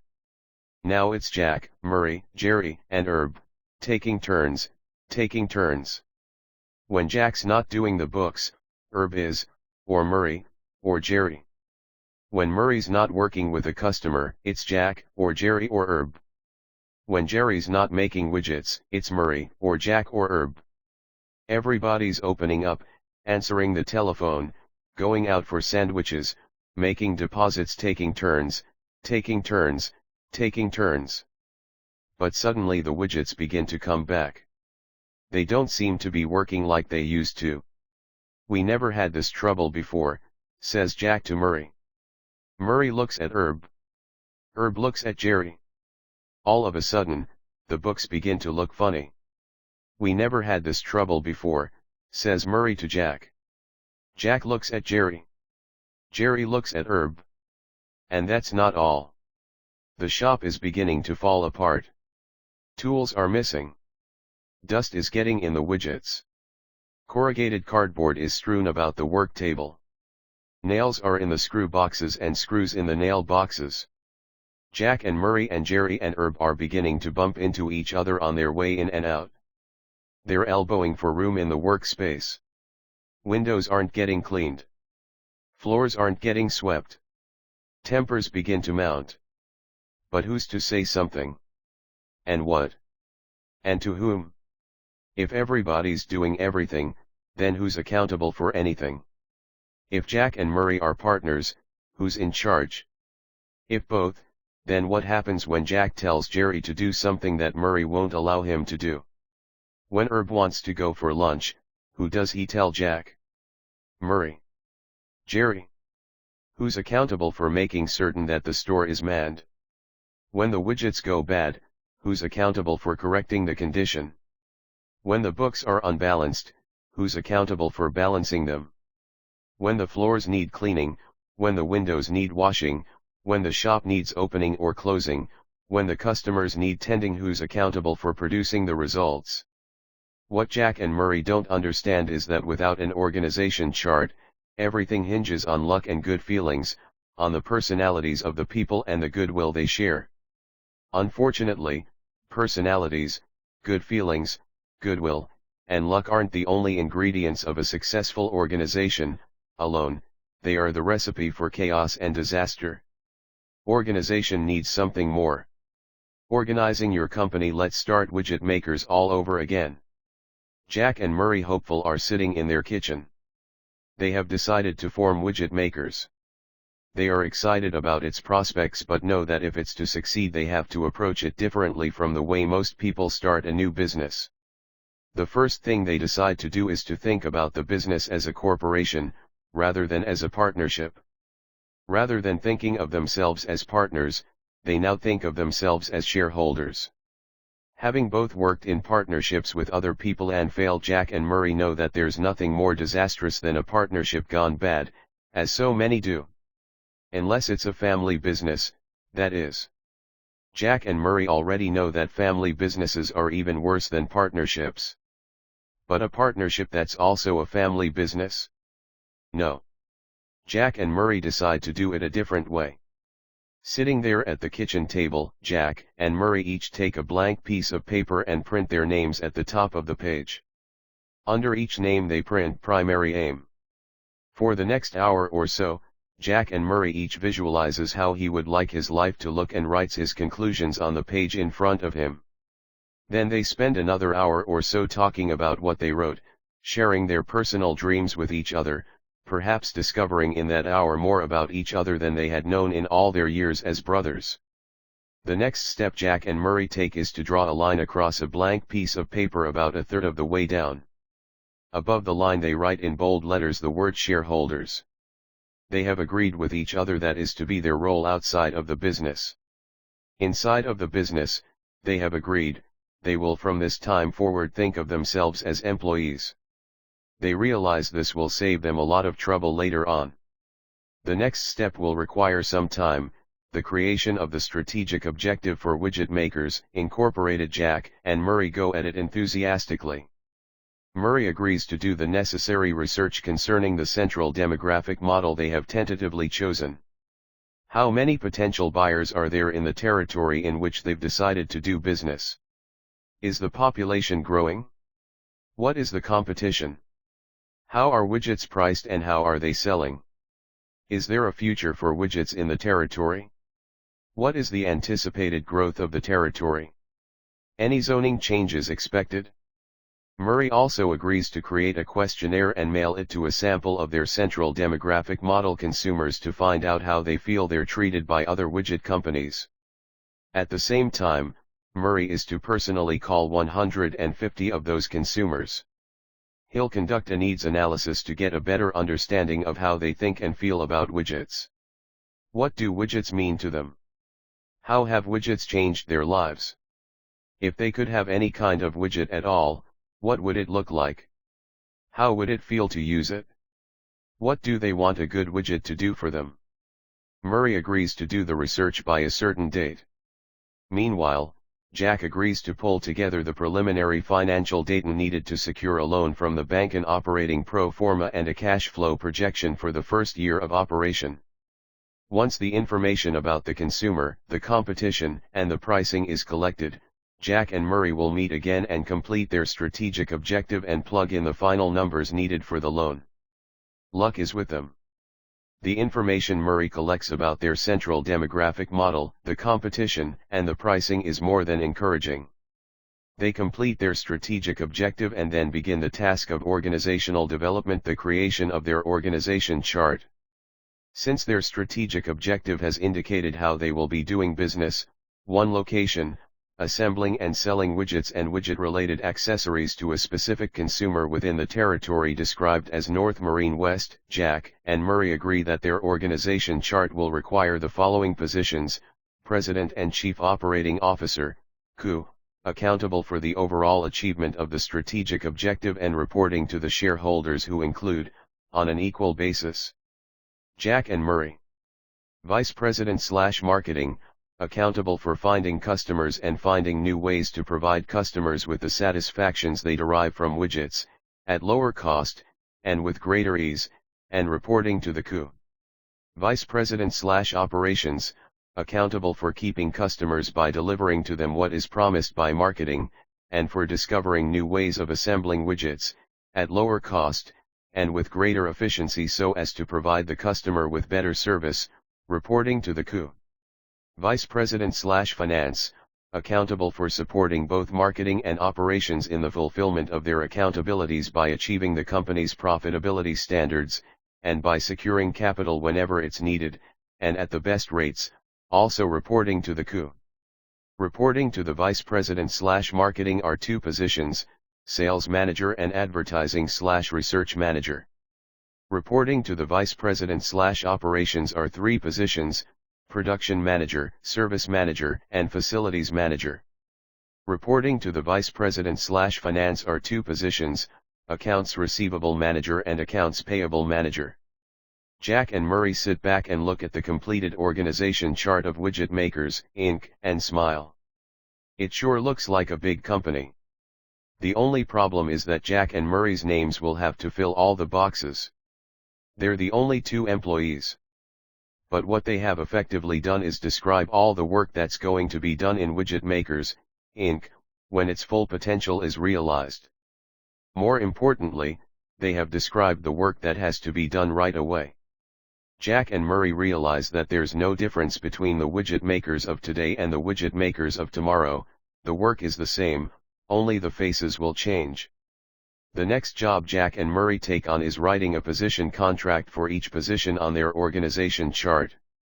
A position contract, as we call it at eMyth Worldwide, is a summary of the results to be achieved by each position in the company, the work the occupant of that position is accountable for, a list of standards by which the results are to be evaluated, and a line for the signature of the person who agrees to fulfill those accountabilities. Jack and Murray know that a position contract is not a job description. It is a contract, rather than just a description, between the company and an employee, a summary of the rules of the company's game. It provides each person in an organization with a sense of commitment and accountability. Accountability literally means stand up and be counted. Therefore, the position contract is the document that identifies who's to stand up and what they're being counted on to produce. Widget Makers, Incorporated organization chart. Having completed the position contracts for the positions within their new company, Jack and Murray, as shareholders, proceed to the most critical task of their new association, naming the people to put in the boxes. And since there are only two of them, it becomes even more critical that they approach this task wisely and carefully, if they're to avoid the errors of their past. Once they have that settled, they go below the horizontal line and in the middle of the piece of paper they draw a box in which they write the letters COO, for Chief Operating Officer, or President, of their new corporation. The next most difficult step, of course, is to decide which one of them is going to fill that position, understanding that it can be only one of them. There can't be two chief operating officers of a company. Someone's got to be accountable. Someone's got to be in charge. Will it be Jack? Will it be Murray? They ponder the question seriously. This is the person fulfilling the role that will ultimately be accountable to Jack and Murray for the realization of their dream. After careful thought, Murray decides on his own that Jack should do it. Although Murray is the older brother, he knows in his heart that Jack has always taken his accountabilities more seriously. Jack has always been more thorough than Murray. While Murray has always been the more creative of the two, creativity is not necessarily what's called for here. Organization is. After all, their life savings are at stake. If the business is to give them both what they want, someone will have to take it very seriously indeed. Murray confers with Jack about his decision. They both understand what's at stake here. A commitment of trust, both to each other and to the strategic objective they have fashioned together with great care. They both understand this is more than just a job, it's a heartfelt commitment. After a long discussion, they agree on Jack for COO, and Jack solemnly accepts the position, as well as the authority that goes with it, by signing the position contract for COO, or President. Next come the three vice presidential positions, Marketing, Operations, and Finance. Jack asks Murray if he would agree to be Vice President/Marketing, since he did such an exceptional job on the marketing research project at the outset of their venture. Murray agrees enthusiastically. This is the work he had hoped to do all along and gladly signs the Vice President/Marketing position contract. Jack then signs Murray's position contract as the president, the vice president/marketing's manager, on behalf of the company. Next comes vice president/operations. Jack agrees to take this position because it will be difficult, he reasons with Murray, for Murray to both sell the widgets and make them at the same time. This time Jack signs the position contract both as vice president/operations and as president. Finally, Jack takes on the accountability of vice president/finance, and signs the position contract for that position. There's no question between Jack and Murray who's best suited for that job. Murray now assumes the positions of sales manager and advertising/research manager, and signs those position contracts. Jack takes the positions of production manager, service manager, and facilities manager, as well as those of accounts payable manager and accounts receivable manager, and signs those position contracts. With all position contracts signed, Jack and Murray sit back for a second time to survey what they've done. When they see it, they're shocked. Jack has been given 8 jobs to Murray's 3. Something's got to be changed. After some thought, they agree to have Murray take on the accountabilities of accounts receivable and accounts payable as well as that of service manager. That makes it 6 jobs each. Anyone should be able to do 6 jobs on an average day, Jack and Murray think to themselves ambitiously. And, finally, the organization is done. Not a bit of work had been performed on the job, and yet the two of them were able to conceive of the company, the work that needs to be done, the standards by which they would hold each position accountable, and which position is accountable to which position and specifically for what. And upon completing this one preparatory act, a sense of order swept through Jack and Murray. A sense of elation. For despite the obvious size of the job ahead, somehow it looked doable. Somehow Jack and Murray knew they were going to get it all done. They were organized. They had some semblance of a plan. In creating their organization chart, Jack and Murray had also generated the blueprint for their franchise prototype. Prototyping the position, replacing yourself with a system having created a picture of the business as it will look when it's finally done, Jack and Murray start the prototyping process. But at the bottom of the organization, not at the top. They start working on the business where they start working in the business. In the position of salesperson and production person and accounts receivable clerk. Not as the owners or partners or shareholders.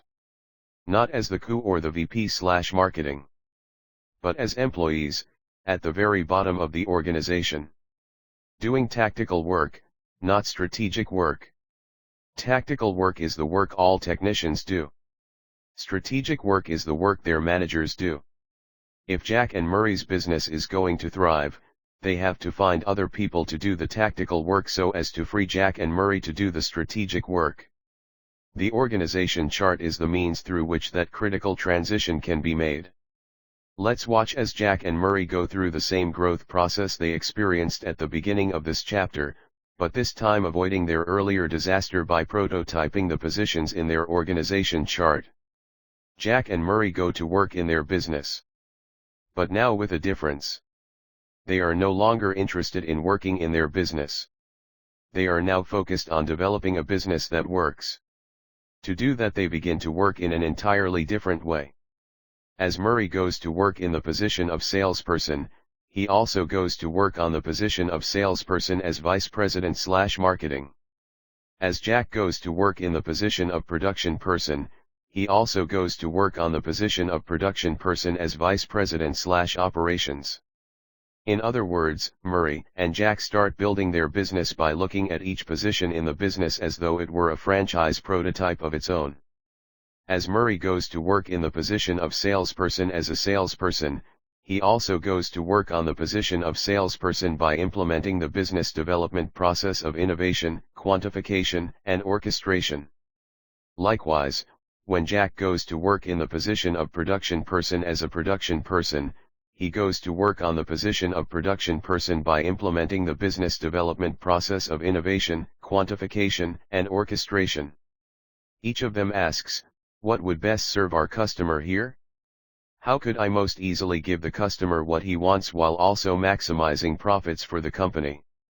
And at the same time, how could I give the person responsible for that work the best possible experience?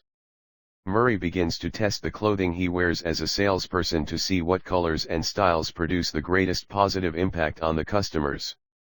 He starts testing different words. He begins to think about how Widget Makers, Inc. interacts with its customers, and how each component of this interaction could be modified to increase its effectiveness. And as he quantifies the impact of his innovations on sales, he takes the most productive of them and writes them down in the Widget Maker's Sales Operations Manual. Before long, the Sales Operations Manual contains the exact scripts for handling incoming calls, outgoing calls, meeting the customer at the door, the exact responses to customer inquiries, complaints, concerns, the system by which an order is entered, returns are transacted, new product requests are acted upon, inventory is secured.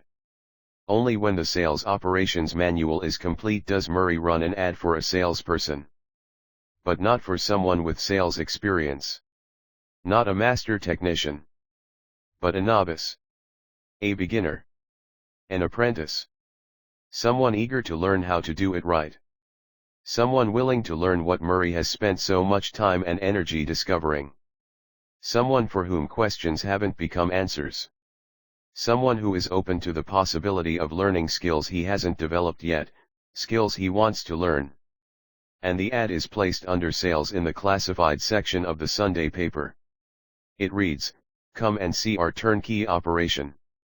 Come and see our money machine. No experience necessary.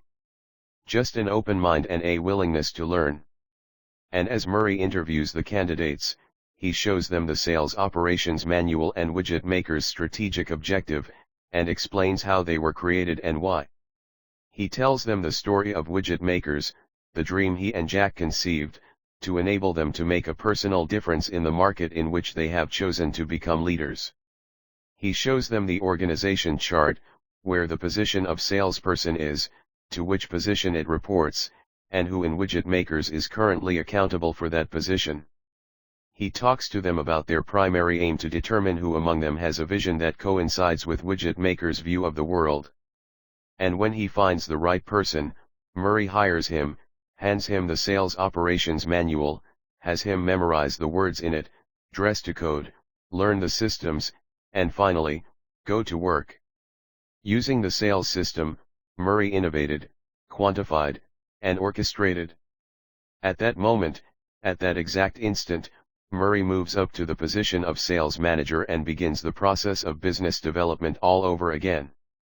Because at that moment, Murray has taken the most important step in freeing himself from the tactical work of his business. Murray has replaced himself with a system that works in the hands of a person who wants to work it. And now Murray's job becomes managing the system rather than doing the work. Murray is now engaged in strategic work. And while Murray did that, Jack did the very same thing for each of the tactical work positions he was responsible for. Both of them working on the business while working in it, and all according to plan. Now Jack and Murray have learned, by experience, an important lesson in developing their business, a lesson every technician suffering from an entrepreneurial seizure must learn if his business and his life are to work in harmony. That your organization chart flows down from your strategic objective, which in turn flows down from your primary aim.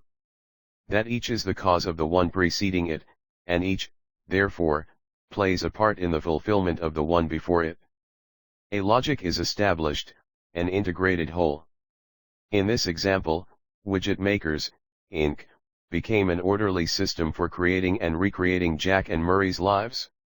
Without the organization chart, confusion, discord, and conflict become the order of the day. But with it, the direction, purpose, and style of the business are balanced, interacting purposefully and progressing with intention and integrity toward a cohesive and sensible whole.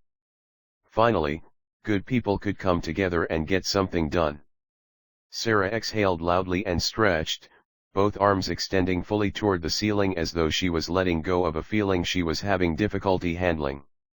"Boy," she said, You sure don't make it easy. The minute I think I've got this entrepreneurial thing handled, you give me some more work to do. I'd like to go back over this again because I'm not sure I've got it. What you're saying is that I need to create an organization chart for All About Pies as it will look when it's done, 7 years from now, rather than the way it is now. Yes, I responded. And that once I've created that organization chart, I need to put my name in all the positions I currently fill. Right again, I answered. And that I need to create very detailed descriptions of each one of those positions, and then sign the position contracts for each, as though I were an employee taking responsibility for each job? Do you mean I actually need to sign each position contract, exactly as though I were that employee? Yes, I said, exactly as though you were that employee. Because if your business is going to work, you are each one of those employees. Until you replace yourself with someone else, that is. She continued to press forward, her eyes shining like diamonds, intense, awake, engaged. And the reason for that is, Sarah said, that unless I act as I expect my employees to act, unless I work in my business exactly as I wish them to, I will never be able to create a system for doing it exactly the way I expect them to do it. In other words, unless I act in exactly the same way as I expect my employees to act, the system I create will indulge my preferences, rather than what the business really needs to make it possible for everyone other than me to be as productive and happy as possible. And if I only indulge my preferences, I will never be able to replace myself with anyone other than another owner, someone just like me, someone with the same interests as an owner, someone with the same goals as mine. She paused for a moment as though to catch her breath, and then added, "Is that what you are saying?" "Exactly," I answered. Because it's critical if you are to begin your business all over again that you're able to separate yourself from the roles you need to play. To become independent of them, rather than these roles becoming dependent on you. Remember we talked earlier about the crazy-making nature of all your different personalities, and that the only way to eliminate that craziness is to organize yourself and the world around you as clearly as possible so you can function as clearly as possible. Well, it's the dysfunctional nature of these unconscious personalities we have to combat. It's our automatic nature we've got to organize into an intentional nature. And the only way we can do that is intentionally, not automatically. And so one part of us, the part a man named Gerber once called the driver, must order all the rest. The driver must take charge of the horse and carriage, Gerber once said. And, as the owner of your business, as the driver of your business, that's your primary job, to take charge of the horse and carriage. And, to do so, you must be able to differentiate among all the roles, to discriminate between what's most important and what's least important, to organize it in such a way that your best intelligence tells you your business must work. And, once you have done that, once you've organized your business in the most intelligent way you can, your next most important job is to follow the rules of the game you have created with integrity. Because if you won't follow the rules, why should anyone else? If the rules don't apply to you, the leader, why should you expect anyone to follow you? If you don't obey the rules, honor them, extol them, why should you expect anyone else to take your game seriously? The answer is, you can't expect them to, because they won't. And that's what this whole process of organizational development is. It's the process through which you think through your business as best as you're able and then structure the way it is to work. Your organization chart is that structure. It is you talking to your people and the world, telling them exactly how you see your business working when it's done. When the dream is in place. It's you sharing your mind with the world. And then, once having shared it, it's you telling your people and the world that you believe enough in the vision to live it yourself. Anything less than that is sheer arrogance, I told her. But, when you live by your own rules, when you walk your talk, when you live as you think, then your business will become a thing to behold. Got it, she said. I didn't have a doubt in the world but you would, I responded.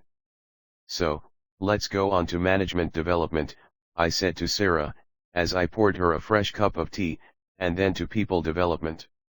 Because where management, people, and systems come together, so does your prototype. 15. Your management strategy. The system is the solution. At NT, you may think that the successful implementation of a management strategy is dependent on finding amazingly competent managers, people with finely honed people skills, with degrees from management schools, with highly sophisticated techniques for dealing with and developing their people. It isn't. You don't need such people. Nor can you afford them. In fact, they will be the bane of your existence. What you need, instead, is a management system. The system will become your management strategy, the means through which your franchise prototype produces the results you want. The system will become your solution to the problems that beset you because of the unpredictability of your people. The system will transform your people problems into an opportunity by orchestrating the process by which management decisions are made while eliminating the need for such decisions wherever and whenever possible. What is a management system? It is a system designed into your prototype to produce a marketing result. And the more automatic that system is, the more effective your franchise prototype will be. Management development. The process through which you create your management system, and teach your up-and-coming managers to use it isn't a management tool as many people believe. It's a marketing tool. Its purpose is not just to create an efficient prototype but an effective one. And an effective prototype is a business that finds and keeps customers profitably better than any other. Let's look at how such a system was put into practice by a resort hotel I've patronized over the past 17 years. A match, a mint, a cup of coffee, and a newspaper. The first time it was an accident, that is, an accident for me. I hadn't planned to go there. I'd been driving for 7 hours, and, tired of the road, decided to stop for the night before going on to San Francisco. The hotel was located in a redwood grove overlooking the Pacific. By the time I walked into the lobby, the sun was setting and the grove had turned dark as pitch. Instantly something told me that I was in a special place. The lobby was warmly lighted. Redwood paneling reflected the red glow of the light onto beige overstuffed couches that hugged the 3 walls surrounding the reception desk. A long, dark wood table faced the front door through which I had just entered. On the table rested a huge woven Indian basket overflowing with fresh fruit. Beside the basket stood a massive bronze lamp, its deep burnished light bouncing off the fruit, adding a festive look to the room. Running the full length of the table and falling down on either end almost to the floor was an intricately crocheted linen cloth, its bright, exotic pattern accentuating the colors of the fruit, the bronze of the lamp, and the deep red ochre of the walls.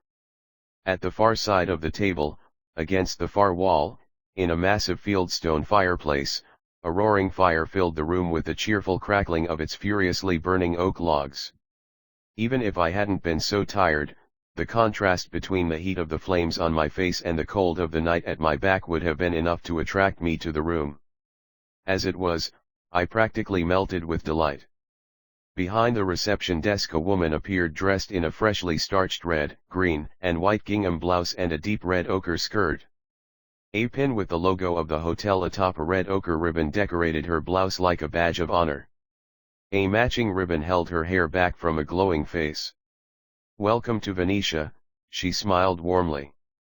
It took no more than 3 minutes from the moment she spoke that greeting to the time the bellboy ushered me into my room, despite the fact that I had no reservation. I couldn't believe the ease with which it all happened. And the room. The overall impression was one of understated opulence: thick, muted pastel wall-to-wall carpeting, a 4-poster, king-size white pine bed covered by a magnificent, impeccably clean, white-on-white quilt, original graphics depicting scenes and birds of the Pacific Northwest gracing the rough-hewn elegance of the natural cedar walls, a stone fireplace with oak logs already prepared and waiting on the grate for the fire someone knew I would appreciate, paper rolled ceremoniously beneath the grate. And an elegant oversized match lying diagonally across the hearth, waiting to be struck. Delighted with my good fortune, I changed for dinner.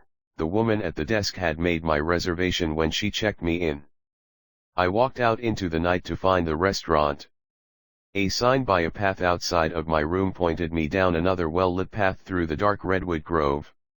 The night air was still and clear. In the distance I could hear the hushed, rhythmic patter of the Pacific Ocean surf.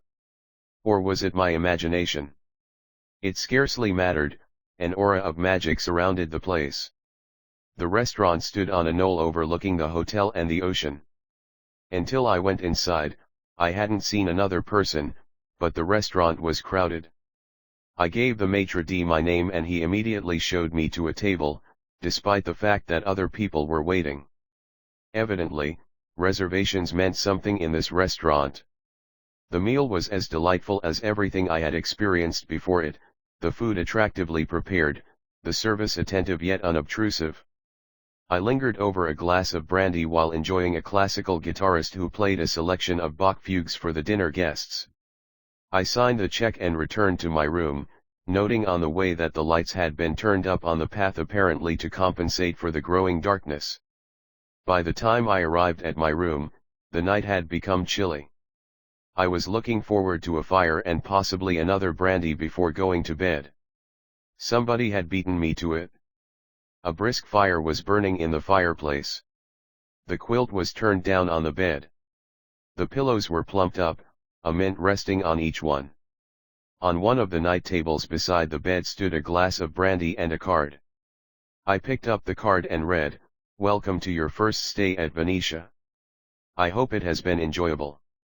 If there is anything I can do for you, day or night, please don't hesitate to call." Kathy. As I drifted to sleep that evening, I felt very well taken care of. The following morning I awoke to a strange bubbling sound in the bathroom.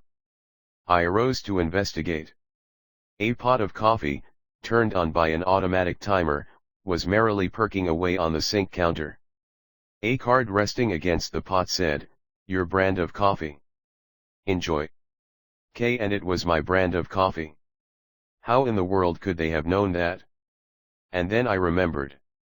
At the restaurant the night before they had asked me what brand of coffee I preferred. And here it was. Just as I caught on to what they had done, there was a polite knock at the door. I went to the door and opened it. Nobody. But there on the mat was a newspaper. My newspaper, the New York Times. How in the world did they know that? And then I remembered. When I checked in the night before, the receptionist had asked me what newspaper I preferred. I hadn't given it another thought. Until now. And there it was. And exactly the same scenario has occurred each and every time I've returned. But after that first time I was never asked my preferences again. I had become a part of the hotel's management system. And never once has it let me down. The system knows what I like and makes certain that I get it, in exactly the same way, at exactly the same time. What exactly had the system provided? A match, a mint, a cup of coffee, and a newspaper. But it wasn't the match, the mint, the cup of coffee, or the newspaper that did it. It was that somebody had heard me. And they heard me every single time. The moment I walked into the room and felt the fire, I knew that someone had thought about me. Had thought about what I wanted. I hadn't said a word, and yet they had heard me. The moment I saw the mints on the pillows, the turned down quilt, and the brandy on the table, I knew that someone had thought about me. Had thought about what I wanted. I hadn't said a word and yet they had heard me. The moment I heard the coffee pot perking in the bathroom and saw the card that identified it as my brand, I remembered that someone had asked for my preference. And they had heard my answer. The instant I saw the newspaper and recognized it as my newspaper, I remembered that someone had asked. And they had heard my answer. And it was totally automatic. Every single element was an orchestrated solution designed to produce a marketing result, an integrated component of the hotel's management system. After my third visit to the hotel, I asked to speak with the manager. I wanted to find out how he was able to produce the identical results for me every single time. How could he make certain that someone would ask the right questions so as to ensure the correct results for each and every guest? Was it because he hired extremely competent people? Were the employees owners? Was it some kind of special incentive system? The manager was a young man of 29. He invited me into his office to talk. It was well lit, modest in size, and overlooked the redwood grove I had walked through to get to the restaurant. His desk was clean and neatly organized, not a loose paper in sight. This is a very orderly young man, I thought to myself. Perhaps he's the reason the hotel works so well. The young manager obviously enjoyed his job, because he warmed immediately to the conversation about his work and the task of producing the results for which he was held accountable by the hotel's owner. You know, he said, smiling self-consciously, it's funny sitting here talking to you about what we do here at the hotel. Because until 5 months ago, the only experience I had in the hotel business was as a guest for 2 nights at a Holiday Inn in Fresno 3 years ago. In fact, he continued, before this job I was working as a short order cook at a restaurant nearby. The owner and I got to know each other. He asked if I'd like to learn the hotel business, and, before I knew it, he hired me. Everything I know about the hotel business I've learned here. Here, let me show you. He reached behind his desk for a red binder. Printed on the spine were the initials OM and the logo of the hotel. What we do here is simple. Anyone can do it. He opened the binder to the table of contents. This is our operations manual. As you can see, it's nothing but a series of checklists. This one is a checklist for setting up a room. He opened the book to a yellow page. This group of pages is yellow. Everything in the manual is color-coded. Yellow has to do with room setup. Blue, with guest support services. For instance, when we light your fire at night, put the mints on your pillow, and so on. Each checklist itemizes the specific steps each room support person must take to do his or her job. There are 8 packages of checklists for each room support person waiting in their mailbox when they come in every day. Each package of checklists is used for one of the 8 rooms the room support person is accountable for. As a room support person goes about the process of taking care of his or her 8 rooms, a checklist is completed to confirm that each accountability was performed according to the standards. As you can see, here at the bottom of the checklist is a place for the RSP to sign, indicating that he or she did the prescribed work. To sign and not to have done the work is grounds for instant dismissal.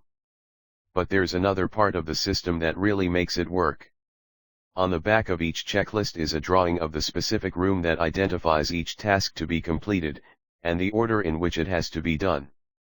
The drawing takes the RSP through the routine, and, as they complete each task, they check off the corresponding part of the drawing to show that it was done. With this drawing we can train new people almost instantly and have them producing a result identical to that of a person who's been with us for quite some time. As added insurance, my RSP supervisors run spot checks every day to make certain that any errors are caught in time. He paused and smiled. But there are rarely any errors. The system works like a charm. There's an equally effective system for everything we do here. The fact is, the owner worked it all out in advance. The lighting, the sauna, and the pool are timed electronically and synchronized with the seasons, so that they deliver a predictable result to the guests.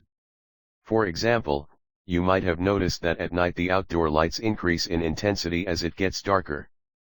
That's done automatically. No one has to think about it.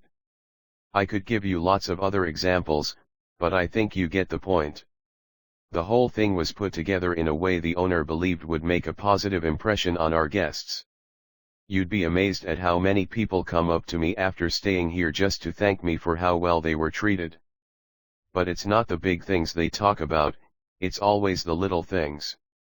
I could understand and believe all he had said, but still I asked, how do you get your RSPs to use the checklists?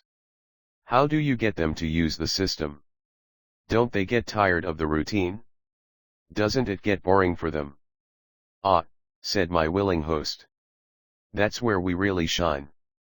16 Your people strategy life games reflect life aims. Robert Estorop, the master game. How do I get my people to do what I want? This is the one question I hear most often from small business owners. And the answer I invariably give them is, you can't. You can't get your people to do anything. If you want it done, I tell them, you're going to have to create an environment in which doing it is more important to your people than not doing it, where doing it well becomes a way of life for them. Since that is the question most often asked of me, I was intrigued with the hotel manager's answer to my question, how do you get your people to do what you want? His response was refreshing because it is so rare that I hear something like it. The first thing that surprised me when I came to work here, the manager said, was that the owner took me seriously. I mean, think about it. Here I was, a kid, with absolutely no experience in this business. But he never treated me that way. He treated me as though I were a serious adult. Somebody worth talking to about what he obviously considered important. And that was the second thing that surprised me when I came to work here, the manager continued. How seriously the boss took the operation of this hotel. I mean, it wasn't just that he took it seriously. Everyone I've ever worked for was serious about his business. It was the kind of seriousness he had.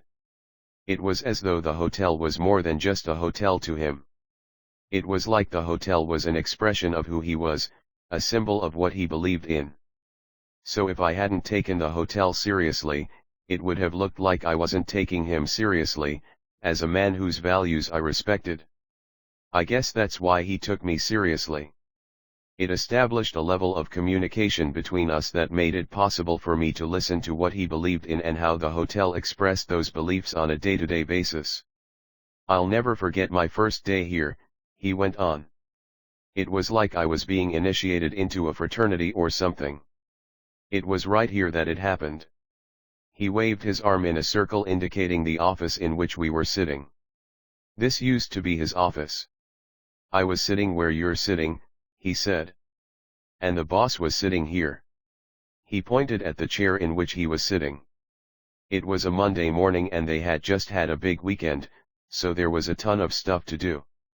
Usually when I start a new job, the first thing that happens is that the person who hires me takes a minute to describe what I'm supposed to do and then throws me out there to do it.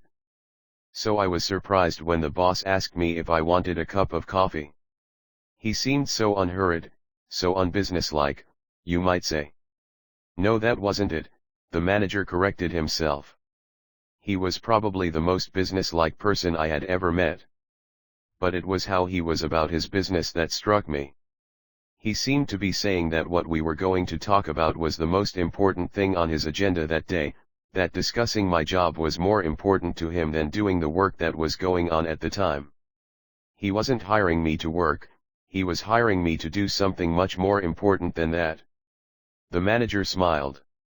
You know, I've never said this to anyone before.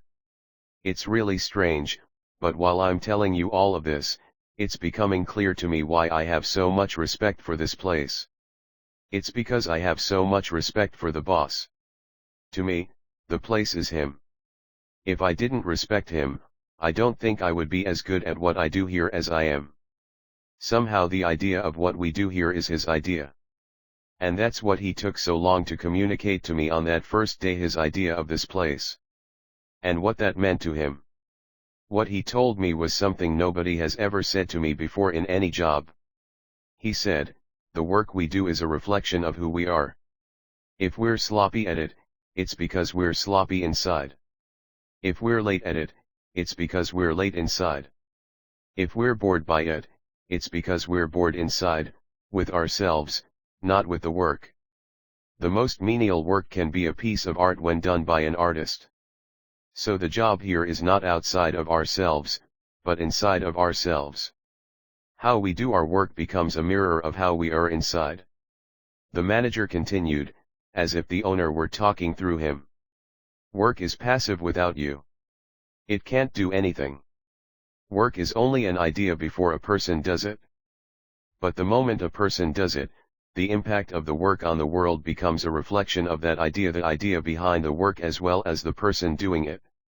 In the process, the work you do becomes you. And you become the force that breathes life into the idea behind the work. You become the creator of the impact on the world of the work you do. There is no such thing as undesirable work, he continued. There are only people who see certain kinds of work as undesirable. People who use every excuse in the world to justify why they have to do work they hate to do.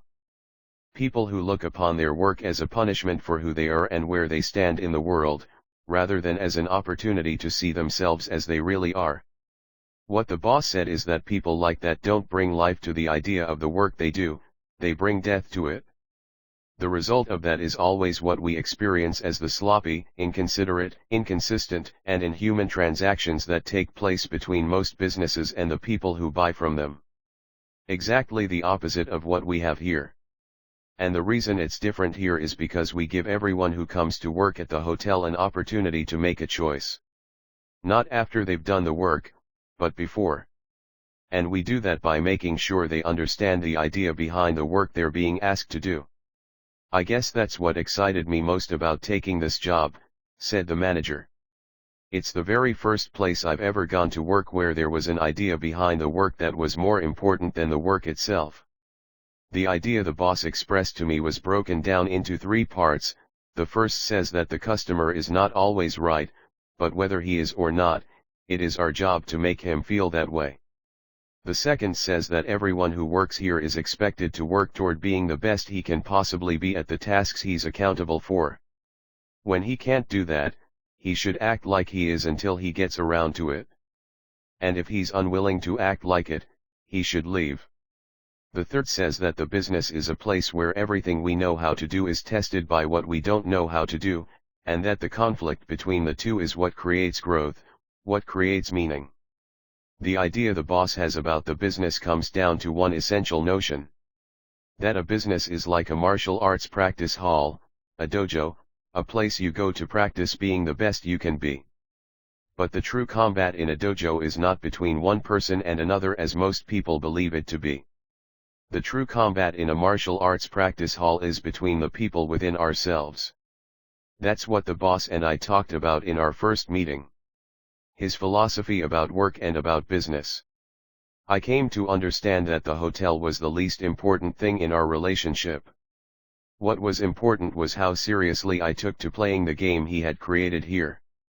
He wasn't looking for employees so much as for players in his game. He was looking for people who wanted something more than just a job. What the manager was telling me, and what the boss had told him, was that your people do not simply want to work for exciting people. They want to work for people who have created a clearly defined structure for acting in the world. A structure through which they can test themselves and be tested. Such a structure is called a game. And there is nothing more exciting than a well-conceived game. That is what the very best businesses represent to the people who create them, a game to be played in which the rules symbolize the idea you, the owner, have about the world. If your idea is a positive one, your business will reflect that optimism. If your idea is a negative one, your business will reflect that as well. In this context, the degree to which your people do what you want is the degree to which they buy into your game. And the degree to which they buy into your game doesn't depend on them but on how well you communicate the game to them at the outset of your relationship, not after it's begun. Your people's strategy is the way you communicate this idea. It starts with your primary aim and your strategic objective, and continues through your organizational strategy, your organization chart and the position contracts for all of the positions in it, and the operations manuals that define the work your people do. It is communicated through the beliefs you have and the way you expect your prototype to exemplify them, through the standards you establish for the performance of accountabilities at all levels and in all sectors of your prototype, through the words you use to describe what your business needs to become for your customer, for your people, for yourself if it is to be more than just a place where people go to work. But the game your business will play can't simply be captured on the written page. It must be seen if it is to work. It must be experienced. It is first, last, and always about how you act. The words will become hollow if the game is a contrived one.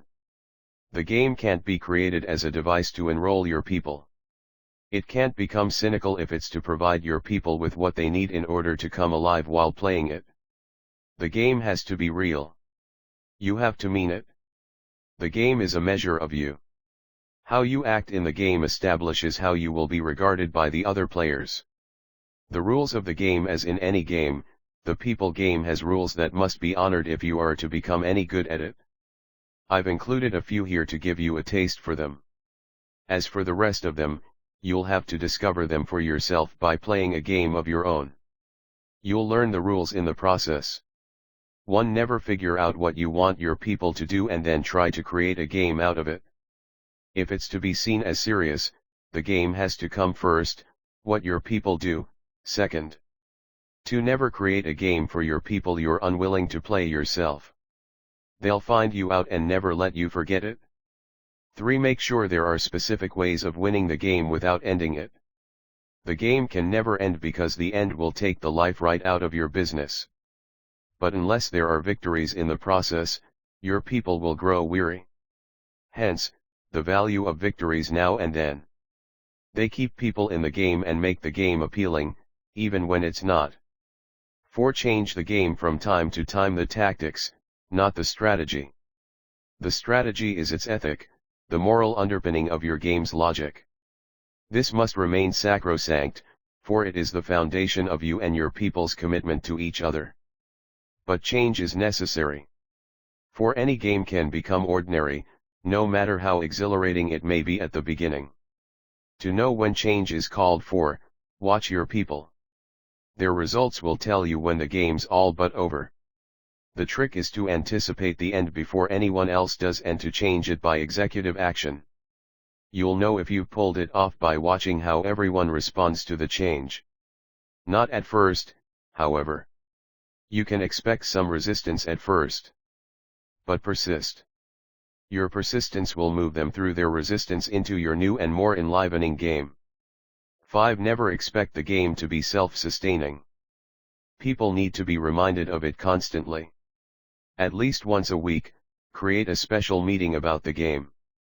At least once a day, make some kind of issue about an exception to the way the game has been played and make certain that everyone knows about it. Remember, in and of itself the game doesn't exist. It is alive to the degree that people make it so. But people have the unerring ability to forget everything they start and to be distracted by trivia. Most great games are lost that way. To make certain yours isn't, don't expect your people to be something they're not. Remind them, time after time, of the game they're playing with you. You can't remind them too often. 6. The game has to make sense. An illogical game will abort before it ever gets going. The best games are built on universally verifiable truths. Everyone should be able to see them if they're to be sufficiently attractive. A game with muddy beginnings will get you nowhere. Know the ground you stand on and then assemble your armament. Sooner or later you'll need it.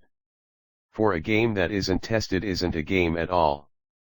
But remember, you can have the best reasons in the world for your game and still end up with a loser if the logic is not supported by a strong emotional commitment. All the logic does is give your people the rational armament to support their emotional commitment. If their commitment wanes, it means that they and most likely, you have forgotten the logic. So will out the logic often. Make sure everyone remembers the game's raison d'être. 7. The game needs to be fun from time to time. Note that I said, from time to time. No game needs to be fun all the time. In fact, a game is often no fun at all. That's part of the thrill of playing a game well, learning how to deal with the no fun part so as to retain your dignity while falling on your face. At the same time, fun needs to be planned into your game. But make certain that the fun you plan is fun. Fun needs to be defined by your people. If it's fun to them, it will work.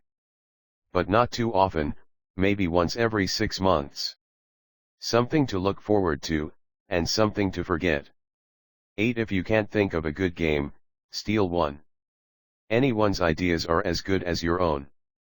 But once you steal somebody else's game, learn it by heart.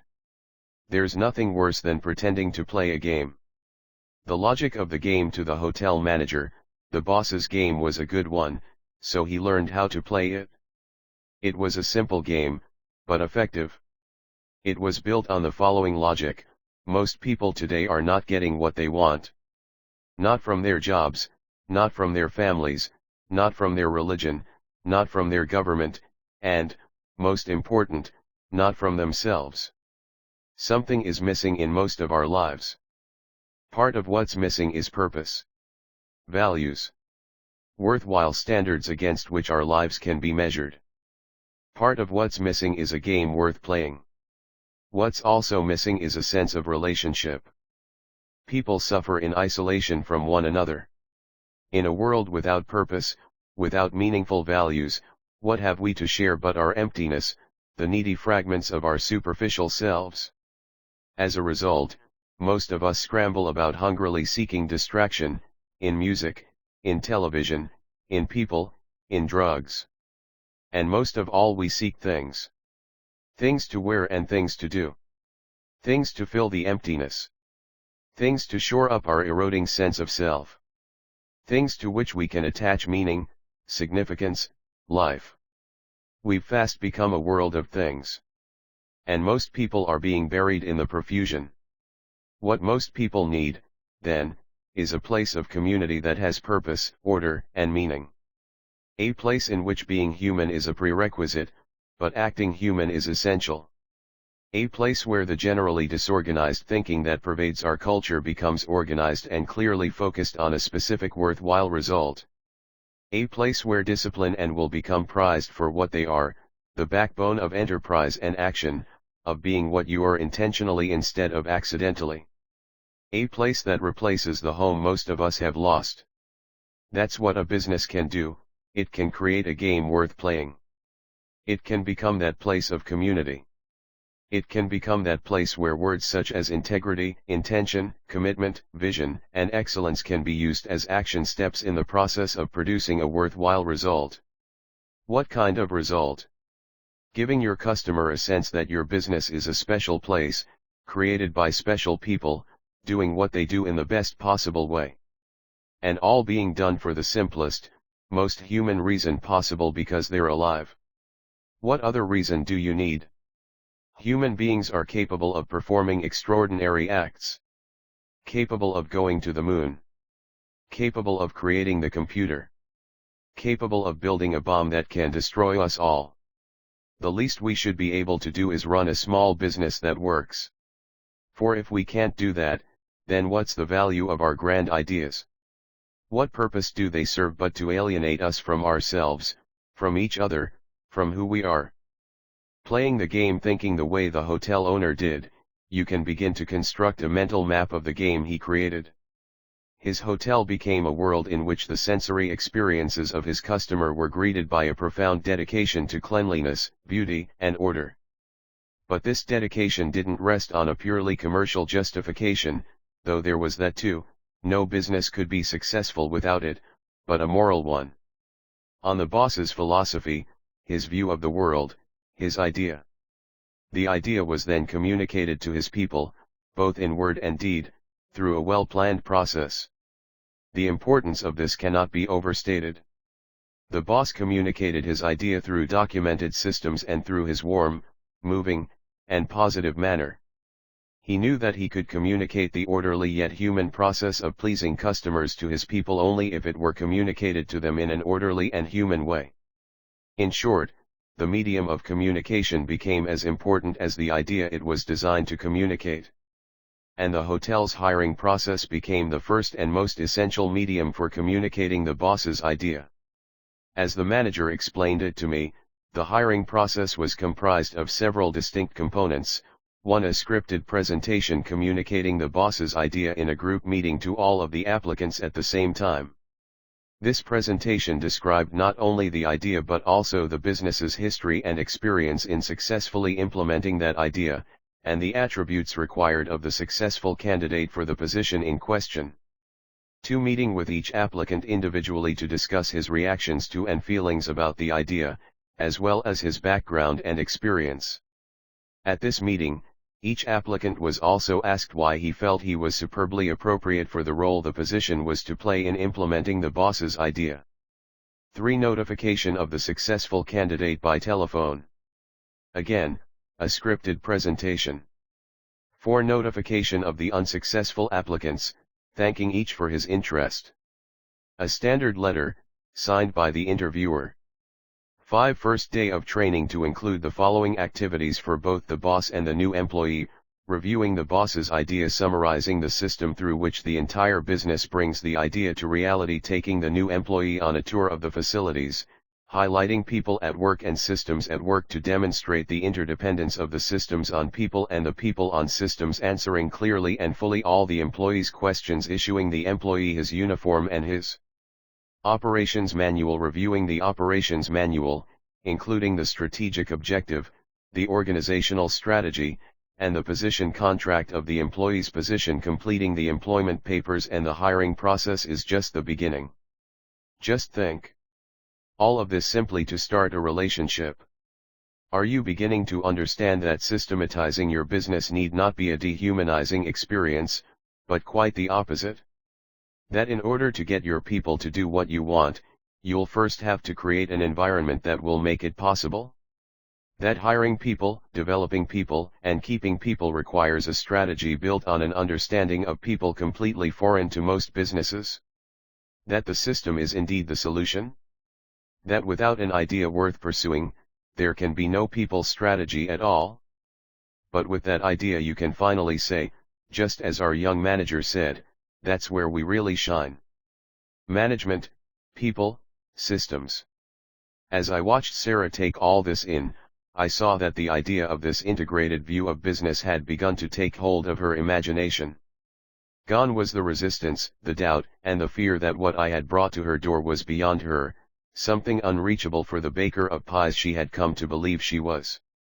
What she was beginning to grasp is that she was a worthy opponent, more worthy than she had ever realized, and that the game I was describing for her was the same game she had been taught to play by her aunt, years ago in her mother's kitchen, with such loving attention.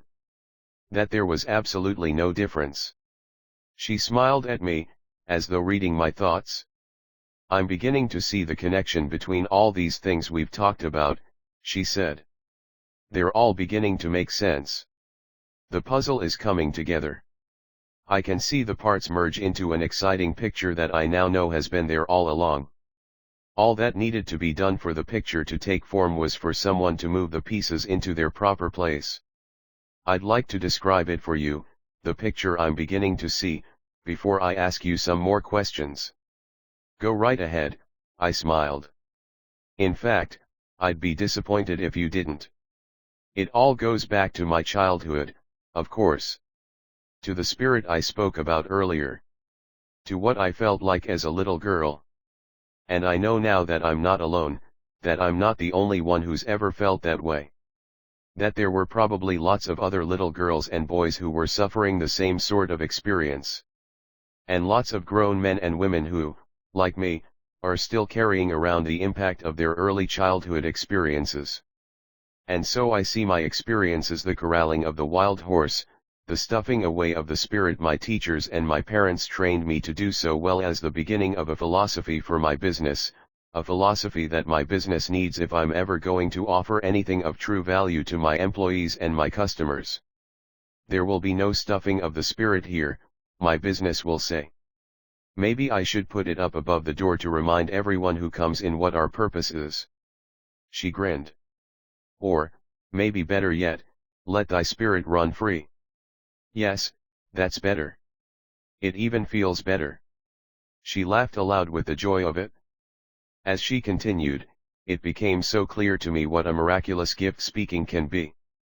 I saw that Sarah wasn't so much talking to me but to herself, discovering as she spoke the miracles that lived within her experience, within her relationship with her aunt, within her extraordinary imagination. Discovering truths she never knew she knew. Discovering all the wealth that was waiting there inside of her to be unearthed, to be explored, to be treasured as the words came tumbling forth. As though the words, once freed by the speaking of them, combined with the air to become something else again. A vision. Understanding. Expansion. Sarah continued. My picture of the business also goes back to what my aunt taught me about caring. If my aunt were alive today, she would say, if everyone cares, the pies will take care of themselves. And so I can see my business as a school about caring that teaches all the little things to my employees that my aunt tried so hard to teach me, what it means to pay attention. What it means to our spirits. To be present with the whole of ourselves in everything we do. My God, I thought I hadn't learned anything, she said to me, her eyes wide with the astonishment of what she had just understood. But I had. And now I'm going to take her place. That lovely woman. That sweet, gentle, determined, old woman. I'm going to take her place. I'm going to become the master in my own kitchen, just as she was the master in hers. And the rules of the game, what a joy it's going to be to create them. Rules about dress. Rules about comportment. Rules about the tools we use and how we use them. Rules about the floor and the walls and the counter space, how we clean them every night and every morning, how we give them their final touch so that they absolutely glow. Rules about the pie tins and about the cupboards in which we store things. Rules about glass, rules about silver, rules about tin. Rules about the ovens, how they're heated, how they're opened and closed, how they're cleaned. Rules about opening up, and closing up. Rules about money, about keeping the books, about balancing at the end of each day. Rules about hair, about fingernails.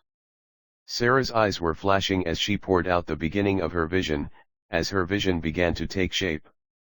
She didn't need to know what the specific rules were yet, what was important was that she get a taste of the exercise. As her aunt said, the pies will take care of themselves.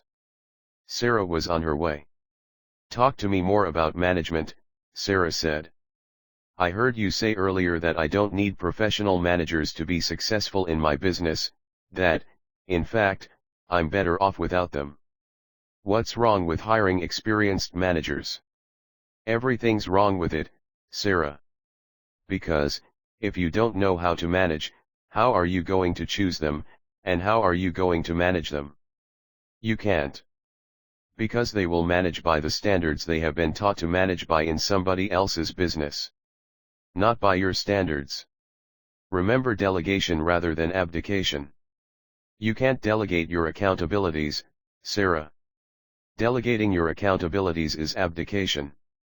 You, as the shareholder, as the owner, as the COO, as the VP/marketing, as the VP/finance, whatever positions you take, must take full accountability for what's going on in your business.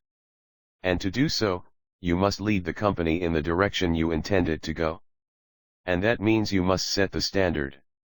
And one of the most important set of standards you must establish is a management system through which all managers, and all those who would become managers in your company, are expected to produce results. Standards surrounding your primary aim. Your company's strategic objective. The rules of the game. The story you've been telling me about your aunt and about her extraordinary kitchen. And the standards that define the vision you hold in your heart, and in your head, for the business called All About Pies that you intend to realize. You don't need professional managers to manage to those standards. All you need are people who wish to learn how to manage to them. People who are as personally committed to those standards as you are. In short, you need people who want to play your game, Sarah. Not people who believe they have a better one. So, you need to invent the rules of the game, which become the foundation of your management system. And once having created these rules, once having created this game, you need to invent the way to manage it. Because your managers don't simply manage people, your managers manage the system by which your business, All About Pies, achieves its objectives. The system produces the results, your people manage the system. And there is a hierarchy of systems in your business. This hierarchy is composed of 4 distinct components. The first is, how we do it here. The second is, how we recruit, hire, and train people to do it here. The third is, how we manage it here. The fourth is, how we change it here. And the it I'm referring to is the stated purpose of your business.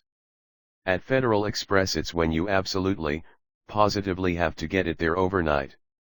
The it of your business, Sarah, is caring. How do you express caring when you answer the telephone? How do you express caring when you take a pie out of the oven? How do you express caring when you take the money from a customer? And so forth and so on, in everything you do at All About Pies.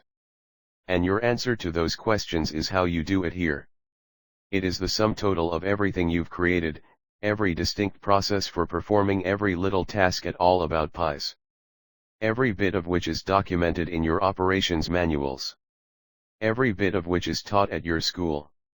Every bit of which is managed to, and improved upon, and discussed among you and your people for as long as you're in business. That's what it is. It is your best way. It is what you believe in. It is why people buy from you, work for you, lend to you, trust you. And just as in the hotel we visited, it is the system, not only the people, that will differentiate your business from everyone else's. Imagine trying to produce such a consistent result without such a system. Imagine each manager in each of your future 4 stores doing his or her own thing. How would anything be communicated consistently in such a business, in which every form of language, every idea of organization, every kind of process and system were expressed in an individual and subjective way by each and every one of your people, without any standards, without any agreement, without any consistency in form, in fact, without any consistency in judgment? Is that an appealing picture? I asked. I'm exhausted just thinking about it, Sarah responded. I know, and it is even worse than you can imagine. But a management system is something else again. And when it is combined with a well-conceived marketing system. 17 Your marketing strategy. What we have here is a failure to communicate. Anonymous. Your marketing strategy starts, ends, lives, and dies with your customer. So in the development of your marketing strategy, it is absolutely imperative that you forget about your dreams, forget about your visions, forget about your interests, forget about what you want, forget about everything but your customer. When it comes to marketing, what you want is unimportant. It's what your customer wants that matters. And what your customer wants is probably significantly different from what you think he wants. The irrational decision maker. Try to visualize your customer. He's standing before you. He's not frowning, nor is he smiling. He is perfectly neutral. Yet, there's something strange about him. Coming out of his forehead, reaching up toward the ceiling, is an antenna. And at the end of the antenna is a sensor, beeping away like crazy. And the sensor is taking in all of the sensory data around it, the colors, shapes, sounds, and smells of your store, or your office, or the restaurant where you're meeting for lunch. The sensor is also taking in sensory data from you, how you are standing or sitting, the color of your hair, how your hair is combed, the expression on your face, is it tense? Are you looking directly at him or off to the side, the crease in your slacks, the color of your shoes, are they shined? Are they worn? Are the laces tied? Nothing escapes the sensor as it absorbs the stimuli from the environment. Nothing escapes your customer as he absorbs the information he uses to make his decision to buy or not to buy. But this step in the buying process is only the first. It's what the sensor does with the information that's of interest here. Because it's how the sensor processes the information that will determine the decision your customer is about to make. Think of the sensor as your customer's conscious mind. Its job is to gather the information needed for a decision. Most of what it does, however, is unconscious, that is, automatic, habitual. So even though your customer's conscious mind is actively absorbing all manner and forms of impressions, it is totally unaware of most of them. It can do it literally in its sleep. In fact, it can't stop doing it. Fortunately, the conscious mind doesn't need to be aware. For it's not your customer's conscious mind that has to make the decisions. It's your customer's unconscious mind. It's in your customer's unconscious mind where all the action is. It's in your customer's unconscious mind where the second step of the buying process takes place. What is your customer's unconscious mind?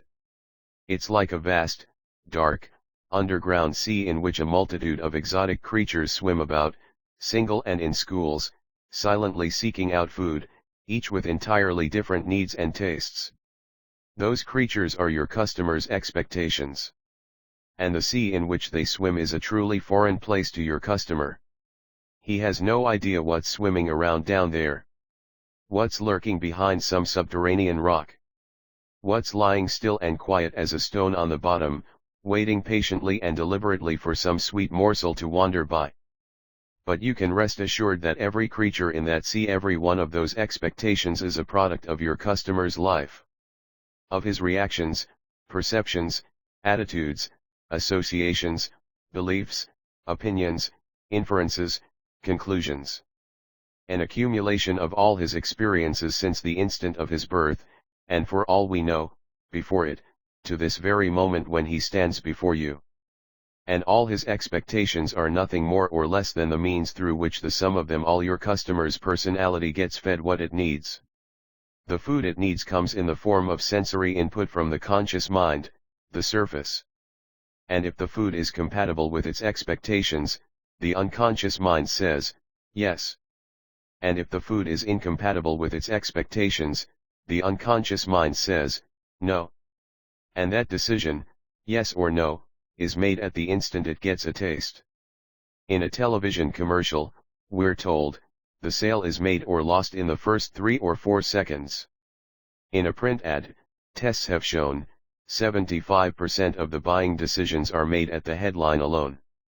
In a sales presentation, data have shown us, the sale is made or lost in the first 3 minutes. And all that happens after that psychographic moment of truth, after the buying decision is made, is that the unconscious mind sends its answer up to the conscious mind, which then goes back out into the world to assemble the rational armament it needs to support its already determined emotional commitment. And that's how buying decisions are made. Irrationally. If anyone cared to do it, it could probably be proved that no one yet has ever made a rational decision to buy anything. So when your customer says, I want to think about it, don't you believe him? He's not going to think about it.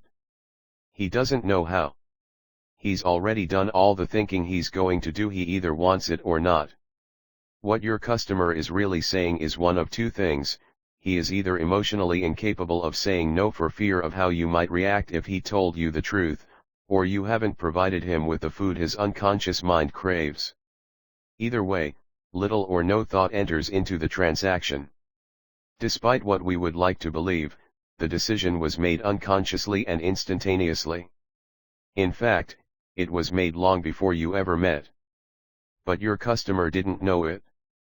The two pillars of a successful marketing strategy. The question then becomes, if my customer doesn't know what he wants, how can I? The answer is, you can't. Not unless you know more about him than he does about himself. Not unless you know his demographics and his psychographics.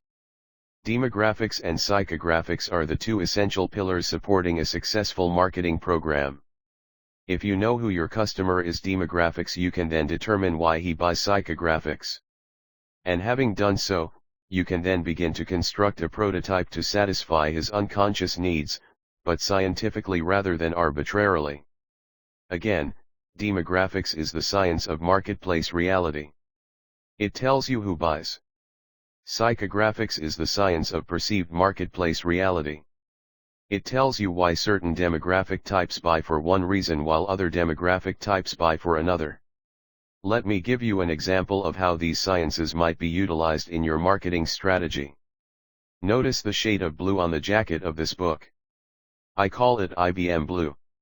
Why? Because it's IBM's color. That's why, I imagine, IBM is called Big Blue in the marketplace.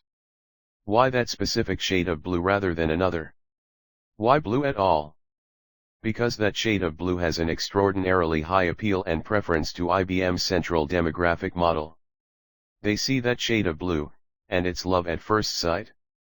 Ever heard the expression, true blue? That's what that particular color is, the color IBM's central demographic model consumer knows it can depend on. What do you think would have happened had IBM chosen orange instead of blue? Well, since orange is at the opposite end of the preferential spectrum for IBM's consumer, the IBM success story may not have been so momentous. It's hard to imagine big orange instead of big blue. I think IBM's customer would have had trouble buying an orange computer. Now, I know that sounds ridiculous, but you can test it if you like. Remember the little test I suggested earlier in this book, the one with the navy blue suit? I'd like you to visualize someone wearing such a suit.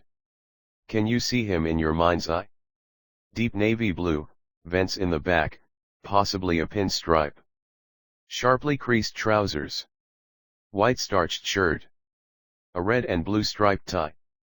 Black, highly polished wingtip shoes. Now how do you feel about him? Does he look businesslike? Does he look like someone you can trust? Does he appear to represent something solid, reliable, dependable? Of course he does. Research shows that the navy suit is perhaps the most powerful suit a person can wear in business. Instant impact. Now visualize the very same person you did before, but this time he's not wearing a navy blue suit. Now he's wearing an orange suit. That's right, a two-piece orange suit. An expensive one at that. And with it, he's wearing a white-on-white silk shirt and a green and white striped Italian silk tie. And a silver belt buckle with his initials in green jade across its face. And a diamond tie pin, 2 carats, glimmering out at you just above the top button of his vest. And proudly peeking out of his finely creased orange pants, an incomparable pair of white lizard cowboy boots. Can you see it? Do you get the picture? Well, you better take it fast because he's out of business. And what's important to know is that the difference between the two men isn't in the midst in your mind. Your unconscious mind. What's more, the difference is perceived instantly without a moment of thought. The fact that you couldn't conduct serious business with the man in the orange suit but you could if he were wearing blue says that there is no such thing as reality. At least as we understand it. Reality only exists in someone's perceptions, attitudes, beliefs, conclusions, whatever you wish to call those positions of the mind from which all expectations arise and nowhere else. So the famous dictum that says, find a need and fill it, is inaccurate. It should say, find a perceived need and fill it. Because if your customer doesn't perceive he needs something, he doesn't, even if he actually does. Get it? Those perceptions are at the heart of your customer's decision-making process. And if you know his demographics, you can understand what those perceptions are, and then figure out what you must do to satisfy them and the expectations they produce. You can know your customer's psychographic reality. Each demographic model has a specific set of perceptions that are identifiable in advance. Women of a certain age, with a certain amount of education, with a certain size family, living in a certain geography, buy for very specific psychographic reasons. Those unconsciously held reasons will be different from another group of women, of a different age and marital status, with a different educational background, living in a different part of the country. And these differences predetermine what each group buys. Are you beginning to get a sense of the complexity of this business called marketing? I hope so. Because until you do, until you begin to take it seriously, until you give it the earnest attention it demands, your prototype will continue to be the only thing it could hope to be under the circumstances, a crapshoot.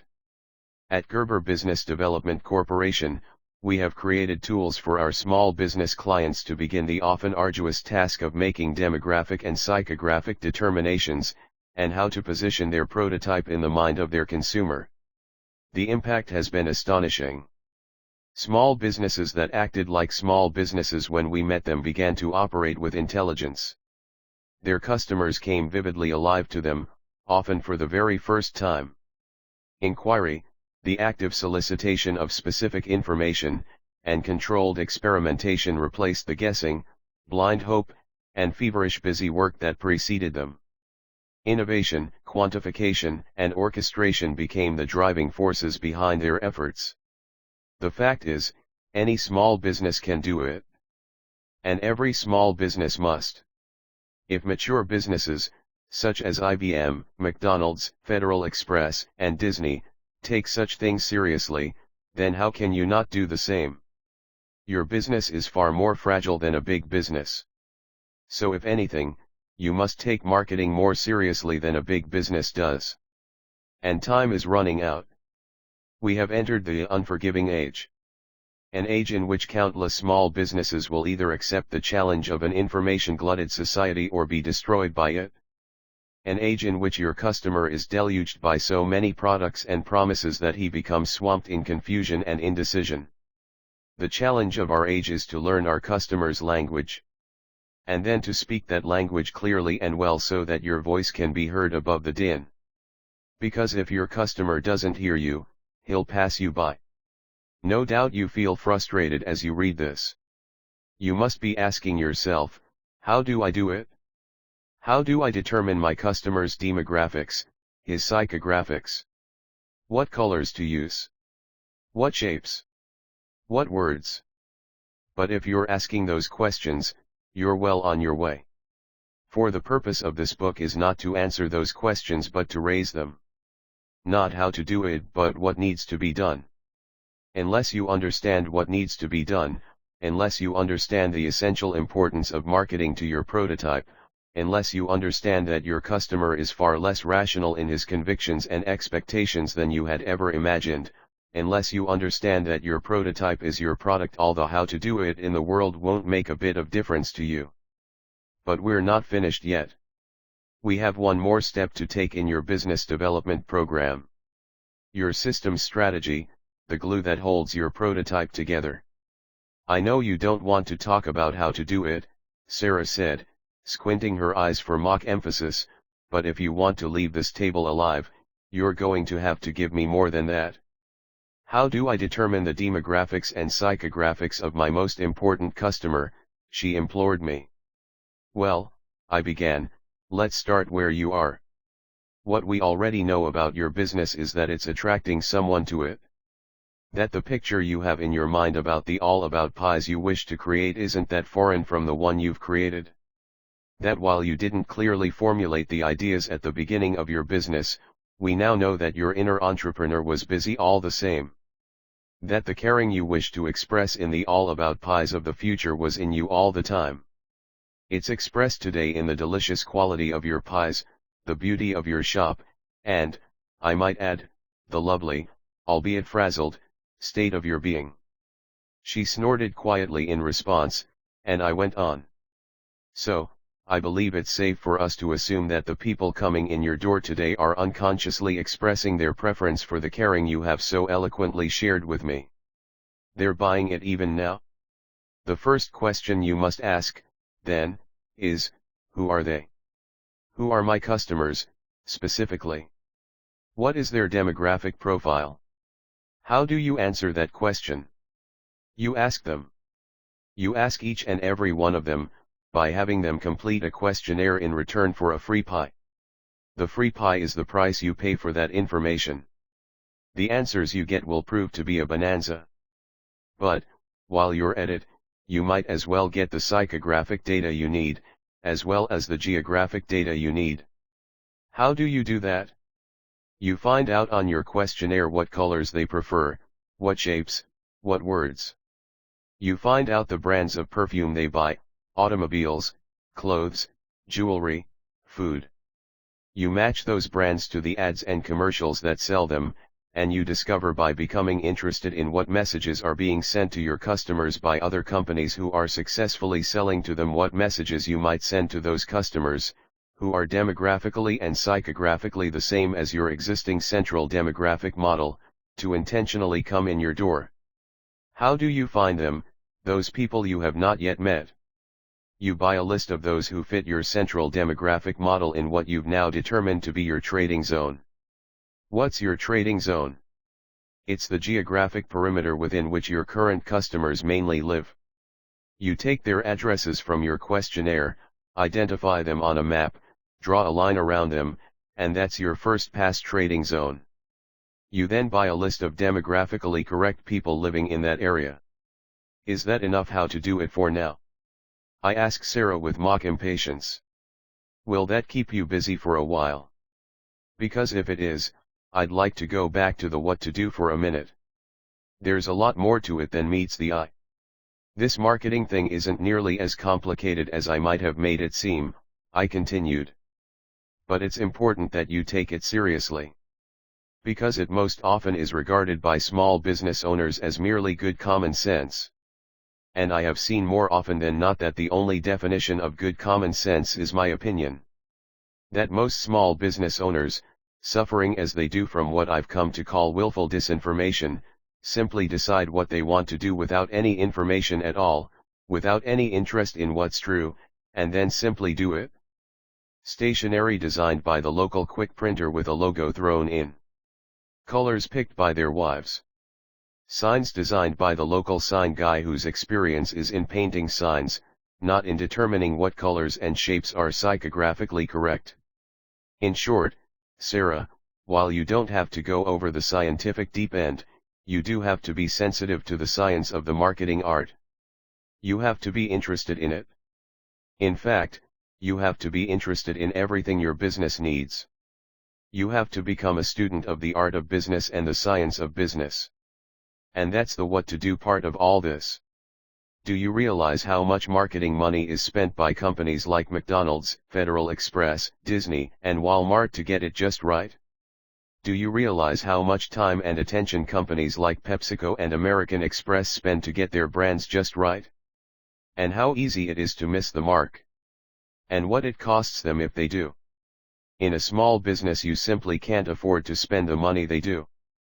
But you can afford to spend the time, the thought, the attention, on the same questions they ask. And that's why I keep on going back to the true work of the small business owner, the strategic work rather than the tactical work.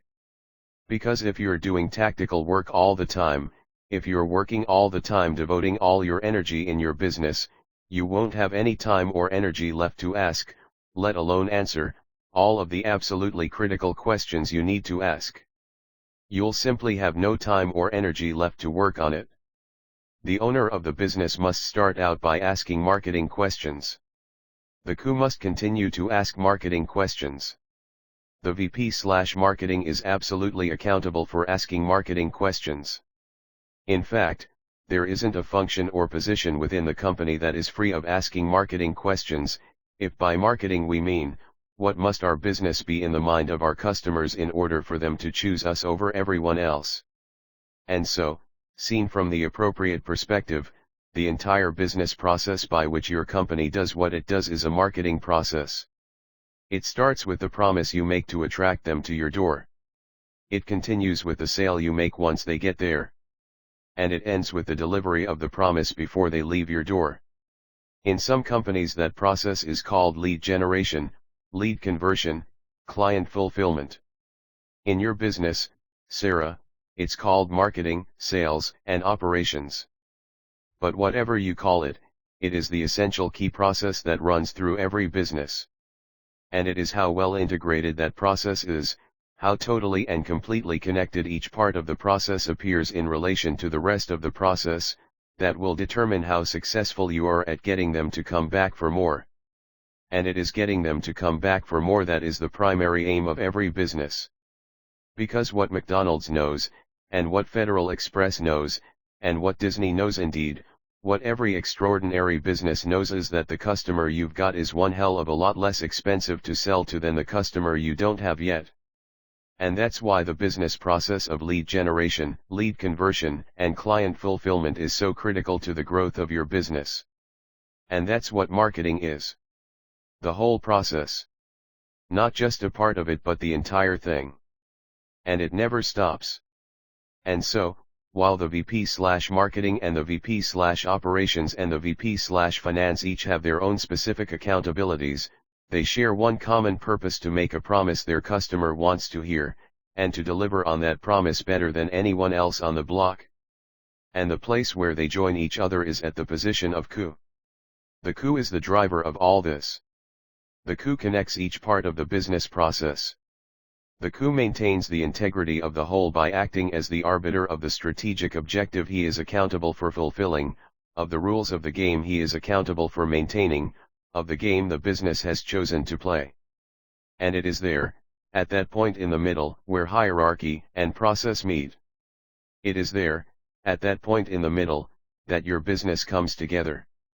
It is there, at that point where your management system and your business development process play out their respective roles so vividly. It is at that point, the point I have called the power point in an earlier book, that a business truly becomes alive. Where the static and dynamic nature of every great business meets. This is how we do it here, and then, this is how we do it here, and then, this is how we do it here, over, and still over again. Continuous improvement. Electrifying, ecstatic, alive. To do what? To deliver the promise no one else in your industry dares to make. That's what marketing is, Sarah. That's what your business must be. Alive, growing, committed to keeping a promise no competitor would dare to make. That's what needs to be done. Are you ready to do it? Just watch me, Sarah said. Then let's go on to the last part and tie it all together, I said. Let's take a look at systems, and the absolutely essential role they play. A 10-year systems strategy. The world thus appears as a complicated tissue of events, in which connections of different kinds alternate or overlap or combine and thereby determine the texture of the whole. Werner Heisenberg. Physics and philosophy. Throughout this book I have talked about systems without really defining what a system is. So let me do that here. A system is a set of things, actions, ideas, and information that interact with each other, and in so doing, alter other systems. In short, everything is a system. The universe, the world, San Francisco Bay, the office I'm sitting in, the word processor I'm using, the cup of coffee I'm drinking, the relationship you and I are having, they are all systems. Some systems we can understand and some we can't. Let's take a look at the ones we can. The systems in your business.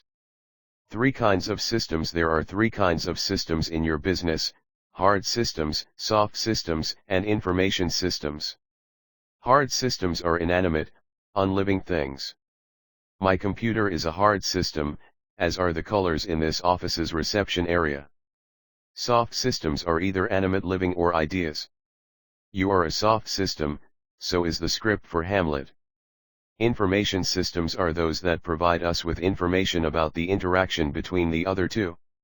Inventory control, cash flow forecasting, and sales activity summary reports are all information systems.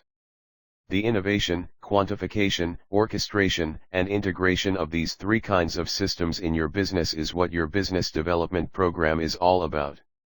What follows are examples of each, and how they integrate to produce a desirable result.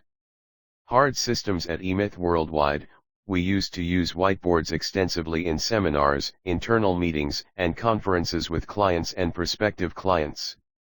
Since the vast majority of our work with clients is done by telephone, fax, and mail rather than in our facilities as we did when the eMyth was first published in 1986, we have few such meetings today. As you've probably guessed by now, our facilities were operated, and, of course, still are, under rigid standards of color and cleanliness. Color standards at the time dictated that we use whiteboards, rather than black ones, and blue markers, rather than white chalk. Unfortunately, our color standards also dictated that our walls be white. It wasn't long before a conflict developed between our standards of cleanliness and our standards of color. At the end of a seminar, a meeting, or a conference, the person accountable for that particular event was to leave the room in the order in which he found it. This included cleaning the boardwork, which was not our employees' favorite job. Not that they wouldn't do it, they would. But in their haste to get it done so they could get on with the work they preferred to do, the eraser would often fly uncontrollably over the edge of the board. It wasn't long before our once gleaming white walls began to show ugly streaks and smudges of IBM blue ink. It drove us crazy. We mounted an all-out campaign. We held blue ink on the walls meetings. We wrote memos entitled, "To all personnel." Subject, blue ink on walls. We created new board cleaning policies.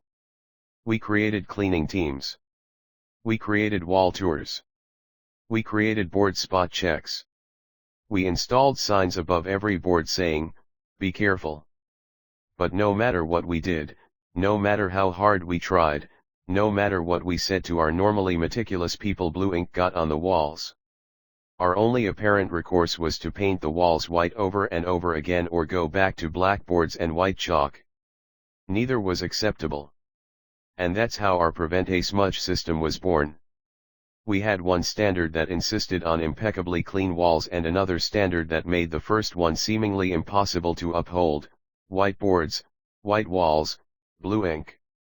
In short, we had a conflict between what we wanted and what we had. The two necessary components of conflict. The essential conditions for innovation. The conditions that give birth to a system.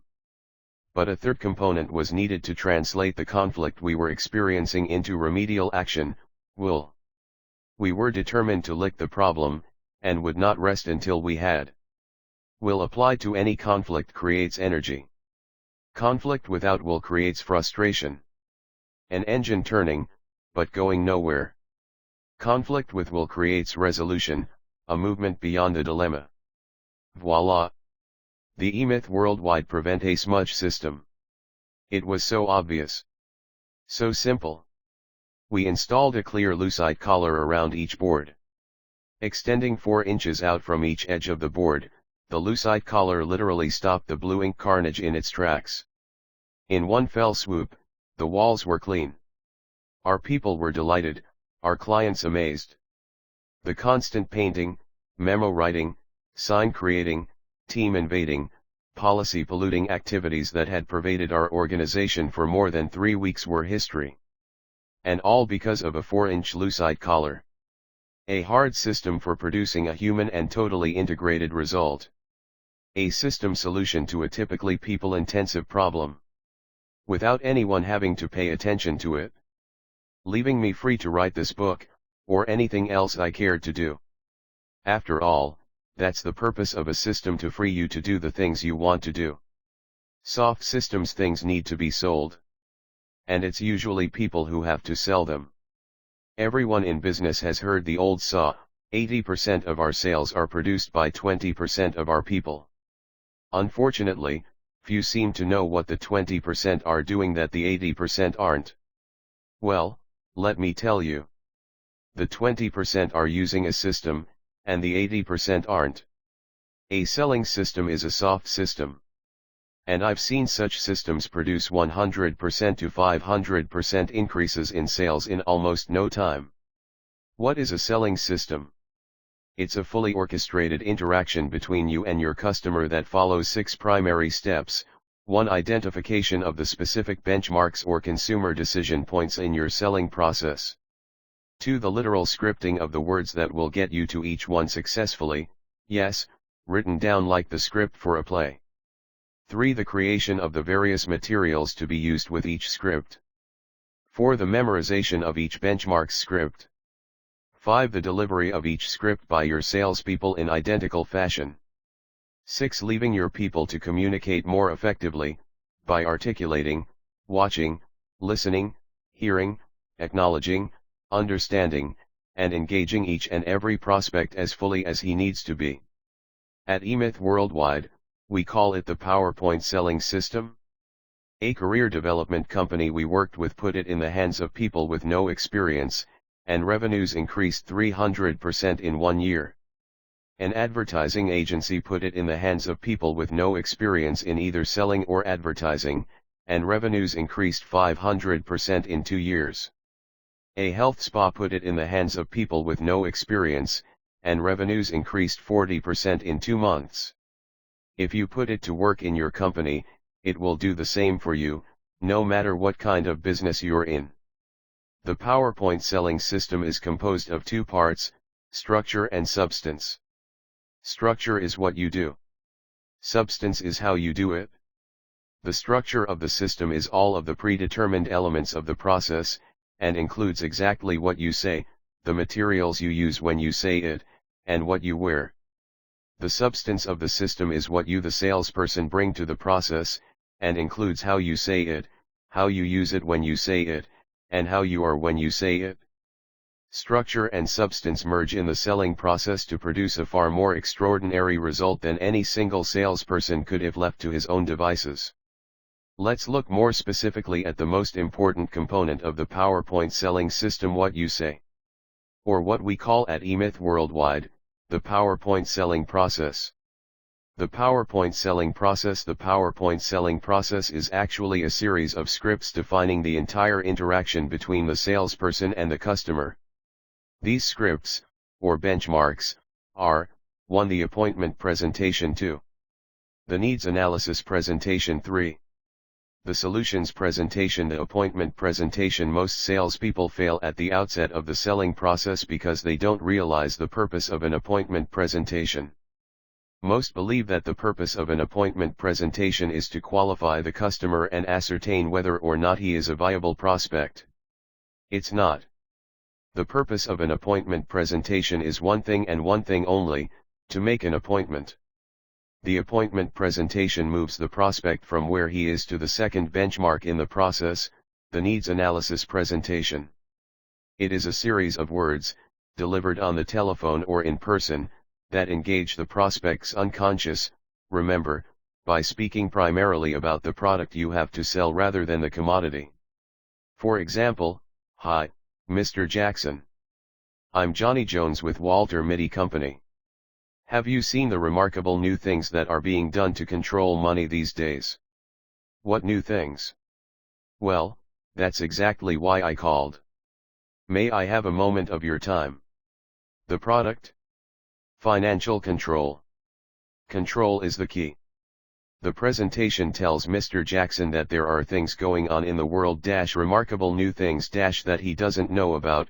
He's out of control, but he can now become familiar with them, gain control, by just spending a few moments with Johnny Jones. And it tells him that instantly. Mr. Jackson's emotional commitment is already made. All that he needs now is to find the rational armament to support it. That's what Johnny Jones's job is. That's why the appointment will be made. Simple and effective. It makes appointments. To do what? To deliver the needs analysis presentation. The needs analysis presentation. The first thing you do in a needs analysis presentation is repeat what you said in the appointment presentation to re-establish the emotional commitment. Remember, Mr. Jackson, when we first talked I mentioned that some remarkable new things were going on in the world to control money. The second thing you do is tell the prospect how you would like to proceed to fulfill your promise to him. Well, what I'd like to do is to tell you about those things. At the same time, I'd like to show you some incredibly effective ways my firm, Walter Mitty Company, has developed to help you to control money here in your business. Okay. The third thing you do is to establish your credibility in the prospect's mind by communicating two things. First, your company's expertise is such matters. We are money controlling specialists. We, at eMyth Worldwide, call that a positioning statement. And second, your personal willingness to do whatever is necessary to utilize that expertise on his behalf. Let me tell you why we created our company, Mr. Jackson. We've found that people like yourself are continually frustrated by not being able to get the most out of their money. Frustrated by paying higher interest rates than they have to. By working with financial experts who don't seem to know what they're doing. By banking with a bank that doesn't seem to have their best interest at heart, and so on. Do these things ever frustrate you, Mr. Jackson? Of course they do, and that's why Walter Mitty Company has created a money controlling system that makes it possible for you to get the most preferential treatment in the financial arena while paying the least for it. Now I know that sounds too good to be true. But let me explain how we propose to go about doing that for you. Here Johnny Jones is communicating that he understands what frustrates Mr. Jackson, and that he has the expertise to alleviate those frustrations not personally but systematically through the use of the Walter Mitty Company's money controlling system. The fourth thing you do in a needs analysis presentation is describe the Walter Mitty Company's money controlling system and why it works so well. Not what it does but the impact it will have on the prospect. The Walter Mitty Company's money controlling system is designed to do three things, Mr. Jackson. First, it enables us to know what specifically bothers you about controlling your money. Because we know that controlling money must be personally tailored to each and every one of our clients. In order to do that, we've created what we call at Walter Mitty Company a money management questionnaire. By asking you these particular questions, we're well on our way to helping you get what you want. Before I leave today, I'll review the questionnaire with you. Once the questionnaire is completed, we return it to our financial systems group. This is a group of financial specialists who review your questionnaire to make certain that it has been completed accurately. If it has, they enter the information into our money controlling system that has been designed to analyze this information and compare it with the broad spectrum of data we've assembled over the years. Once having analyzed the information, the system will then create personally tailored solutions just for you, Mr. Jackson. Ways to secure the kind of preferential treatment we talked about earlier, but at the lowest possible cost. Ways of controlling your money and using it to your advantage, not someone else's. These solutions will then be prepared in the form of a financial report that I'll deliver to you personally and review with you at that time. Should any of our solutions make sense to you, we'll be more than happy to help you implement them. If not, then at least we'll have started the process of becoming better acquainted so that we may be of assistance to you some other time. In any case, the financial report is yours at absolutely no cost whatsoever. It's our way of saying we're serious about what we do, and would be happy to work with you, whether now or in the future. So let's review the questionnaire together, and when we're done I'll provide you with a summary of some of the remarkable new things that are happening in the world to control money. And then I'll take your information back so we can prepare your financial report. Okay. The fifth thing Johnny Jones does in the needs analysis presentation is complete the money management questionnaire. The sixth thing Johnny Jones does is provide the prospective customer with the information he promised and show him how relevant it is to the financial report he will be preparing for him. He could have done this at the outset of their meeting, during the needs analysis questioning process, or now, at the end. The seventh thing Johnny Jones does in the needs analysis presentation is make an appointment with the prospective customer to return with the financial report, reminding him that Johnny Jones will have some valuable solutions for him at no cost, and that Johnny will take whatever time is necessary to help the prospective customer understand those solutions, whether he decides to implement them or not. Upon completion of the needs analysis presentation, Johnny Jones will have made an appointment that will bring him to the third benchmark in the PowerPoint selling process, the solutions presentation. The solutions presentation is the easiest component of the PowerPoint selling process. Because if Johnny Jones has done his job effectively up to this point, the sale is already made. Most salespeople think that selling is closing. It isn't. Selling is opening. That's what the needs analysis presentation does. It opens up the prospective customer to a deeper experience of his frustration and to the opportunities available to him by going through the questioning process with you. You now have something to give him. Remarkable new things that will make it possible for him to receive preferential treatment in the financial arena so as to secure the kind of control over his money he deserves and at a preferentially low cost. In other words, by knowing you, or Johnny Jones, your prospective customer is going to, 1. Be on the inside of the financial winner's circle with people who are in the know, 2. Be treated like important people are, 3. Use money like the pros do, and 4. Gain control over his life. And he's going to get all of this without paying too high a price for it. What more could anyone ask for? The solutions presentation simply provides the rational armament for the emotional commitment, remember that.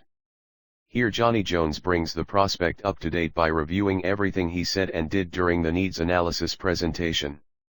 The prospect has forgotten all those psychographically compelling things by now. But he won't for long, they re a part of him.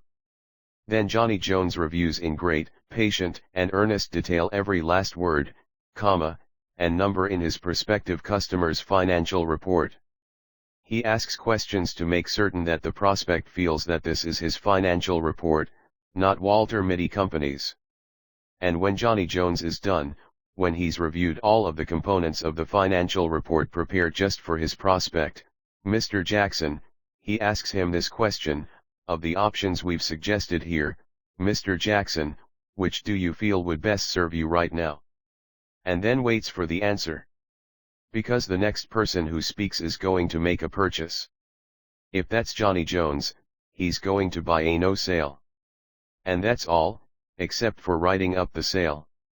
Of course, there's everything else to do.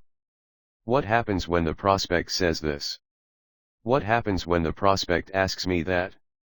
And so forth. But believe me, whether you're selling sheets and pillowcases, computers, swimming pools, flowers and fertilizer, canaries, puppies, or Quonset huts, the PowerPoint selling process will work. How do I know that? Because it already has. But if the process is to work for you, you must be willing to go through it the same way every single time. Using the same words the same way every time. Reviewing the financial report the same way every time. And by doing it the same way every single time, you will not have a selling person but a selling system. A soft system. A completely predictable technology for producing formerly unpredictable results. And you will be able to tell just how predictable it is through the use of an information system. Information systems. For an information system to interact with the soft system in our example, it should provide you with the following information: how many calls were made, how many prospects were reached, how many appointments were scheduled, how many appointments were confirmed, how many appointments were held. Benchmark 1 2 3 4 5. How many needs analysis presentations were 6 scheduled? How many needs analyses were confirmed? 7. How many needs analyses were completed? 8. How many solutions presentations were scheduled? 9. How many solutions presentations were confirmed? 10. How many solutions presentations were completed? 11. How many solutions were sold? 12. What was the average dollar value? 13. The information should be recorded on a form, either manually or as a database on your computer. The information system will track the activity of your selling system from benchmark to benchmark. It will tell you an astonishing number of things. It could tell you the rate of conversion between any two benchmarks in your selling process. It could tell you at which benchmark any particular salesperson needs help. Which of your people are on the system that is, using the selling system verbatim, and which ones are off it. If you had calculated the cost of making a call, you could then calculate the cost of completing the next benchmark in the process, and from that derive the next, and so on, until you calculate the actual cost of making one sale. In short, the information system could tell you the things you need to know. Things you don't know now. Things you need to know in order to develop, control, and change your selling system. And things you also need to know in finance and production and product development. If your system strategy is the glue that holds your franchise prototype together, then information is the glue that holds your system strategy together. It tells you when and why you need to change. Without it, you might as well put on a blindfold, have someone turn you around 3 times, and set out with a dart in your hand, waiting for a signal from the heavens to throw it. Not a very promising game. But one, it seems, most people in small business are determined to play. Hard systems, soft systems, information systems. Things, actions, ideas, information. The stuff of which our lives are made, and the stuff of your business as well. Do you see how difficult it is to separate one from the other? Do you see how intertwined they are? Do you now understand what I mean by your business system? And why it is absolutely essential that you begin to think of your business as a fully integrated system? That to approach any part of your business as though it were separate from all the rest would be lunacy, because everything in your business affects everything else in your business. That your primary aim and your strategic objective and your organizational strategy and your management strategy and your people strategy and your marketing strategy and your systems strategy, all of them are totally interdependent, rather than independent of one another. That the success of your business development program totally depends on your appreciation of that integration. And that your prototype is that integration. If you understand all of that, then this book has been worth our time. If you don't, take off the blindfold, because there's no going around one more time. We've got business to attend to. There's no time left to trust a dart in the dark. We were almost done. Sarah knew it and I knew it. All that was left was to tie the pieces together. To help her to integrate everything we had talked about together. To help her to see how it was all applicable, indeed, essential, to her business all about pies. I understand what you mean by hard systems, she said. The sign on my shop, the floors, the walls, the display cases, the tables, my people's uniforms, and so forth. In other words, all of the visual elements of my business and the way they all fit together. In fact, when it's all done correctly, the entire business should look like one fully integrated, beautifully designed system. I even understand what you mean by information systems, she continued. My ability to extract from the day-to-day operation of my shops, she was already thinking about 4 shops, rather than 1, how many pies are sold, what kind of pies, the time they were sold, how many customers came in each shop and when, how many bought pies to go, how many slices of pie were sold to eat on the premises, how many of the customers who bought pie to eat on the premises bought a pie to go, and so forth.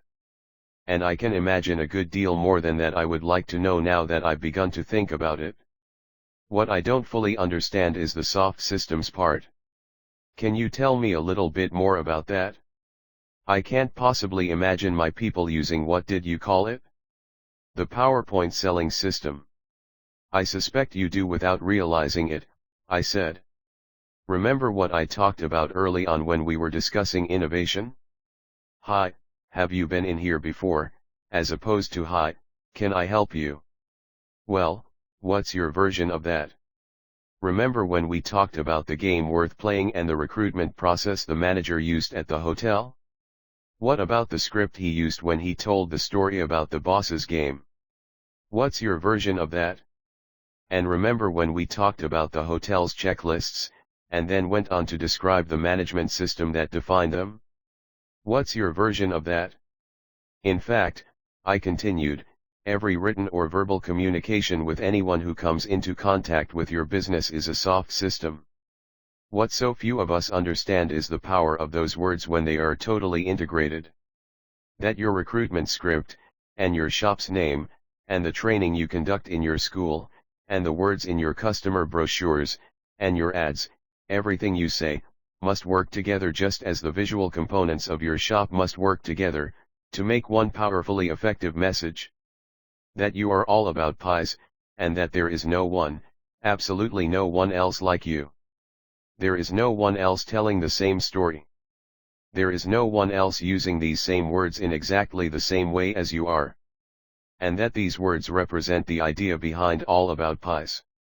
The idea that comes from your mind and your mind alone. The idea that your aunt understood so well and that you understand so well. The idea of your business, which is the lifeblood of your business. Which is the heart of your business. Which is the spirit of your business. And you know now how valuable that spirit is, Sarah. It's to be cherished. It's to be shared with others. It's to be set free upon the world. That's what soft systems are. Do you get it now? Do you see how all of this fits together into one lovely, endurable, however ever-changing, wonderful whole? Can you see now why I say that the technician's role is not enough by far? That there's so much more to be done if your business is ever to live up to its potential? And that it's fun. Sarah was grinning from ear to ear. For more information, visit us at www.e-myth.com. 19. A letter to Sarah. Freedom does not come automatically, it is achieved.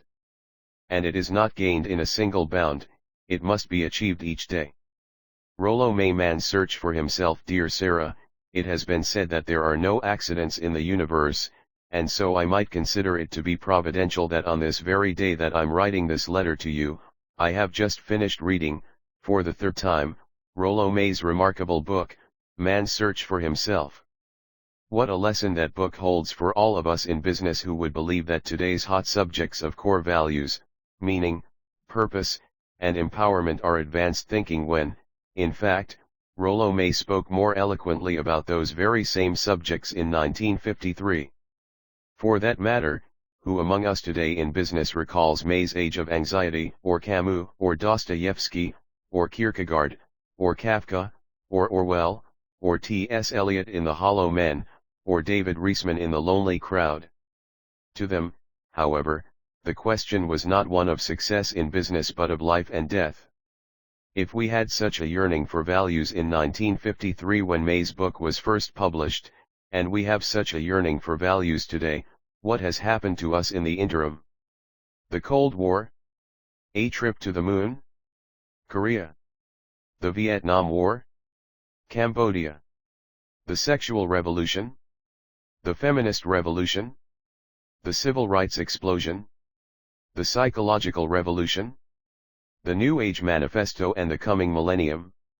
One hell of a lot, I would say. And yet, after all that, and 40 years, we are still searching for meaning, for something to believe in, and speaking about it as though it were brand new. What lessons haven't we learned here at the end of the 20th century, Sarah? Maybe we just don't care enough. Meaning, it seems to me, is the product of caring, not vice versa. What we care about we value. And so, as I look around, I see that we are in some very fundamental way disconnected from caring sufficiently to be able to find true meaning in the things that we do. Which is not to say that we don't care about anything, we obviously do. We care about making money. We care about being safe. We care about being protected. We care about the Super Bowl. But I think that the things we have come to care about are insignificant when placed on the scale that Dostoevsky, or Camus, or Tolstoy, or Kierkegaard, or Kafka, or the Old Testament, or the New Testament, or Rollo May would use. The problem is, Sarah, we're just not very serious people these days. We even speak about values, when we speak about them, as though they were a commodity like a sweater or a pair of Gucci pumps that can be acquired by writing a check. Much like the leadership, empowerment, management, relationship, and quality training seminars that abound today. As though by getting a little training we will suddenly find ourselves full of more substantial stuff. I think not, Sarah. I think that we, playing our end game at the bottom of the 20th century, are going to need one hell of a lot more than anything our trainers have in store for us.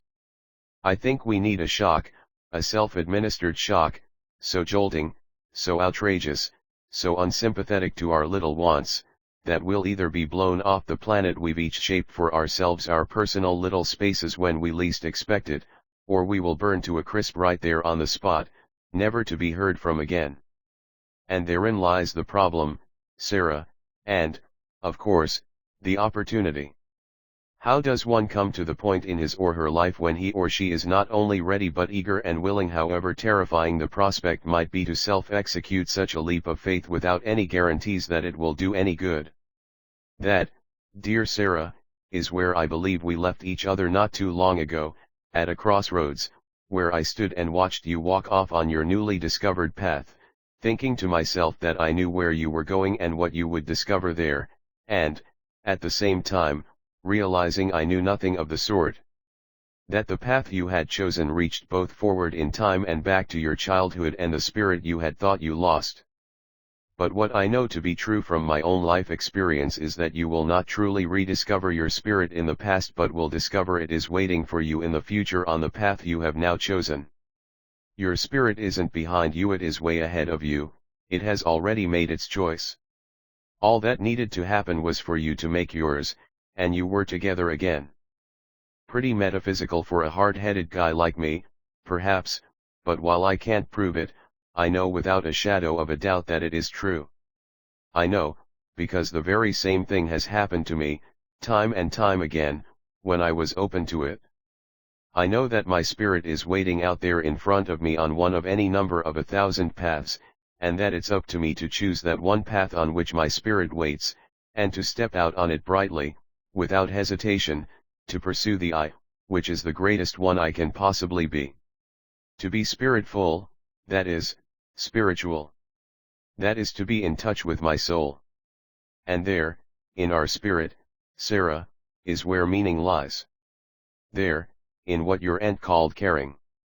It is your spirit that cares, Sarah. While your parents and teachers thought it was disruptive and tried to take it away from you, your aunt knew, Sarah, what you've just found out. That your spirit was waiting there all the time. It hadn't gone anywhere, you had. And the path you are now on is the same path you and your aunt were on, there in the kitchen, and there in your little girl's bed on the summer morning as you breathed in the rich, delicate summer air, and there among the 4 oaks, and there with your hand on the face of the black horse. Your path has always been there for you, Sarah. You simply got lost. You didn't trust it? In your need to be assured, as any little girl would, that your parents wouldn't leave you and that your teachers would love you, you became disconnected from yourself. But, fortunately, not forever. Because this path you're now on, this entrepreneurial path, winds around corners that will amaze you at times, and even shock you at others. To be sure, it will be anything but certain, but that's why it is so exciting. It's the path of surprise. It's the path of constant engagement. And because it's all those things, it is truly the path of life, or, as Rollo May might have called it, the path of freedom. He said, thus freedom is not just the matter of saying yes or no to a specific decision, it is the power to mold and create ourselves. Freedom is the capacity, to use Nietzsche's phrase, to become what we truly are one. And so, Sarah, while we have talked a great deal about your business and its relationship to you, while we have spoken about planning and systems and controls and management, about people development and